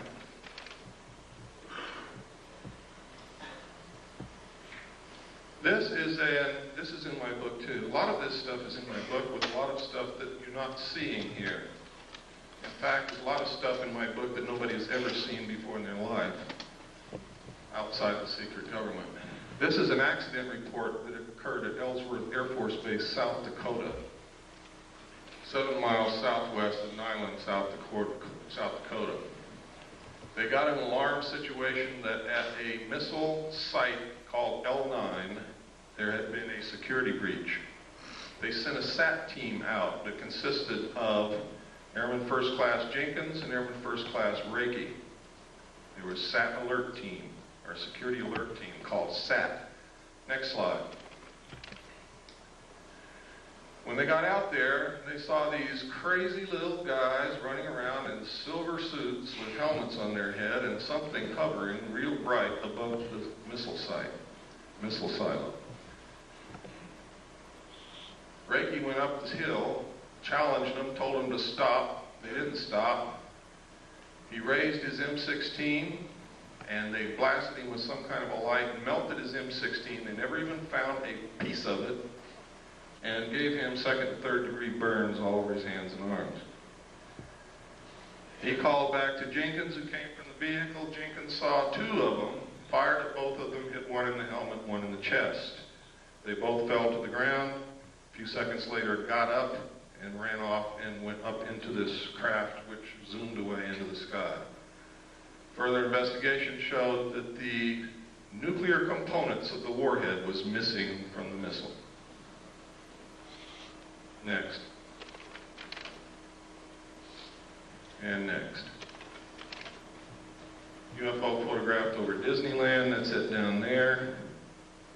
In the space of clicking the shutter of the camera, this thing moved back and forth about 12 times and then caught it here.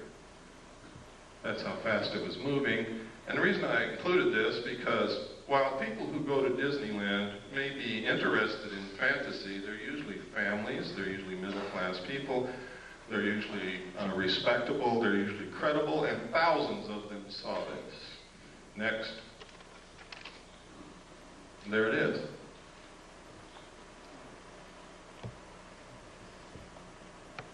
That's incredibly fast when you figure that during the time the shutter snapped, it moved back and forth that many times. Next. This is a Billy Myers picture.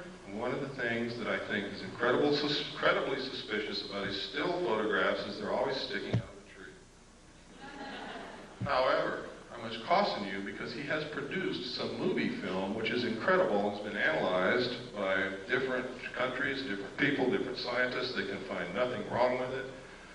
Shows craft way out in the distance with trees in between, flying over cars that are moving on the ground and all kinds of things. Next. This is one sitting on the ground. Looks like, never mind. Next. This is a drawing that an abductee made of the craft that they were supposedly abducted and taken up into. Next. This is one of the best of the historical, genuine photographs of UFOs that exists. Because of the different things in the photograph, you're able to obtain perspective, depth, and you're able to triangulate and compute the size and shape and distance away from the camera of the saucer. Next. This is another very good one. Next. This was over Phoenix, Arizona. It was seen by hundreds of people. Next.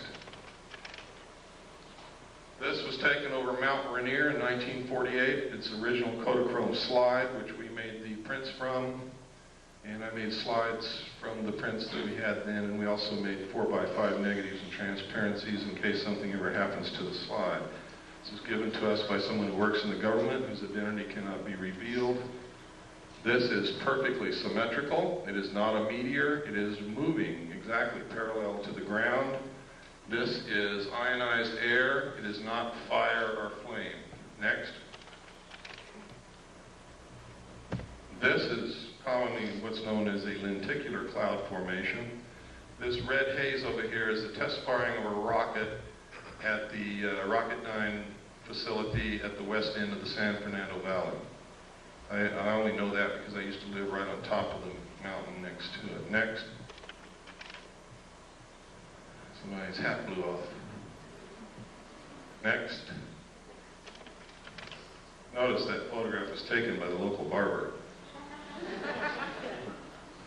These are photographs that were taken in New Mexico and Colorado during a particularly heavy, what they call a flap. There's a lot of sightings by a lot of people in one area. And there were a lot of photographs came out of that. These are some out of the newspaper. I tried to photograph them so that they can be identified as not something that I made up. I have been accused of being the most rotten bastard that ever lived, making up everything, phoning photographs. So I have to be very careful. Next. This photograph was taken over London. It's one of my favorite. I have a degree in photography, and this is a very artistic photograph. It's a very rare photograph, and it is a very unusual subject, and I have to like it. Next. This is another part of what I call Project Snowbird, to make the public think that what they're seeing can be explained away by technology like this. And you saw some of it on the news about the war. They said they had things that can fly over the enemy and do recon with no pilot in them, so no loss of life if it gets shot down. That's what that is. Next. And next. And this is just about the Aurora spacecraft that they fly in Nevada. It's what they call a TAV, Trans-Atmospheric Vehicle, which literally takes off from Groom Lake, flies completely out of the atmosphere, can orbit the Earth, and I believe that it can do more than that, but that's where I'll leave it. Next. This is the first photograph that we had of the UFO over Mount Rainier taken in 1948. The man at first would not allow us to even touch the slide. So we took a camera and made a picture of the slide, blew up the slide, made a print, and made Polaroids from the print, and then we're photographing the Polaroid. That's how crazy we were getting, until finally he agreed to allow us to use the slide, and we were able to make the prints that we have and the transparencies and the 4x5 negatives to preserve that image Next. We go through a lot of work to produce the material that we have, believe me. It costs a lot of money, it takes a lot of time, it takes a lot of searching, sometimes it takes begging and pleading and everything else. Next. And next. Next. This is what's called a cigar-shaped object. This appeared in Omni magazine, and this is a photograph taken photographed of the photograph in Omni magazine. Next. Next. This is a classic UFO photograph. It's considered one of the best ever taken and is considered by every expert to be absolutely genuine. Next. This is the man who took Albert Einstein's place, Stephen Hawking's. How many of you read his book? Anybody here? I would suggest that you read it. Next. Another lenticular cloud formation. Is there really a cloud? Or could they possibly have the ability to generate what looks like a cloud around them? I don't have the answer to that question. Next. I read in documents when I was with Naval Intelligence that they do have the ability to generate clouds of what appear to be clouds around them. I guess water vapor. I have no idea in the world what those are except clouds. Next. And next.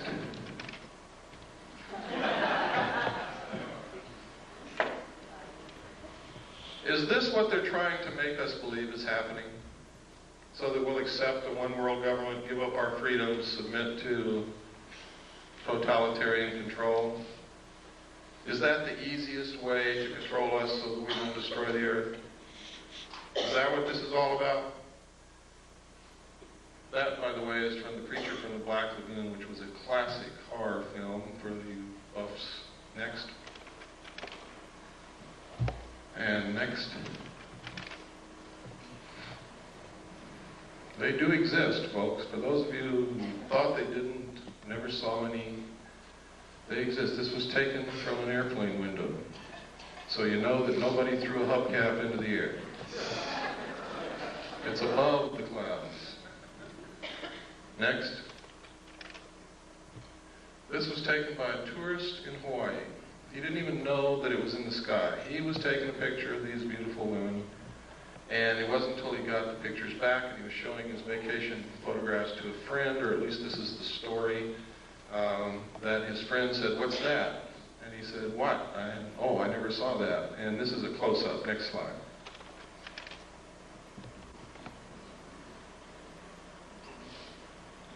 Incredible. Next. Now, they say this is a UFO. I spent a lot of time in Vietnam, and it sure looks like a flare to me. Next. Anybody know what this is? This is the Russian space shuttle. What's it look like? It looks like the U.S. space shuttle. Now, I'm going to tell you something that for some of you is just going to shatter your whole world. The United States and the Soviet Union have been secret allies ever since World War II. And the guise of antagonism between us has been artificially produced to create large sums of money from the populations of both countries for experimental methods of controlling populations and to fund and carry on a joint space program to colonize the moon and Mars. Please don't hang me. But it's the truth. Every bit of technology that the Soviets have ever obtained has been given to them covertly by the United States of America. This is no accident. That is our space shuttle that we gave to them. The only thing is theirs has a little bit better technology in it because we experimented with ours first. We gave them the atomic bomb, and then we fried the Rosenbergs as scapegoats. Next. Next. These are a series of photographs put together from the Venus orbiter. The United States maintains that the atmosphere of Venus is so thick that we cannot take pictures of the surface of Venus, and cameras and film will not last, or cameras and TV cameras will not last on the surface of Venus to send back pictures. So they do what's called cloud-penetrating radar mapping, and that's what this is. For you Hollow Earth folks, there's a hole up there. I don't know what it means. Next. If any of you see this happening, please call me immediately.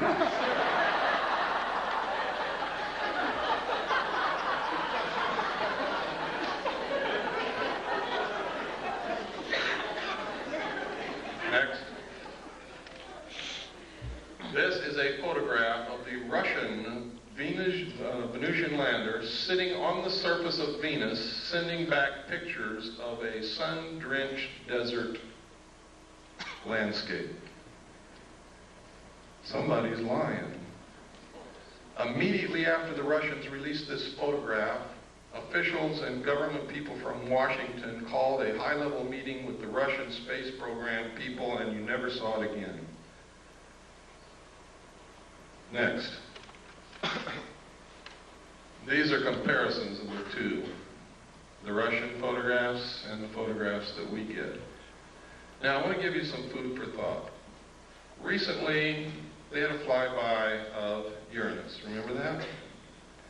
And most of us were glued in the middle of the night to our TV set, hoping to see something strange that we'd never seen before and get a little bit of illumination from what was happening out in space. The target of the probe was the planet. Does anybody remember that? The target was the planet. The main interest for the flyby was the planet. What did we see? Anybody know? Did anybody stay up like I did and watch? We saw the moons of Uranus. We saw one long-range shot of the planet, and we never saw it again. But we saw the most incredible close-ups of the moons of Uranus that you could possibly hope for. Why? Why wouldn't they show us the planet? And it happened elsewhere also. Next. This is a book after its kind, and the documentation I saw, that symbol there was said to be the trilateral signal, or the trilateral symbol used by the aliens as their symbol. It literally means, in ancient writing, I found it, finally. The first place I ever saw it, outside of the official documents, was on this book. The second place was in a Bible that contained a page of old ancient Christian symbols. And another one, I found a book in the library, I forget the book, but it was about symbology and symbols. And this is an ancient symbol that means mother and father with the children. See, these are two old symbols. You take this apart and you have a mother symbol and a father symbol, or a man and a woman symbol. Put them together, it's mother and father. It could also mean the process of reproduction. With a circle on one side, it means one child. With a circle on the other, it means two. This literally means mother and father with the children. The thesis for this book is a scientifically dependable yet popular analysis of the theory of evolution. In it, he asserts that there must have been some outside interbreeding or influence or genetic insertion into the human race to produce modern man. Next slide. This book was first written in 1927. Next. This is an article that just says how they can move technology, secret technology, from government laboratories into the world. Next. And next. Oh no, go back one. Go back one, please. Right here. This is a perfect illustration, folks. Look at this photograph, and you'll see that in the shadows there is no detail whatsoever. In space, without an atmosphere, there can be no detail in shadows because the only thing that will produce light in shadows is diffusion of light through an atmosphere. Now, next photograph. which proves that this photograph was not taken on the moon. Or if it was taken on the moon, there is an atmosphere. Next. Oh, this was right after I gave my talk in Sedona, which I'm sure some of you know about. I was driving back the back roads because I wanted to see some of Arizona, because I had fallen in love with Arizona, and now I've moved there, and then I'll show you how much I've fallen in love with it. And I saw this cloud form. There was nothing there. There was no cloud in the sky anywhere, and all of a sudden, bam, a saucer-shaped cloud right in front of my eyes. I stopped and took the next picture, next, and it disappeared as equally, as quickly as it had formed. There was not another cloud in the sky. There's no lake. There's no water anywhere. It was incredible. I can't explain it, but it's certainly something worth looking into. Next. This is a drawing made by one of the students at the last college where I was the executive director. Stan was the head of the security department. Some of you know Stan Barrington. He's my only authorized representative in this world. Would put my life in his hands, and I have on several occasions. Stan was the head of the security department, and one of the students in the security curriculum was in trouble, was failing. Stan was counseling the student, and she drew this picture. And she drew, next slide, this, and next, this, and next, and these little guys. Now, she had no idea that I knew anything about UFOs or flying saucers. Nobody in the world did at that time. Stan didn't even know then, and I didn't even know then that Stan had guarded a flying saucer when he was in Delta Force in the Army. But Stan brought me these things, and he said, "You ever seen anything like this?"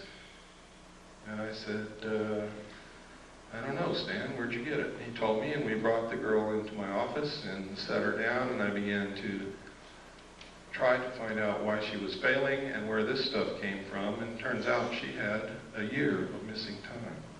A whole year out of her life she could not account for, and she couldn't concentrate on anything, and that's why she was failing. Next. This was drawn by Krista Tilton. Notice the similarity. My student had never seen Krista Tilton in her life, had never read a UFO book, didn't know anything about any of this. Next. Next. Next. This is Aviation Week in Space Technology, November 21st, 1988. Write that down because somebody's going to ask me. November 21st, 1988. You can find it in used bookstores and libraries. Next picture. In which this ad appeared, talking about technology so advanced it will help answer some big question, and on the facing page, what's there? This picture. On the side of the neck, there's hair growing.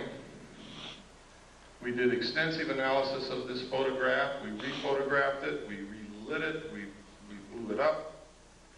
We tracked down the photographer who would not tell us what it was he photographed. We asked originally to Amoco for the name of the artist who drew the picture. They said, "I'm sorry, we can't reveal the name of the photographer." We found the photographer. He would not tell us what he photographed, but he sent us an 8x10 copy from the original negative, and then we began to work on that as well as with the ones we had photographed out of the magazine. And this is what Amoco told us. They told us several different things. First, they told us that it was a 9-foot-tall bronze statue. Second, they told us it was a 12-foot-tall bronze statue. And third, they told us it was a 9-inch clay statue. When we pressed for more information and became literally obnoxious on the phone, not accepting what they were telling us and wanting to see the original artwork, they refused and hung up on us.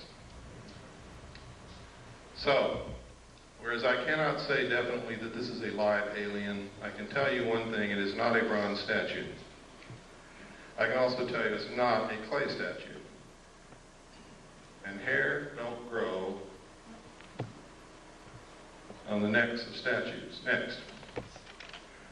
You can see the moisture in the eye, the incredibly small detail in the texture of the skin and whatever this is, and in the eye. Look at the lip. You ever kissed anything like that before?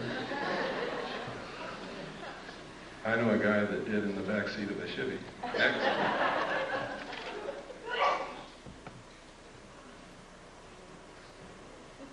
Look at the incredible detail. I have never seen an artist in my life that was capable of doing this kind of work. But I haven't seen all the artists that there are either. Next. Look at the lines on the neck. Look at the detail on the arm. Next. Look at the hair on the neck. Can you see it? It's kind of hard to see, but it's there. That little fuzzy hair.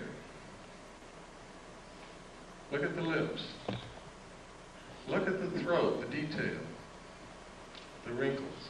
Next. Look at the moisture in the nostrils and tell me that's a bronze statue. Look at the moisture in the eyes. Look at the incredible detail in the folds of the eyes. Look at this bag under the eye. Next. I think they're trying to tell us something. Next. Next. These are letters from England that was a big hoax. Next. It purports that a alien craft crashed in the Kalahari Desert of South Africa is perpetrated by one guy named James Van Grunen. It's a total hoax. Don't believe it. If you want proof, write to me. If you think you can waste your time pursuing this, I'll give you the proof. Next. Next. Next. Next. Next. Next. Next. Next. Just keep on going right on through.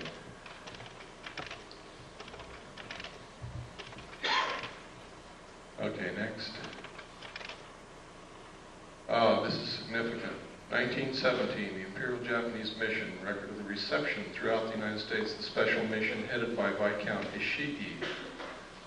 John Dewey, professor of philosophy at Columbia University, he's the one who built our education system that is not teaching our kids anything.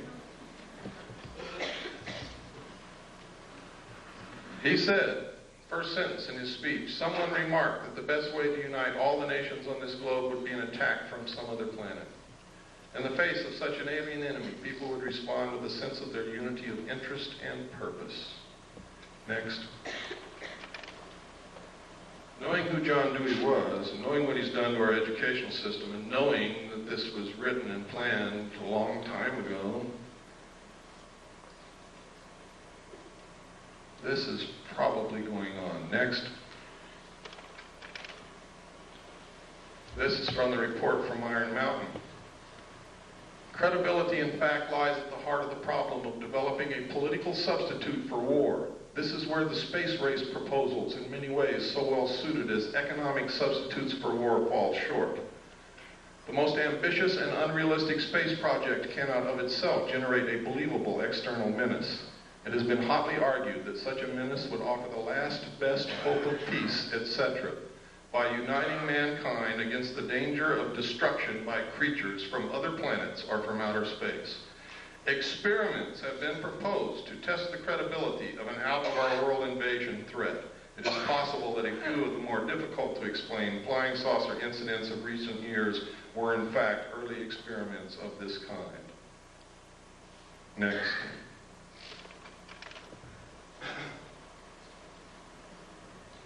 By guys like this. Next. Or this. Anybody know who this is? It's John Lilly, one of the fathers of the CIA mind control. control methods. Next. Is this what's going on?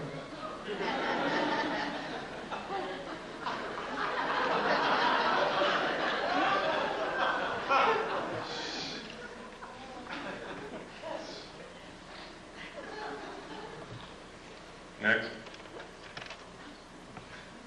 Silent Weapons for Quiet Wars is the first chapter in my book. Once you read that, you will have a complete understanding of what's happening in one very important area. And you will get an understanding of what the elite think of us, the common man, the mass of ordinary, everyday people, which is what most of us really are. We're all special in our own way, but we are a part of the masses of people. They believe that we are cattle, that we do not use our intellect, that we are easily manipulated, that we will not solve the problems of the world because we are greedy scumbags. And because of that, we are nothing but stakes on the table for those who will use their intellect. And until we change that, they're going to treat us like cattle. And I've got to tell you right now, on a daily basis, we prove them right. Next.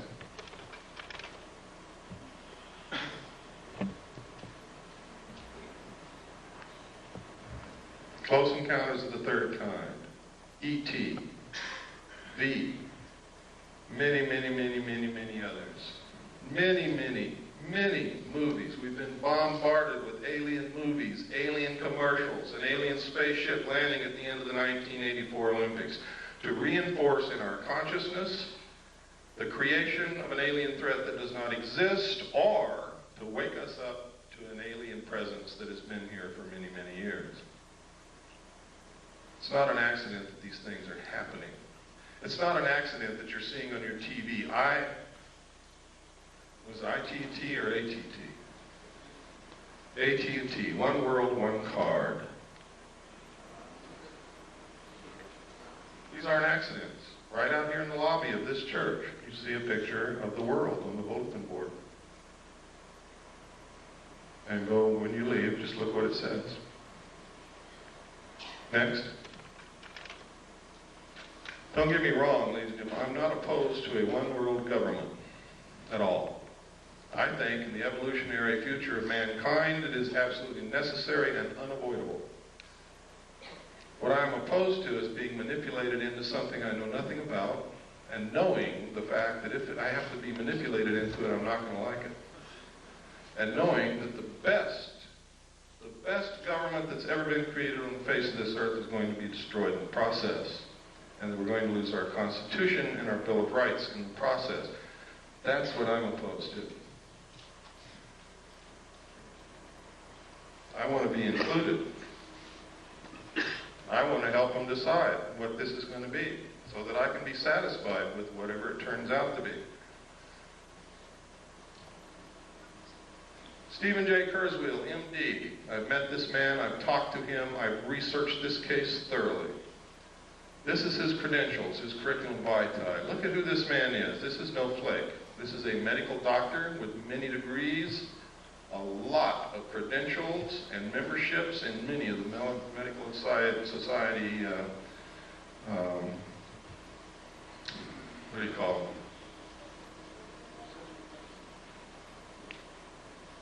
Associations, I guess.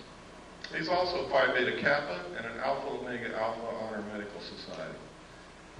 This guy has the credentials that most people would drool for. What happened to him? I'm going to show you his testimony here in a couple of minutes. What happened to him? He was approached by someone named Joan Thompson at not at a UFO meeting, to attend a UFO meeting. He said he really wasn't interested, but went because she was a pretty woman. He wanted to meet her. He went with her. It was like a date.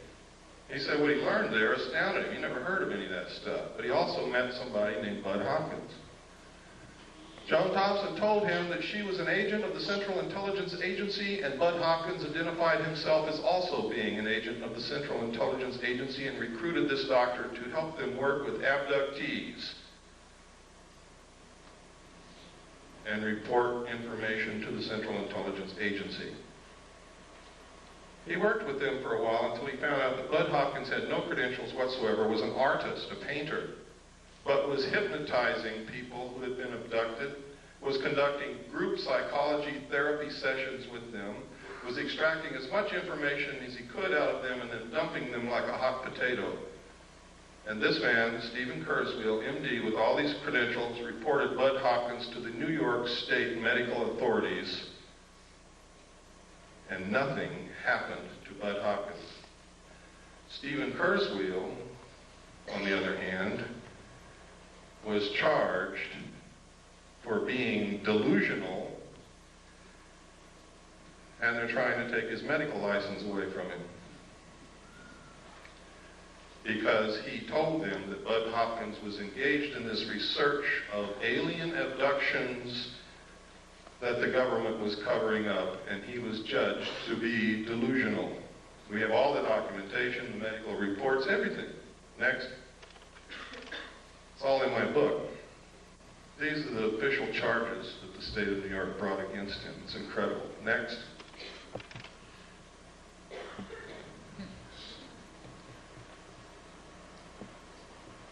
Schizoid personality disorder. Grandiose and paranoid type. Next. This is his testimony, sworn under penalty of perjury, signed and notarized. It's in my book. It proves the assertion that I've been saying all along, that most of the people that you ever see on the stage of a UFO symposium are working for the government. When they have a show on TV like UFO Cover-Up Live, which William Moore participates in, who is an admitted government agent,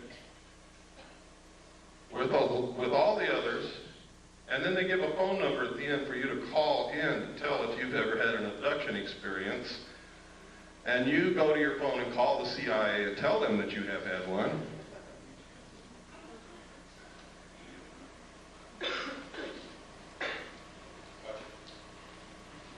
That's right, gotcha.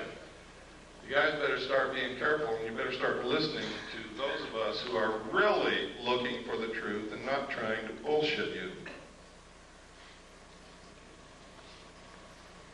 We are being manipulated on a grand scale by people who know what the hell they're doing.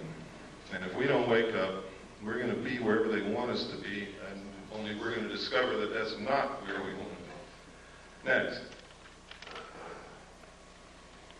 This. Oh.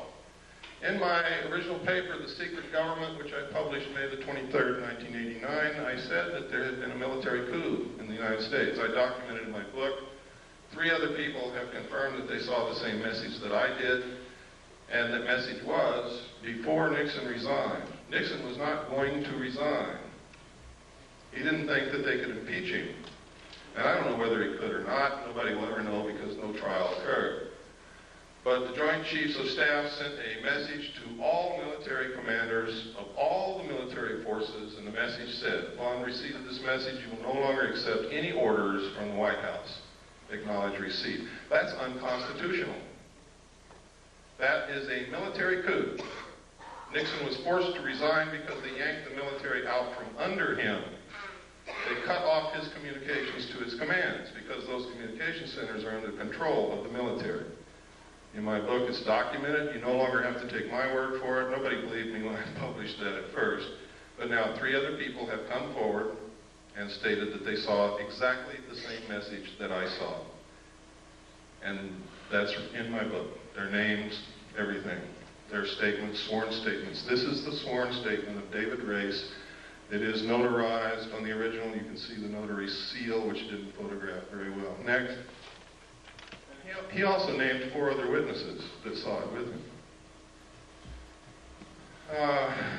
Richard Doty. This is extremely interesting. Richard Doty. Richard Doty was the agent in shadow called Falcon on UFO Cover-Up Live.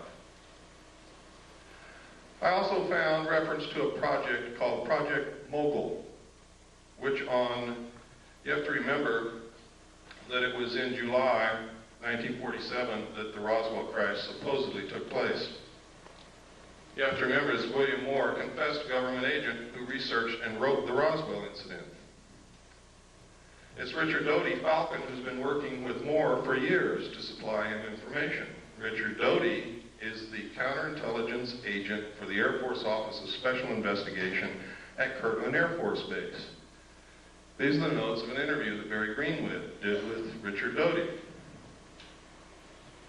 It's funny that Project Mogul, a project that released balloons on July the 3rd from Holloman Air Force Base, which floated in the direction of Roswell Air Force Base, on July the 3rd, 1947, and these balloons were coated with thin aluminum sheathing. Now go back and remember the description that Jesse Marcel gave of what he found in the field on Brazel's Ranch. And the man in charge of that Project Mogul was Richard Doty's father. That's significant. We are now in the process of getting documentation through the Freedom of Information Act to prove this. Next.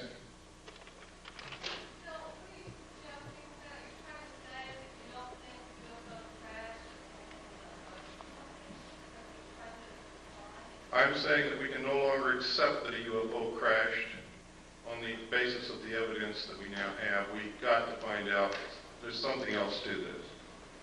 They have a Project Mogul that released balloons on July the 3rd near Roswell, New Mexico. It's coated with thin sheeted aluminum. No, it wasn't. No. No. They also released balloons from Project Mogul also in June, on several dates in June of 1947. What I'm saying is that Richard Doty is participating in putting out phony flying saucer information to the world, and his father was in charge of Project Mogul, that we need to look at this more closely. That's what I'm saying.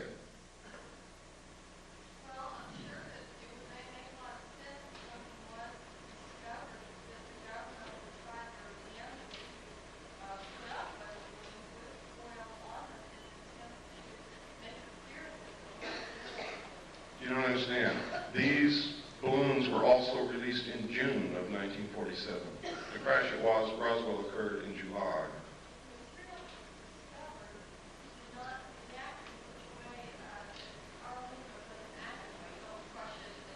Well, you have to also understand that you're taking the word, you have no evidence, you're taking the word of an intelligence officer who may be participating in creating something for you to believe that doesn't exist.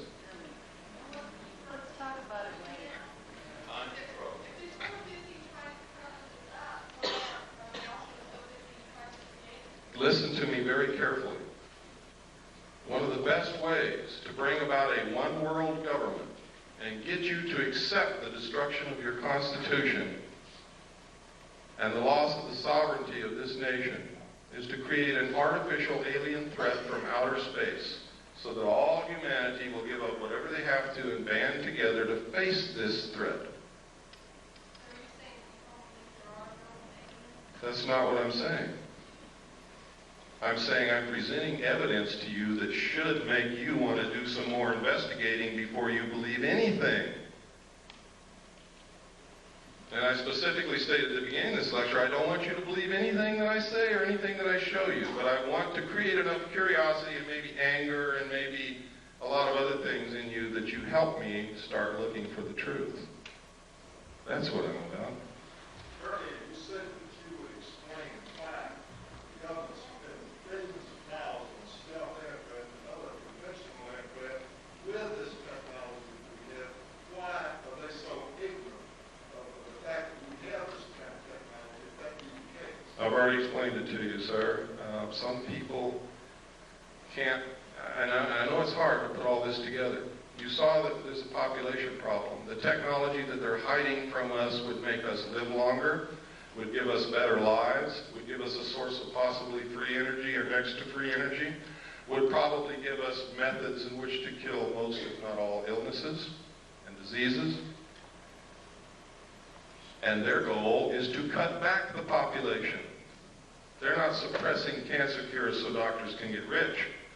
They're suppressing cancer cures so more people will die. So that they don't have to come out and say, you and you and you up against the wall, it's your day to get killed. They make it appear to be natural, or as natural as they possibly can.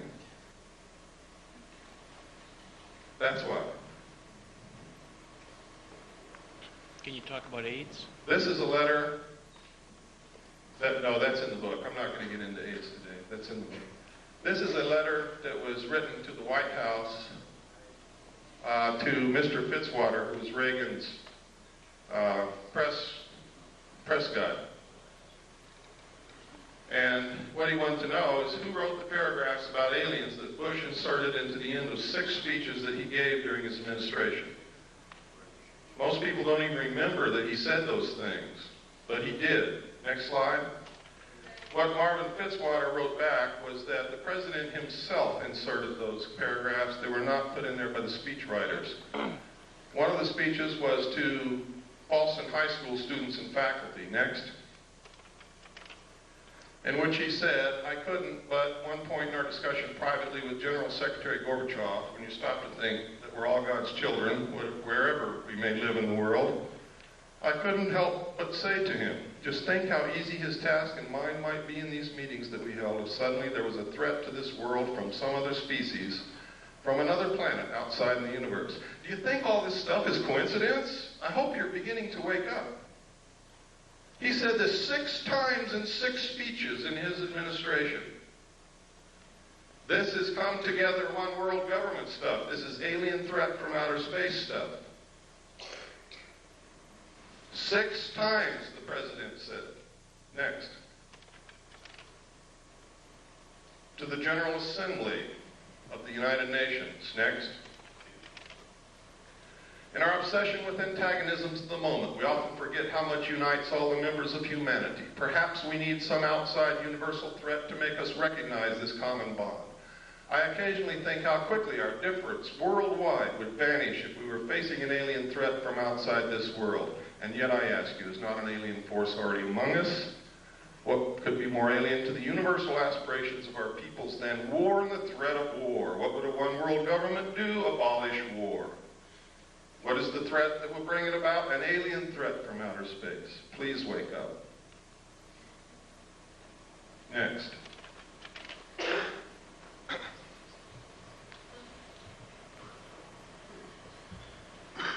In my book, I document the things our own Congress and our own people have been doing to destroy the Bill of Rights, the Constitution, and join the one world order. Document it. I don't just say it, I document it. Most people don't know what goes on in Congress from day to day. They can pass anything they want to and you would never know it until they come and bang on your door and throw you in jail because you didn't know it. Next. That's right. But they're not there because they know that most people aren't watching and don't give a damn. The backbone of hidden government. This is documented in my book. NSDDs, National Security Decision Directives, National Security Memos, the fact that they write memos and write law outside of Congress and the executive branch, and most of it is signed by auto pen. The president never sees it. Next. And next. And next. And these are some of the things that they've done. There's no time to go into it. Next.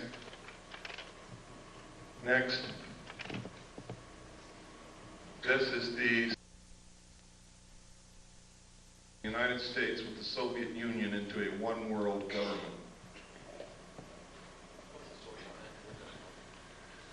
That's from an organization called Free, put out by Johnny Stewart. The address over there, it's in my book. You want to know why you can't get the truth off of television, radio, or the newspapers? CFR owns, controls them. Barbara Walters, all of them are members of the CFR. Next slide. This is the super world government. I have the Bush administration. It's updated in the book of all the membership in the Bush organization. Next. This is George Bush. Notice Dan Quayle's not a member.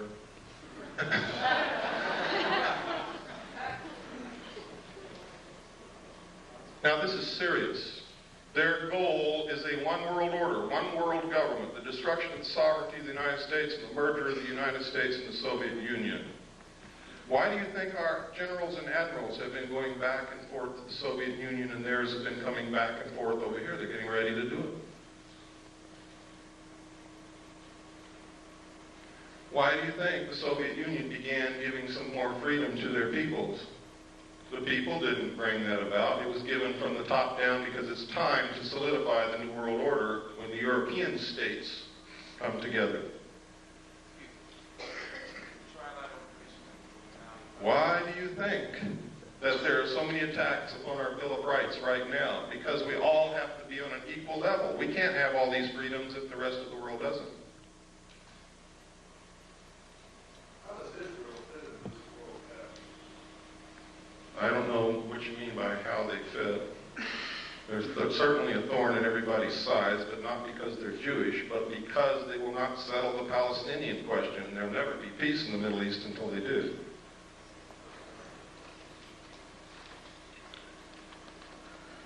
This is not a Jewish plot. This is not a communist plot. This is not the Nazis plotting this. This is a secret group of men who've been around for a long time called the Illuminati.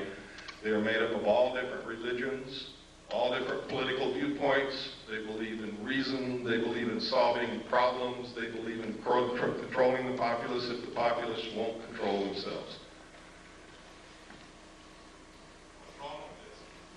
What's wrong with it? Do you like being a free person? I'm being serious. Who's the person who asked that question?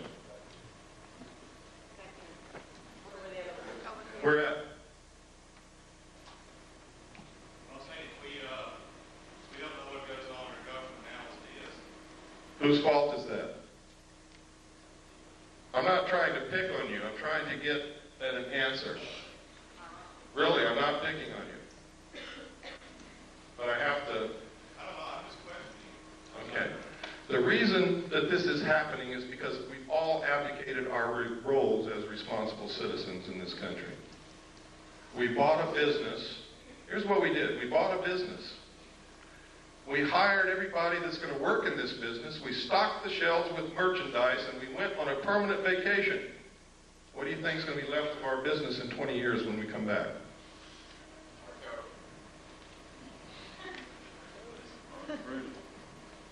Nothing's going to be left. Because as soon as all those people who are working for you find out you're gone, everything's going to go, too. Oh, yes. Well, let me get through this because I've got a time limit and I've got to get through all this information. It's important that you know it. The United States was set up so that each individual citizen is a sovereign king. It's the first time in history that's ever happened. A king. Can you imagine that? A king. The government, for the first time in the history of the world, worked for the citizens. We sent representatives to represent our will in our state government and in our federal government. And while they were gone, we took care of their family and their business for them, and we sent them along a little stipend to live on. And they really represented us up until a certain point in time when all of a sudden somebody created professional politicians. And we quit watching what they are doing. How can we tell our politician what we want out of him if we don't even know what the hell he's doing in Washington? What bill he voted on, even what's coming up in front of him, and we never read the bills anyway. H.R. 5210 was introduced as the omnibus drug bill of 1988 to help get drugs off the streets, and everybody said, yeah, support it. But when you read it, inside it, it establishes funds to develop a national identity card. It establishes military installations as mental treatment centers that legalized concentration camps. It authorizes prisons to borrow money to manufacture products, to sell those products on the open market with slave labor, which will destroy small business. I can go on and on and on. H.R. 4079 is in front of Congress, which will allow the President to create a national emergency for a period of 5 years, which will literally allow him to suspend the Constitution of the United States and declare martial law. Thanks to Newt Gingrich.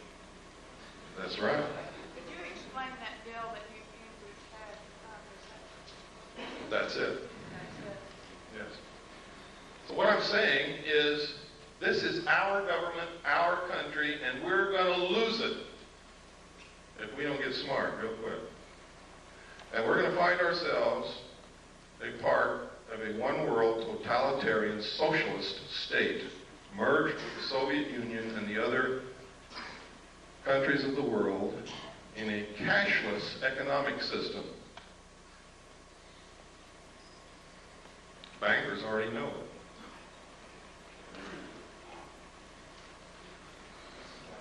That's my message to you. My message is to you that all of this extraterrestrial stuff may be phony. I may have been used. They may have passed me all this kind of stuff. For years I believed it was real, and now I have doubts, real doubts. Now I'm telling you, I don't know if extraterrestrials are real or not, but there's no doubt in the world that the technology is real. And I've shown you documentation after documentation after documentation. And there's more in my book. Much more. So much, in fact, that that book is probably going to cause me a hell of a lot of trouble. But it's worth it if we can save our country. Next slide. There's the membership in the media.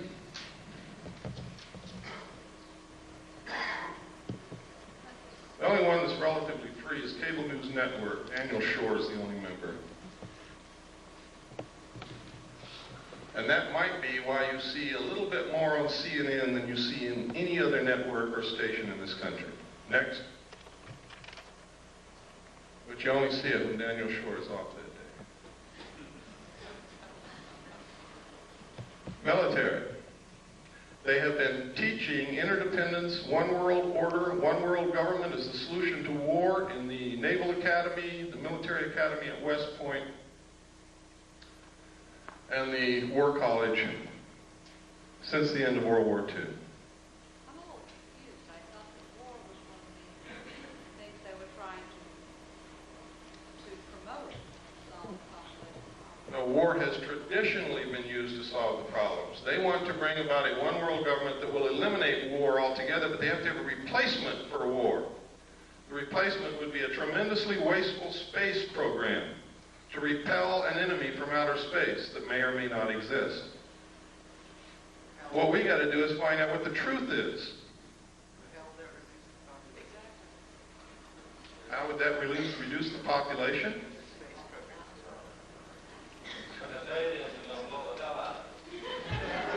Next slide, please. Next. Next. Is Colin Powell on that list? Next. Next. These are the letters I get back from Congress. Thank you. Next. Thank you. Next. Thank you. Next. Thank you. Next. And from Alan Cranston. Thank you for your letter expressing your views on foreign policy. And he goes on to tell me what all he's done in the 100th Congress and what he's going to do in the 101st Congress. Next. Thank you. Screw you, Alan Cranston. Next.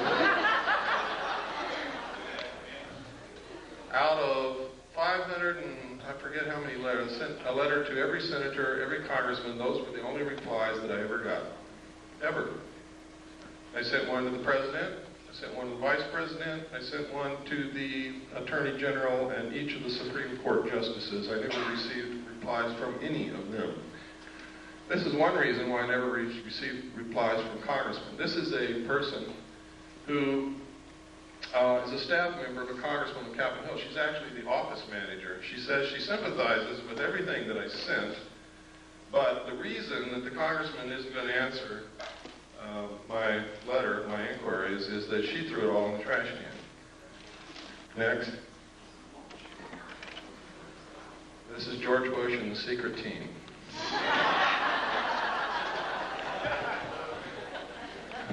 Next. Another reason for a new world order is if extraterrestrials are real, who speaks for planet Earth?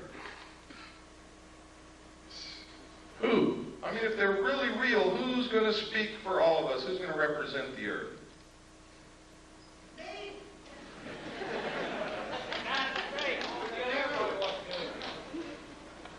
Next.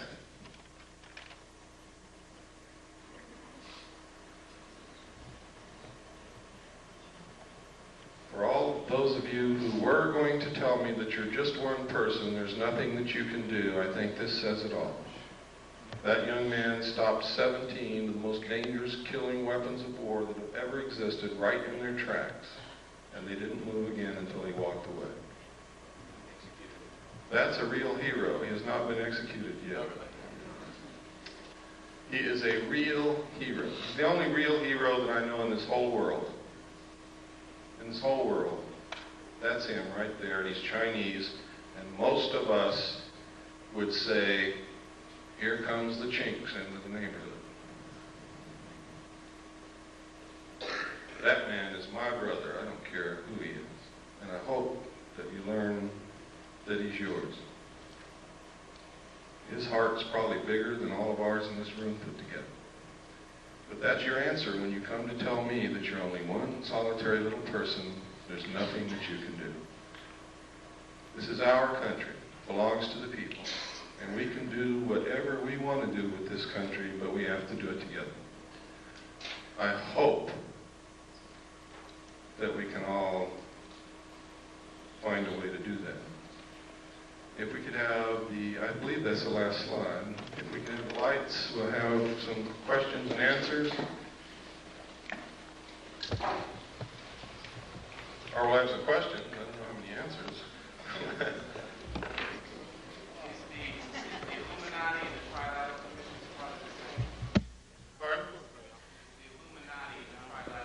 The core of the Trilateral Commission is certainly Illuminati. The core of the Council on Foreign Relations is also, in many other groups, one of the tenets of the Illuminati is that they would not use their real name. They would never appear under their real name, but under different names and different occupations. This is historical fact. Bill? Yes. Are you in personal danger because you are, advocating all of this? It doesn't make any difference, and I don't want to dwell on that. I believe that the future for my family and for my daughter and for my children is more important than my personal safety. I believe that this country is more important than my personal safety. And you have to understand that we wouldn't have this country if George Washington asked if he was going to be in danger, if he signed the Declaration of Independence or signed the Constitution or participated in the war against the king. There are some things worth dying for. And I believe that I've found out what it is. No, I'm not afraid. Yes, I'm in danger, but I don't give a damn. Yes, Nancy. I came to your talk 2 years ago last year, and I'm curious to know what political organizations have organized or what kind of activists. I mean, it seems wonderful to sit there and listen to all this stuff, and then everybody goes home and they don't do anything about it. Yeah, we need to talk about that. One of the things that is bad about this country are political organizations. Because you tend to label yourselves and square up against each other instead of against the real enemies. For instance, I know many people in this room consider themselves to be right-wing conservatives. I also know many people in this room who consider themselves to be left-wing liberals. But I also know that in their heart, every one of those people believes in this country, believes in the Constitution of the United States, would never consent willingly to give up any of our rights under the Bill of Rights or under the Constitution. So therefore, this right-wing conservative, left-wing liberal is bullshit. They're really Americans, but they don't know it. They don't realize that they're just really Americans. Why label yourself something other than that? I'm an American, I'm a constitutionalist because that's what this country represents. The Constitution is this country. Destroy it and this country ceases to exist instantly. Therefore, I have no other political viewpoints, period. None other whatsoever. If it's allowed in the Constitution, I'm for it. If it's not, I'm against it, period. That's my political viewpoint. I would hope that it would be yours, because any other viewpoint is anti-American, anti-constitutional, anti-United States. I hope that if you think you're a right-wing conservative, that you'll stop doing that. I hope that if you think you're a left-wing liberal, I hope that you will stop doing that. I hope that you will become an American again, because that's what we all started out as, Americans, and all of a sudden we became something else. I'm black, whitey's out to get me. I don't want them blacks in my neighborhood, they're scumbags. They're Americans, folks. Pardon? I just did. No, I asked you specifically, what has been done by the people who are interested in the project? Have the senators, been contacted on that? The only thing that you can do is throw the people in Congress out. People, we've been telling you this over and over and over again for years. Somebody's not listening.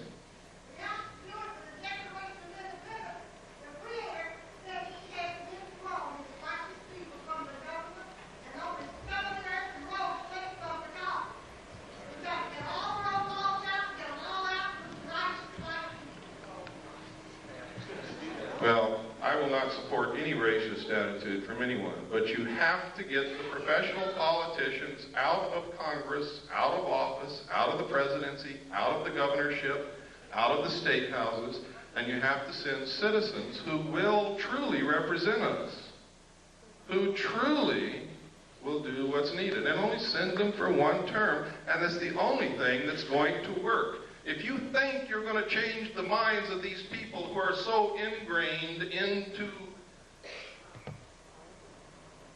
well, it's not politics, it's the destruction of this country. They're bent on it. If you think you're going to change their minds and all of a sudden they're going to start representing you, you're wrong. They're not. Yeah.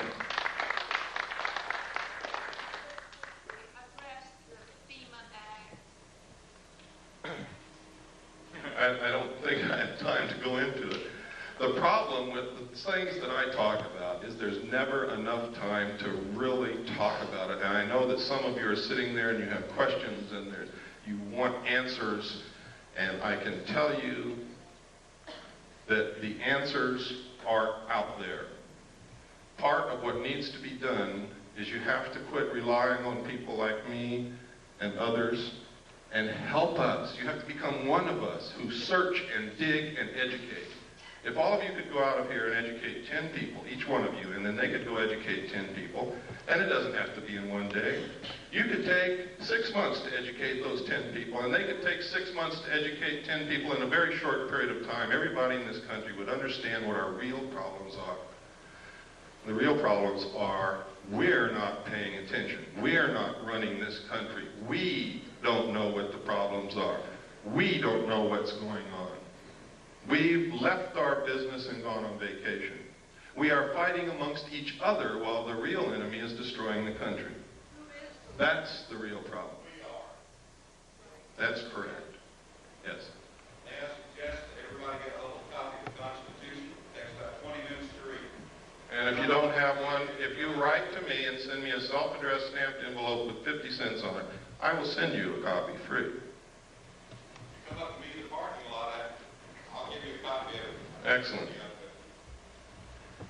Yes, sir. In your book, you stated there's a lot of about tax credits. When we went to press, I thought Oklahoma was the only state. It's actually in 22 states. Oklahoma is the only one I have the documentation on at this time.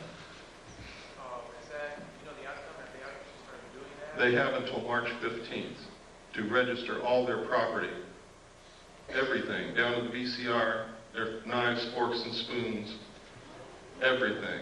If they don't, a tax man will be sent to their door with a warrant who will take inventory of everything in their home.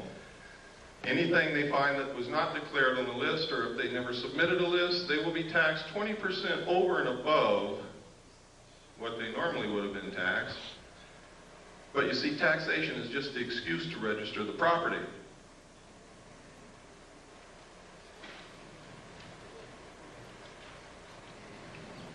For those of you who want to order a copy of my book, I'm not a salesman. I didn't bring books with me. I never do that. I don't bring tapes with me, but we have them. Part of what I want you to do is get active. To get active, I'm not going to bring you the books or the tapes. If you want them, the order form is outside on the table. Pick one up, write to us. We'll send you a packet of information. If you order the book, send for the book, we'll send you the book. We'll do whatever we can to help you. Yes?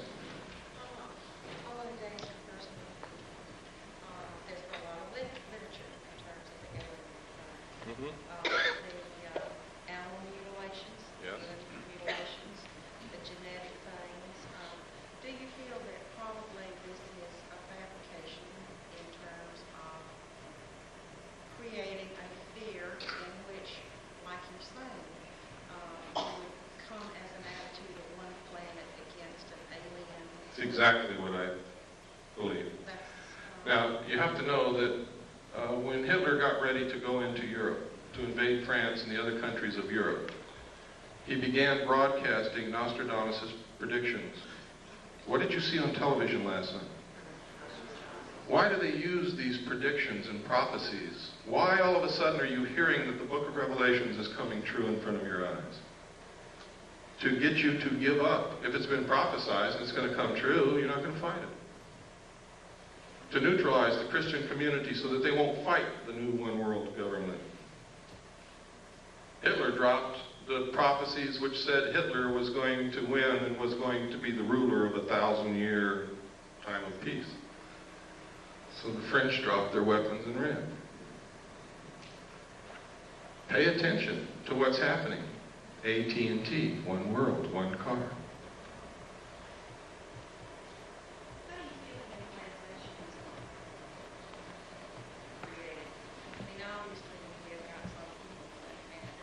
Ma'am, I really don't have the answer to that question.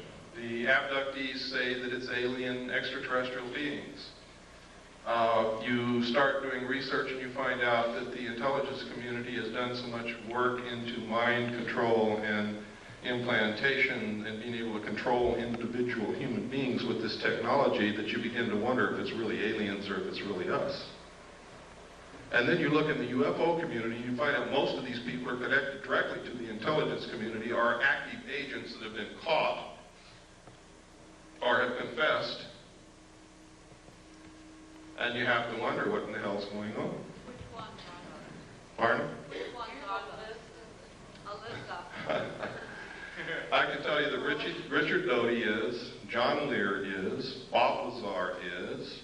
You've seen evidence that Bud Hopkins is. I can tell you Whitley Strieber is, because there's no other place he could have gotten the information that he wrote in his book, Majestic, except from the same top secret documents that I saw, only he's never been in a position with a clearance to see them. He's an author. I could go on and on. Yes, sir. What about personal property? If this new war, world over, will go like you suggested tonight, what about personal property, like land, home? Private property will be abolished. You will use what the state gives you. Remember I said totalitarian socialist state. In a socialist government, everything belongs to the state. Will there be any places in the world that will have that kind of situation? The question was, will there be any place in the world where they won't have that situation? Let me say this again, as George Bush. Read my lips. New world order. New world, or there's places you could go and probably escape for a time because it's not number one on their agenda, but they're going to get there sooner or later, believe me. What about changes in banking? That's coming. I foresee a cashless system where you use a card or a laser tattoo on your hand, And I'm not trying to connect this with any religious prophecy. This is what I know is coming. This is what they have planned. I've talked to bankers who already know this is coming, and they're prepared for it. They're already withdrawing $100 bills from circulation now. Next will be $50 bills. They're doing it now. The president has already said, out of the Middle East conflict will come the New World Order. And people still keep asking me, how much time do we have? There is no time. Yes, sir. I wanted to say that ever since I was in high school, early high school, and I learned that the Federal Reserve was a company that was formed by, there's 9 families that owned the Federal Reserve. It is a company, it's not a part of the government at all. The Federal Reserve, at the same time the Federal Reserve was formed, 2 constitutional acts or amendments were passed. And one of, my point is this, is that, well, I want to ask, I put a question out there, which is that Bush made a comment the other day on the news, and I think I've followed it for years, it's very interesting to me. I watched the Federal Reserve, the news that comes out of the Federal Reserve. I understand, I'm not trying to rush you, but could you get to the point because we're running out of time? Okay, one of my 2 points. One point is that Bush made a comment that this war will not create any trouble for the banking industry, which leads me to tell that as soon as the war is over is when they're going to call the notes due, and we'll go to a cashless system with a card. And my comment about that is that I don't see how people are going to, when you go to somebody and say, okay, give me your money and here's your card, this is where you are today, you're a negative $500 or you're a plus 2,000, whatever.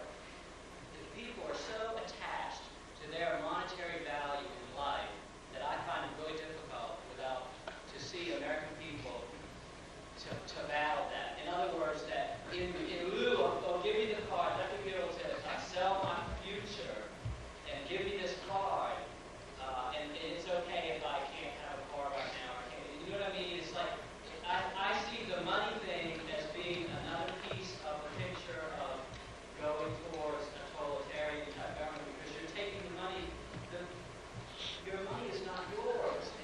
A cashless system literally is slavery, and I'll tell you how that works. First, as it stands now, the money in your pocket is not your money. And you're going to go to the bank one day and they're going to say, I'm sorry, we're not taking this anymore. It's not yours. It belongs to the Federal Reserve. And you'll see that on the note. the Federal Reserve notes in your pocket are actually instruments of debt. And one way that they're going to get your property away from you is you can't pay for something with a debt. So you don't own what you think you own right now anyway, legally, under the Constitution. And that's the truth. They're going to come and they're going to collapse the economy instantly. The money is not in the banks. They've been doing fractional lending, fractional banking, which means if you have $1,000 on deposit, they can loan as much as 10 times that out. That doesn't exist. They created on the books with the stroke of a pen, which means that if all of you wanted to gather up enough cash to go pay your debts, you couldn't do it because the cash doesn't exist. If you wanted to go draw your money out of the bank, you couldn't do that either because it's not there. It's very easy for them to collapse the system. Those of us who have done the research know that the third world nations have already pledged their natural resources to the World Conservation Bank, which is going to be the new World Bank, in exchange for forgiveness of their debts, which means they're not going to pay back all those billions that we've loaned them, which means the money is not in the bank, doesn't exist. The economy is going to be the easiest thing for them to collapse. How are they going to get you to join the new economy? They're going to say, we have a solution. You see, one of the tricks of the Illuminati is they create a problem and then they provide the solution when you beg them to. They're going to come to you and say, you have a house and we have the note on your house. If you'll accept our new economic system, we'll refinance your house and let you keep it. You also have a car.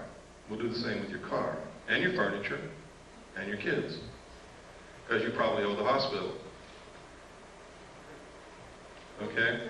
See, when I was a kid, it was a disgrace to be in debt. Nobody was in debt. There was no such thing as credit cards, and if you even mentioned debt, People got angry with you. Now, in just my lifetime, and I'm 47 years old, they've changed all that to where everybody is in debt, and it's accepted, and if you're not in debt, you can't get a hotel room because if you don't have a credit card, they won't let you in. And that's the truth, and that's how they're going to do it. And you're going to say, well, I want to keep my house, I want to keep my car, and I want to keep my kids, so I'll join. And they say, fine. For every dollar you used to have, we're going to give you 10 cents, and we'll start all over. They're going to devalue the money at the same time and eliminate the middle class. And there will be two classes of people, the rulers and the rest of us. This has all been public knowledge for years, but people have ignored it, and they've called anybody who tried to educate them a conspiracy nut, an idiot. But you can see it coming through true right in front of your eyes now today. Every day you can see this happening. You can no longer call these people conspiracy nuts. I didn't believe it either until I started looking into it, and by God, they're right. Yes, sir. Yes, I just want to share with everyone something I had read in a current laser magazine, and under development, there is a barcode scanner that will not be able to be seen with the human eye, but will be seen with infrared technology.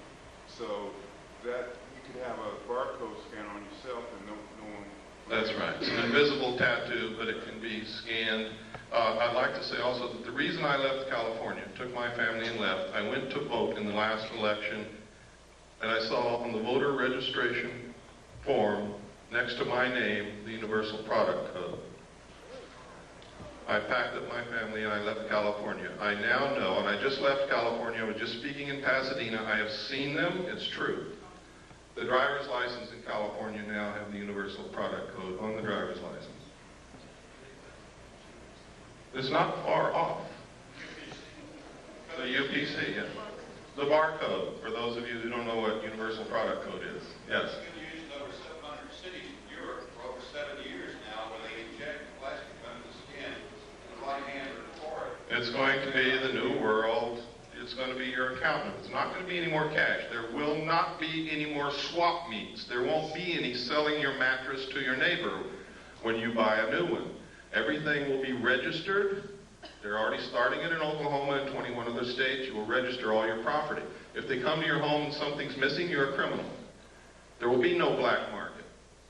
You will not be able to work. You will not be able to buy. You will not be able to sell. You will not be able to get medical care. You will not be able to do anything except with your number through the computer.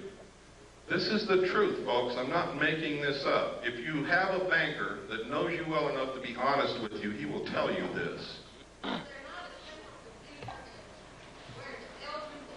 I don't know, man. I don't know. But I do know that Star Wars is not what they're telling you it's for. Star Wars is the satellite computer link-up between the nations to make the one world banking and economy system work. And it's paid for by American tax dollars. If they want to imprison you in a 2-square block area, all they have to do is zero out your computer account outside that area. And you won't be able to live if you walk off your 2-block square area. If they don't want you to leave your city, they can do the same thing. Your card will only be good in your city. Yes? Is it possible that they have developed this kind of system that is very similar to what's talked in the Bible as a psychological effect to get people to sort of... Of course. It's like I said a while ago, they're following the book of Revelations like a script to neutralize opposition against them. If you believe that it has been prophesied and is ordained by God, you won't oppose them. I'm a Christian, and I'm not buying it. I'm going to oppose them. And I don't think that God or Jesus Christ would be very pleased with me if I didn't, even if it was God bringing it to pass. Because they're not going to like it. Let me take 3 more questions, and then unfortunately we're over time. I'd like to stay and talk to you more, but we really can't. I have a brief question. Okay, and your hand has been up for a long time. I'm sorry. Go ahead. I really came here for some answers, and this is the one question I really would like to know because you've been going through such a learning experience through your research. When you saw that large ship come out of the ocean spread, it came up. This day, do you personally think that came from outer space? of this earth? Personally, I don't think it was built on this earth. Knowing what I know about the state of aircraft technology and about submarines. But what I think doesn't make a bit of difference. It's what I can prove that counts. And I can't prove that there's anybody here from outer space, although there's a lot of evidence to support it. What I can prove is that there's a lot of manipulation to put us in a one-world government and destroy this nation and enslave all of us in a cashless economic system. That I can prove. And that's what we better be looking at. Yes, sir. You seem to be getting a lot of people earlier that seem to be involved in MUFON and the other organizations. And every time that we run into, they all seem to be ex-military people that seem to have an incredible amount of insight. Is it basically just staff military people that are just here to tell you whatever you want to hear? I don't know. I know that MUFON is not doing what they claim to do. I know that evidence has disappeared when it's been sent to MUFON. I know that physical evidence of UFOs is one of the hardest things in the world to collect, and when they collected liquid that dripped from a saucer in Gulf Breeze, Florida, and sent it to MUFON, it disappeared. That's what I know about MUFON. I know that if aliens are really here, and the government wants to keep it a secret, all the publications dealing with the information and all the organizations investigating this would be infiltrated and controlled by the government to suppress the information. I know that if aliens are not real and the government is perpetrating this hoax, then they're doing it through those organizations and publications and through people like me that innocently was passed documents through my hands and tried to come out and talk about it.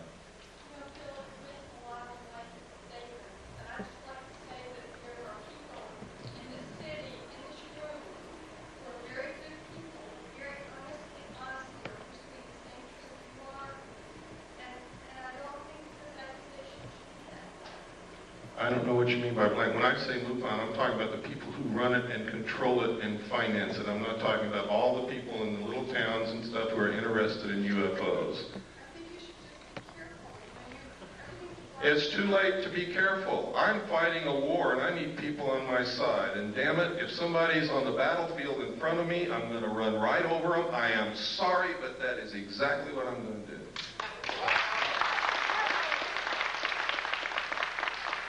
Yes, sir.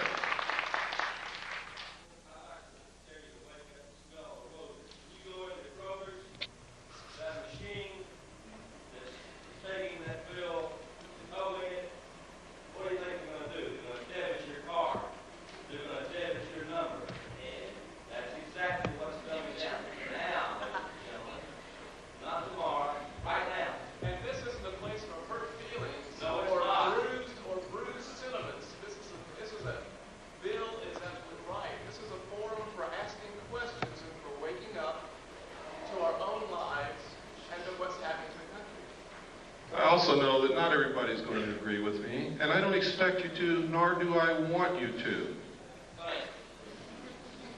We're out of time. I'm sorry, I said 3 more questions, and I did a lot more than that. I want to thank you sincerely. You're probably the best citizens in Atlanta, or you wouldn't be